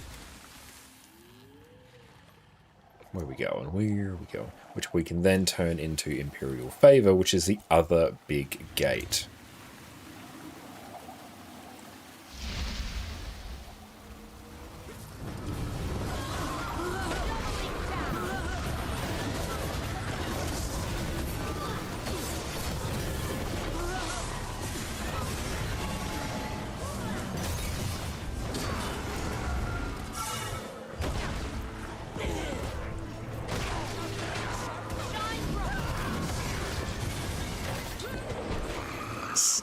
It's good fun to play.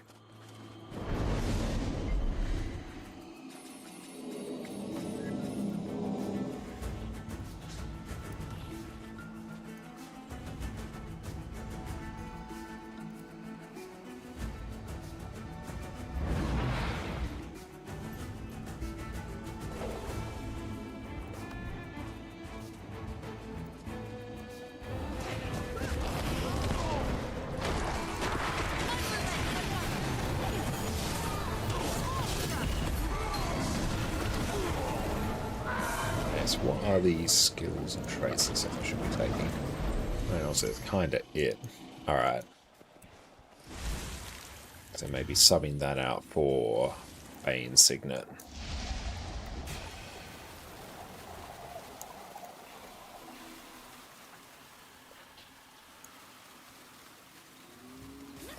There's the power.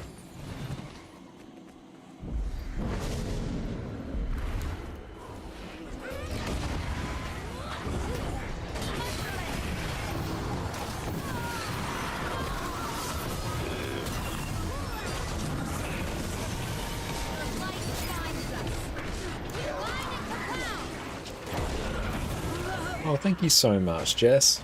Again, just wonderful in every way. That's made us a tea. Thank you. Really appreciate that. That's amazing. Thank you so much.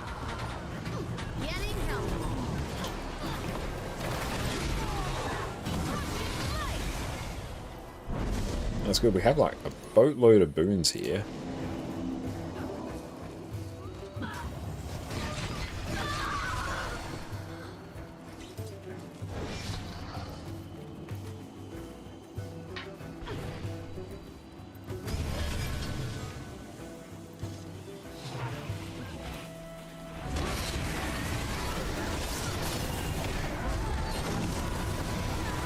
Cossack, welcome in, mate. Great to see you.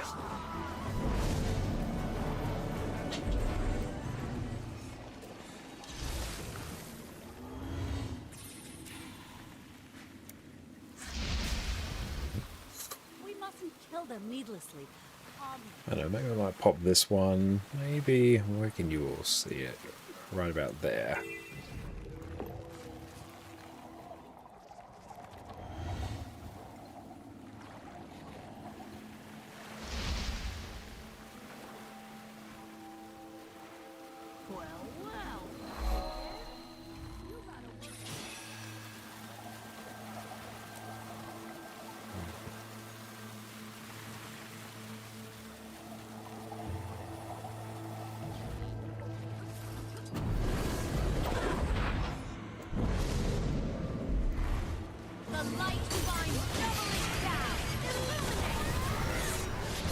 Where are you going? That's wild.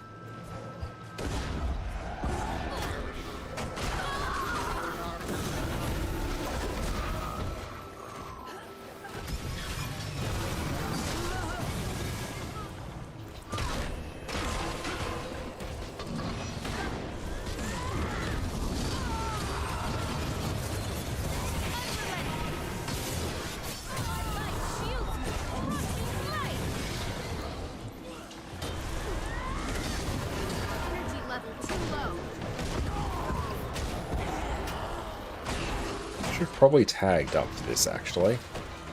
I might even just create squad. There we go. Just so it looks like there's events happening.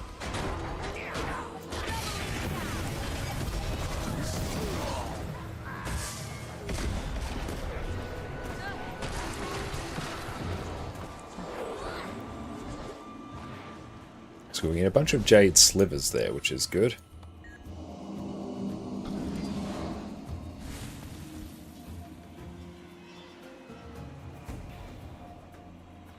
You want to complete your Thief's complete map comp? But remember yourself to do Tangle Depths again? Yeah, it can be a bit rough.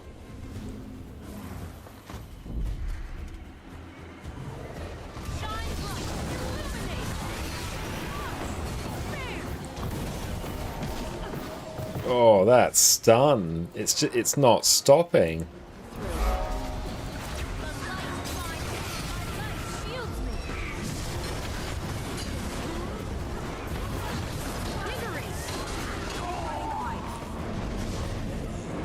Skarnek, thank you for the follow.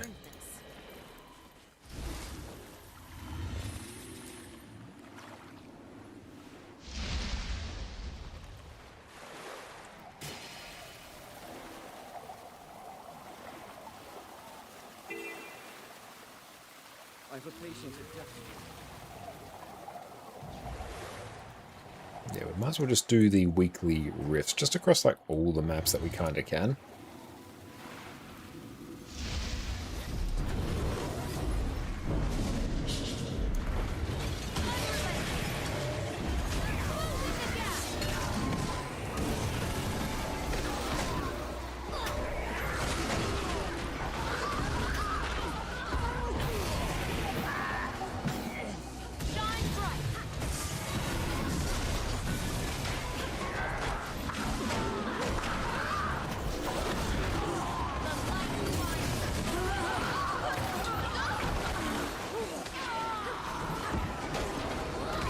It's good. These jade slivers are coming in pretty quick.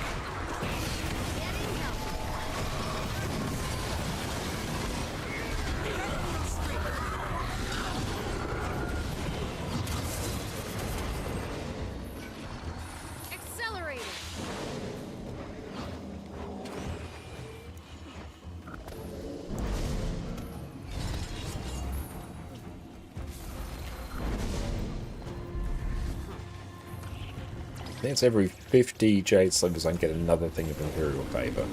So it's not much, but it adds up.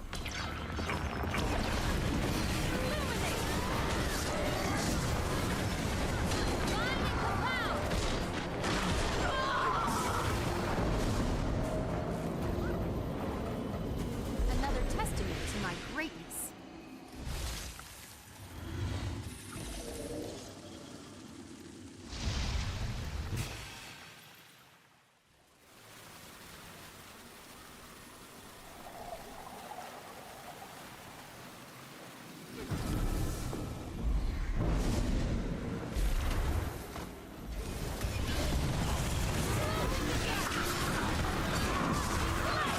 Good like AoE damage.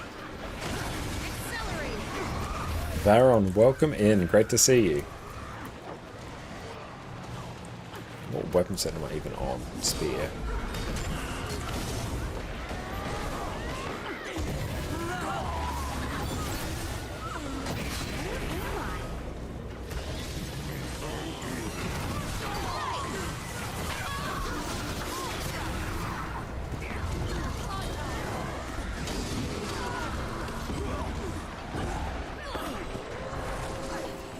Guardian new mate. Just a nice little side quest or deviation from Revenant. But I was sort of in the mood to play, well, I was asked to do a LAC DPS. I opted to do Power LAC Luminary, had a pretty good time on it, so that is what we have set ourselves up on for the rest of the evening.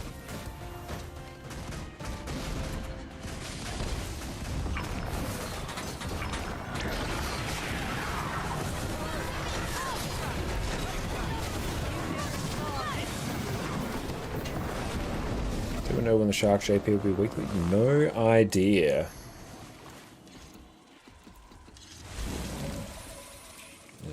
HD swapping.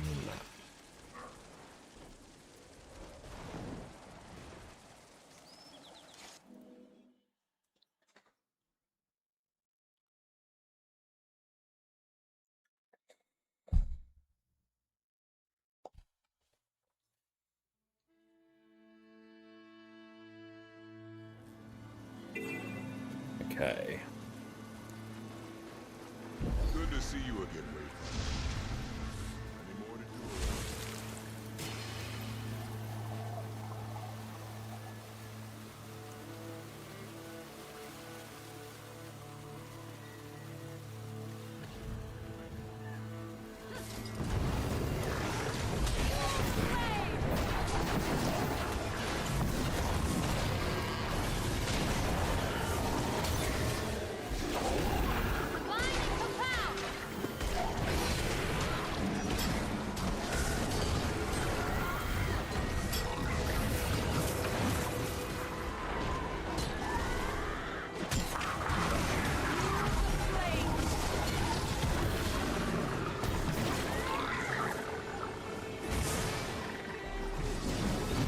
We need to not let them get out.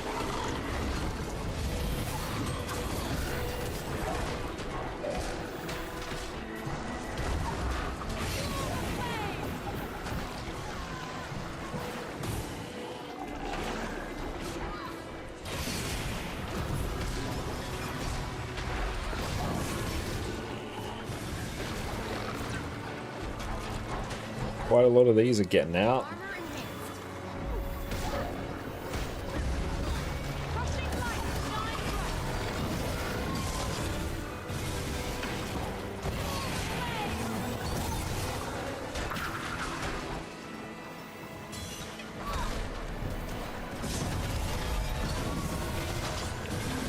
Seconds we're getting there, just gotta load up our burst damage.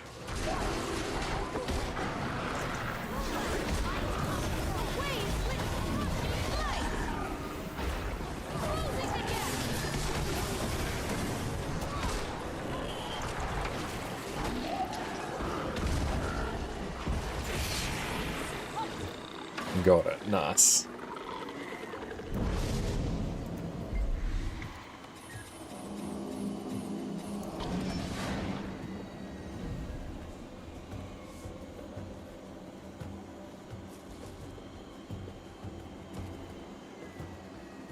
Fate level 0.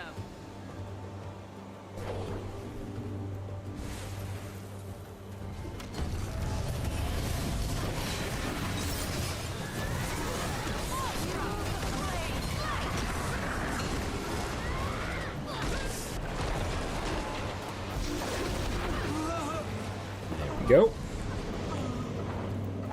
Let's grab that. Also get some Chatoyant elixir, because that will actually give us more experience from kills.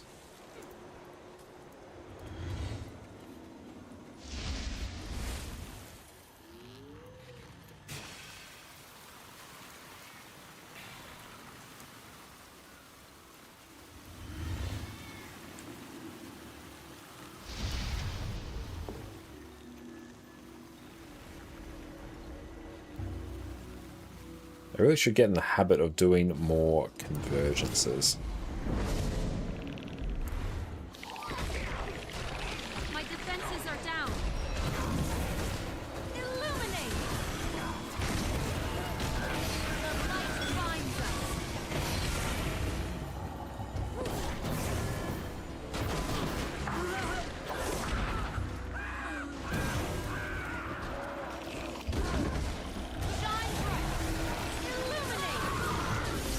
This is actually completing the heart as well. Nice.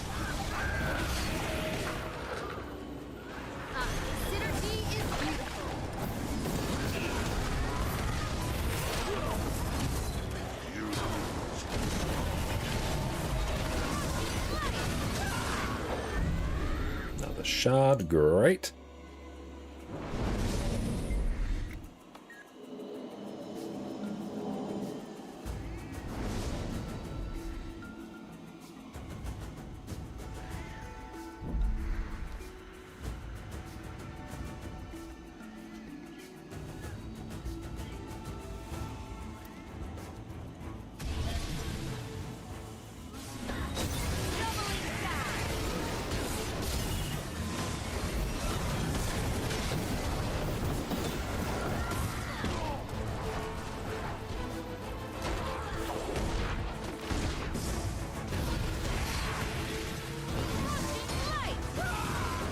There we go. That's good to go. Alacrity, quickness, might, resolution. Got a bunch of good stuff on it.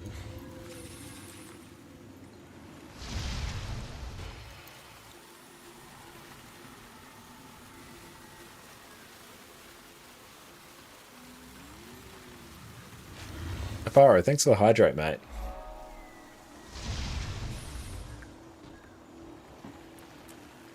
This one is ancient. Hundreds of years old, maybe more. Its roots were Oh, Fate has escaped. Oh, that's an annoying one. There's the power. The sap of nearby plants may be able to heal it.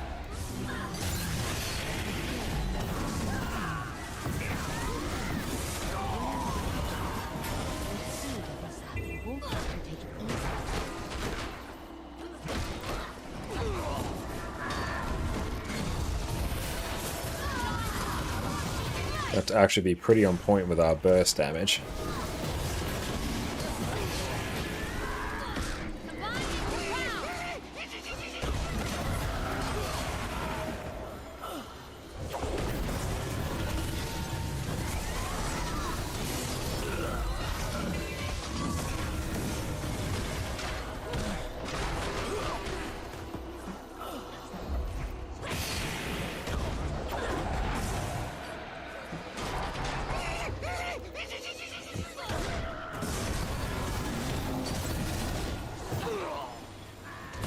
Oh no.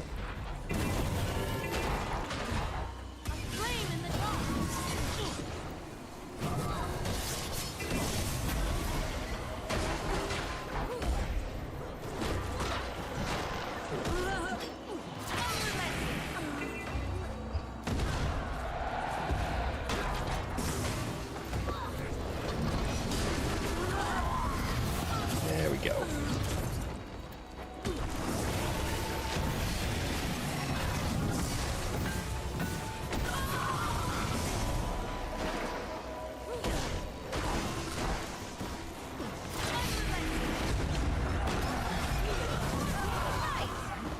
Yes. So you can all just kind of stack up and just kind of burst everything down. There we go.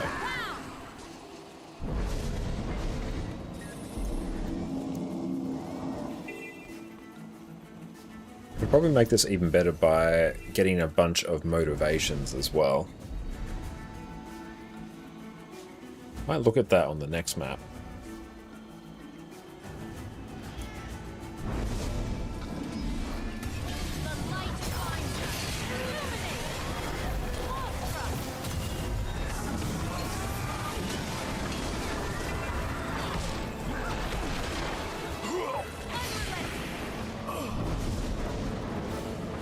Another testament to my greatness.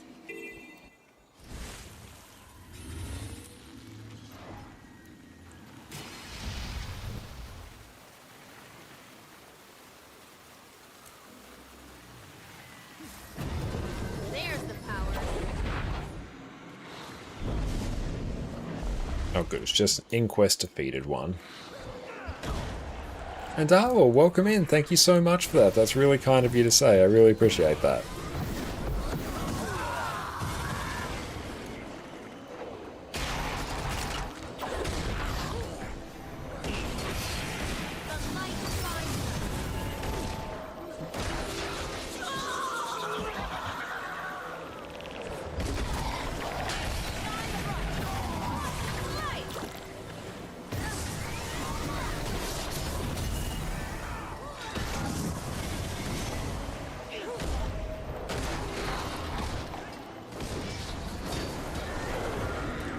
Very good.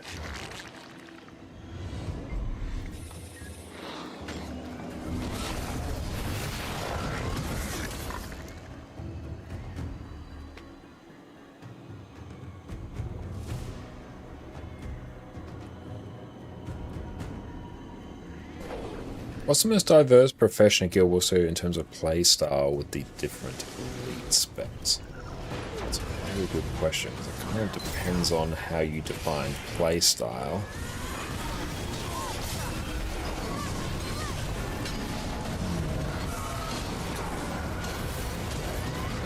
Think on that just for a moment. It's like you have kind of obvious answers like Chronomancer or Mesmer. Most of it has been carried by Chronomancer in terms of how many roles that it can fill, but I don't know if that necessarily is the same thing as play style. It's like Power Chronomancer and Power Boon Chronomancer play fundamentally the same. It's not really a different play style, it's just your boons come from a different spot. Warrior builds are somewhat similar. Revenant builds can function somewhat similar.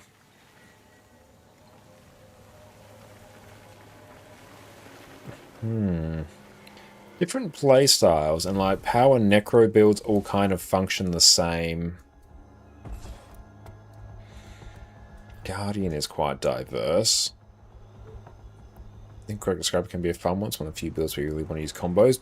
Engineer is actually a really good shout in terms of each of its specs feeling quite different and unique. So that one's actually kind of up there, because yeah, Scrapper feels very different to Hollow, which feels very different to Mech, which feels very different to Amalgam. So that could be a good shout. I was definitely thinking Guardian. Guardian's a good one, because yeah, Firebrand very distinct, Willbender also very distinct, Dragon Hunter. Yeah, that's pretty good. Yeah, I assume you meant diverse. One that I'm actually kind of thinking, an out there pick, is actually Thief. Daredevil has a very unique play style of managing your dodge as part of your DPS rotation. You get your full sniper, gunman aesthetic with Deadeye. Spectre feels very, very different as well to each of them. And Antiquary, very, very different as well. You'd say Necro? Necro's an interesting one. I was thinking Necro, but the thing that kind of led me to saying it's not diverse in terms of play styles is because basically all power Necro builds kind of operate and feel similar. They take the same weapons. Quite often they'll take similar utility skills where possible. Necro has like a lot of roles and a lot of builds, but I think quite a few of them are very similar.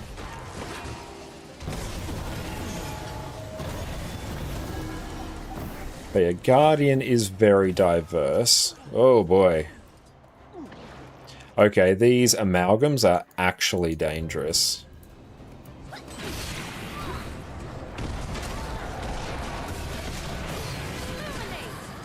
Oh, get out of that.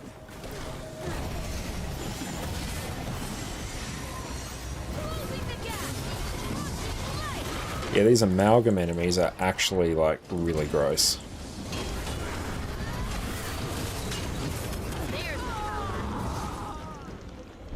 Yeah, different playstyle for each elite. Guardian's pretty noob-friendly as well, right? I wouldn't say... Guardian has, like, some very easy builds, but I wouldn't necessarily say it's noob-friendly. It sits sort of in the middle in terms of difficulty for most classes, I would say. It's not particularly easy, but also not particularly difficult. Unless you're counting sort of your just auto-attack spam Hammer Guardian builds. Ranger... Yeah, Ranger's pretty diverse as well. And yeah, that's a very good point. If you want to play something completely distinct, play a distinct profession. Or play a different profession, that is a fair point.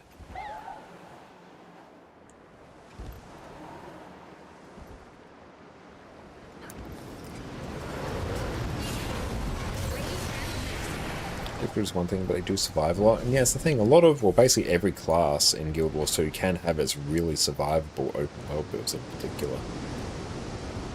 Yeah, Warrior, I'd say, isn't particularly diverse in its fundamental playstyle. I'd say Thief, Guardian...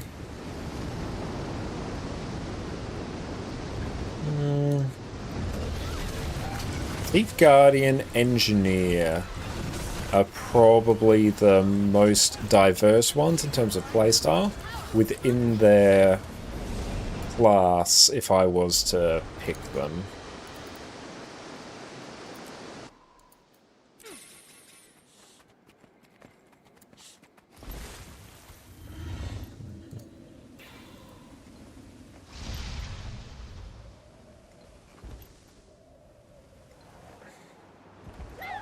But yeah, Guild Wars 2 is definitely a game that encourages you to play multiple characters and makes it very easy to do so. That's quite often that's what I do, is I will, you know, if I feel like playing something else, I will just go pick up a different class. Like, yeah, we started off today on a bunch of Warrior, we jumped back to Revenant, then we went, hey, we're playing some Luminary now, we're having a good time, let's stick to Luminary for a bit. And really, whatever I'm playing at any point is kind of just dictated by the fluctuations in my mood on the day. One of the great things about Guild Wars 2, I can never really be bored in terms of playstyle. I'm liking this. We have, like, all the boons. Give ourselves quickness, quite a lot of it, actually. Really good burst damage. Got completely rolled in terms of being CC'd there.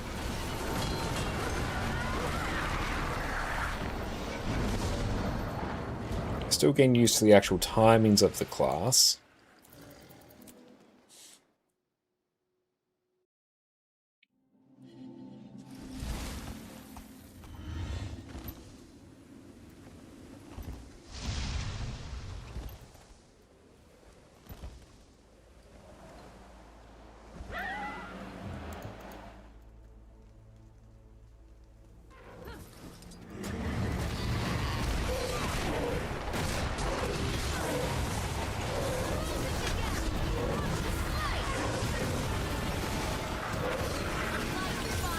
Focus and start the best way level Necro or Reaper, or you can go into Sword, or is there a better choice? I would actually say Axe, Warhorn, and Dagger main hand on your other set. So you got Dagger, which is actually a pretty good power weapon and can be totally viable on any of the other Necro specs. Have Warhorn for CC and Swiftness, and also whatever damage you get from Locust Swarm. Then you have Axe for range, which also actually has reasonable damage. Staff is good. I quite enjoy staff as a weapon. But yeah, I'd probably swap focus for Warhorn. Maybe have like a dagger as well.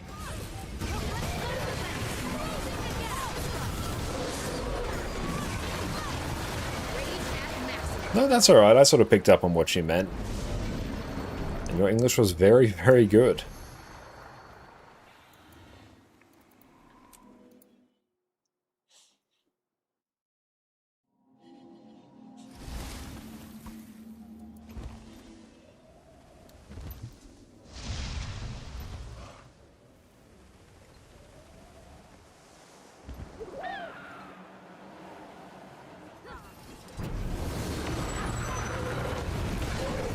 Oh, what do you equip the dagger? Oh, what you'll do, in this first set, you'll run, say, Axe Warhorn, and then just in this slot on your second set, you'll run Dagger. And then when you swap to it, you'll be swapping from Axe Warhorn to Dagger Warhorn is how it will work. Which word would have been right in the question? Let's see, circling back to what you asked. Yeah, where you said divers, it was literally just diverse, so you'd put an E on the end, and that would have been the right one. Like, diverse instead of divers. But yeah, like literally one letter off and it just like changes the meaning entirely. But no, English is like a weird language.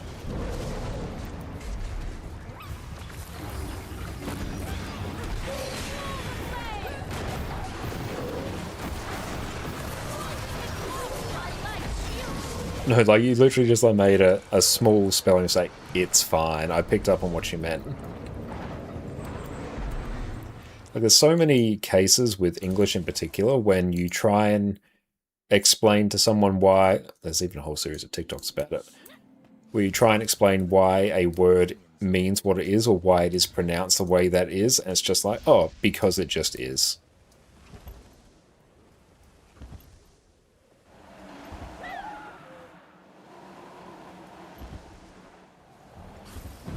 There won't necessarily be any particular reason for it. Just be, oh, it's literally just how it's spent. Why is it? It just is.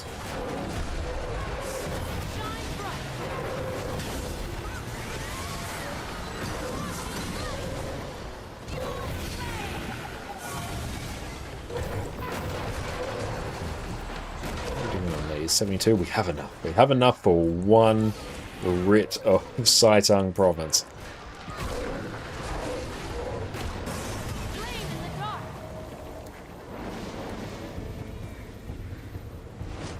Oh, you're German native speaking, so you can do that very well too. Great.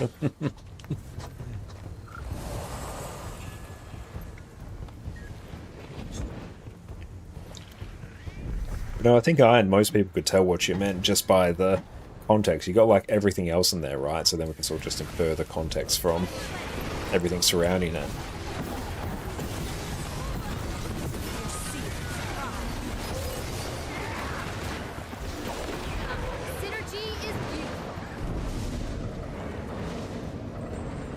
Very nice. We have done those now. Okay, so I might dip from squad.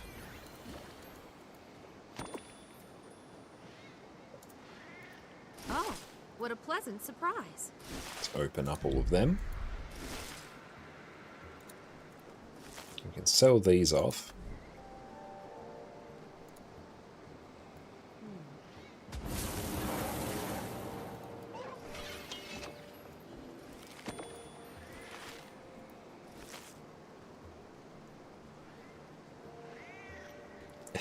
Google can be quite good for that as well. I know what you mean.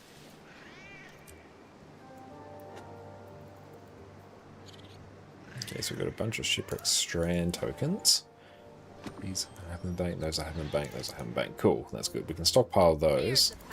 Then if I ever want to just complete the hearts on another character for whatever reason, if I have the time or the inclination to do it.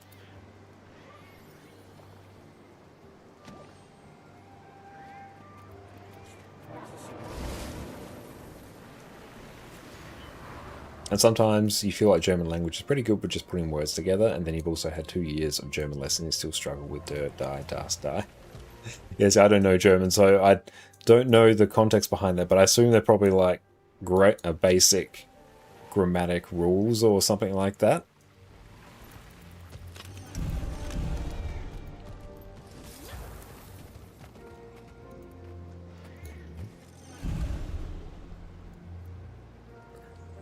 How's everything else going in here? Wow, we're burning through, or we're accumulating a bunch of Dragonite ore. It's like with English, I still have almost no idea of when to appropriately use a semicolon. Kind of just go on what feels right in terms of vibes at the time. Oh, the English equivalent of that is the. Okay. So in that case, yeah, we just have the catch-all the. But yeah, semicolon, I have no idea where to actually use them. I used to use them in engineering reports at the end of certain sentences, but only because I saw other people do it. And you know how different that can be in English? Yeah.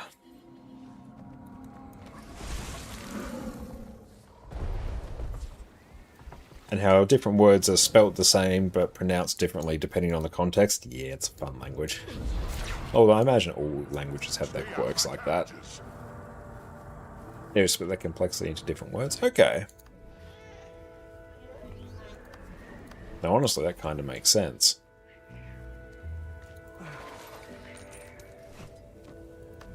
With the sails.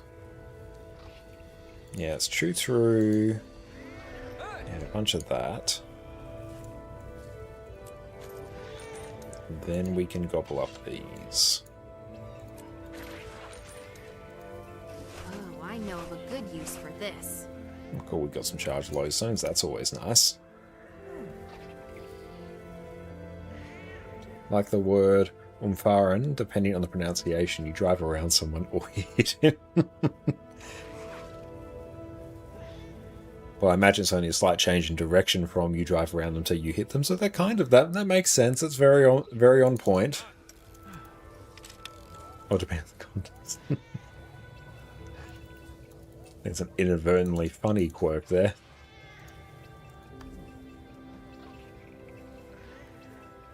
That's what you struggle with the most, like how you're supposed to know which words are masculine or feminine. I find the same with Spanish. Jess and I have been learning Spanish with Duolingo for a number of years. I'm almost at 900 days. And yeah, it's the same deal. It's like, which words are masculine and feminine?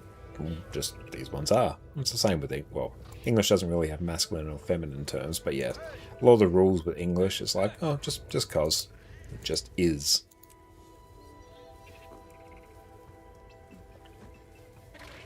Yeah, it just is. Why is it? It is. Yes. And at a certain point you have to accept that's good enough and move on with your day. Now I shall break you.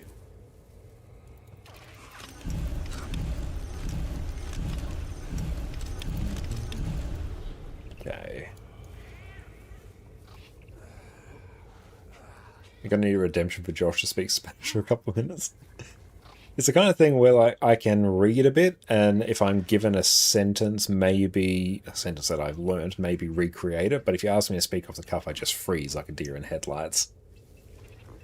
Even as native speakers, we screw that up. Oh yeah, and then you imagine you've got different dialects and accents and stuff like that. Thanks for the bits, mate. German words and importance, capital letter, wagon to der, wagon, car or cart, Reifen to mature, Reifen time. Nah. Yeah. Elf is 11, or elf with a capital E is simply elf as in the Lord of the Rings elf. Oh, that's great. I love it. I don't know if we're dealing with these. Okay, I can actually get some. Actually get some amount. How very exciting. I might consume all these. You kind of just see what's what.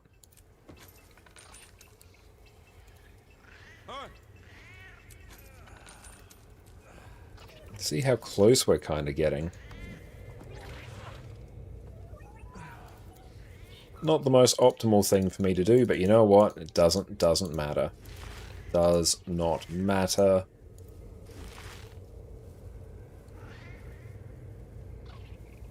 What are you crafting? It will be an Aurine Legendary at some point when I have stockpiled enough Imperial Favor for it and Spirit Shards. Okay, well I got about another 500 Imperial Favor from doing that, so that is solid. It's a good chunk of it. That would be an equivalent picture that's used occasionally, but it's not entirely the same, since Dustfire Icard would also mean that you think something that happened is really awesome. Other than that, there is Abgehen and Abweihern. I'm sure all the German native speakers are cringing right now. Both share different meanings. First one describes type of freak out, and the second one means that you convert your overtime work into a free day. When our post is very much dependent on context. Context is king in most languages, it seems.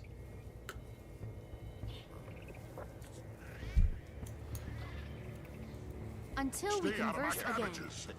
And it was similar as well with Spanish. You know, you start out, it's like, oh, you know, it started off as having, you know, some very well-defined rules, and you're like, oh, yes, this makes sense. You can sort of, you know, piece everything together based on those rules, and then you get a bit further in, and it's like, oh, except in this case, except in this case, except in this case. But this word also means this word, so we're going to sub this one out here, and went, okay.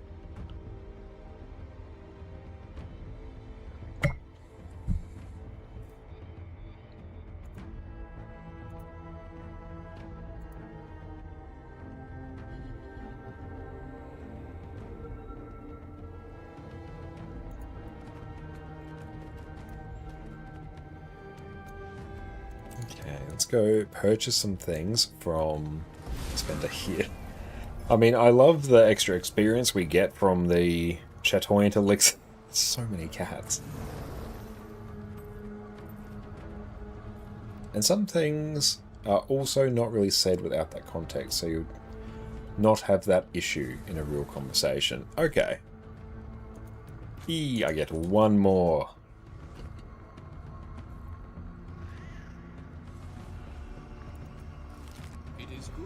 No, stop.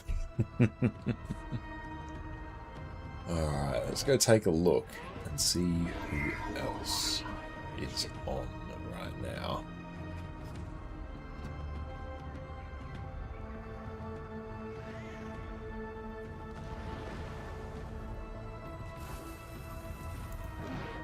I haven't checked out the quest of Dad before, so let's go take a look.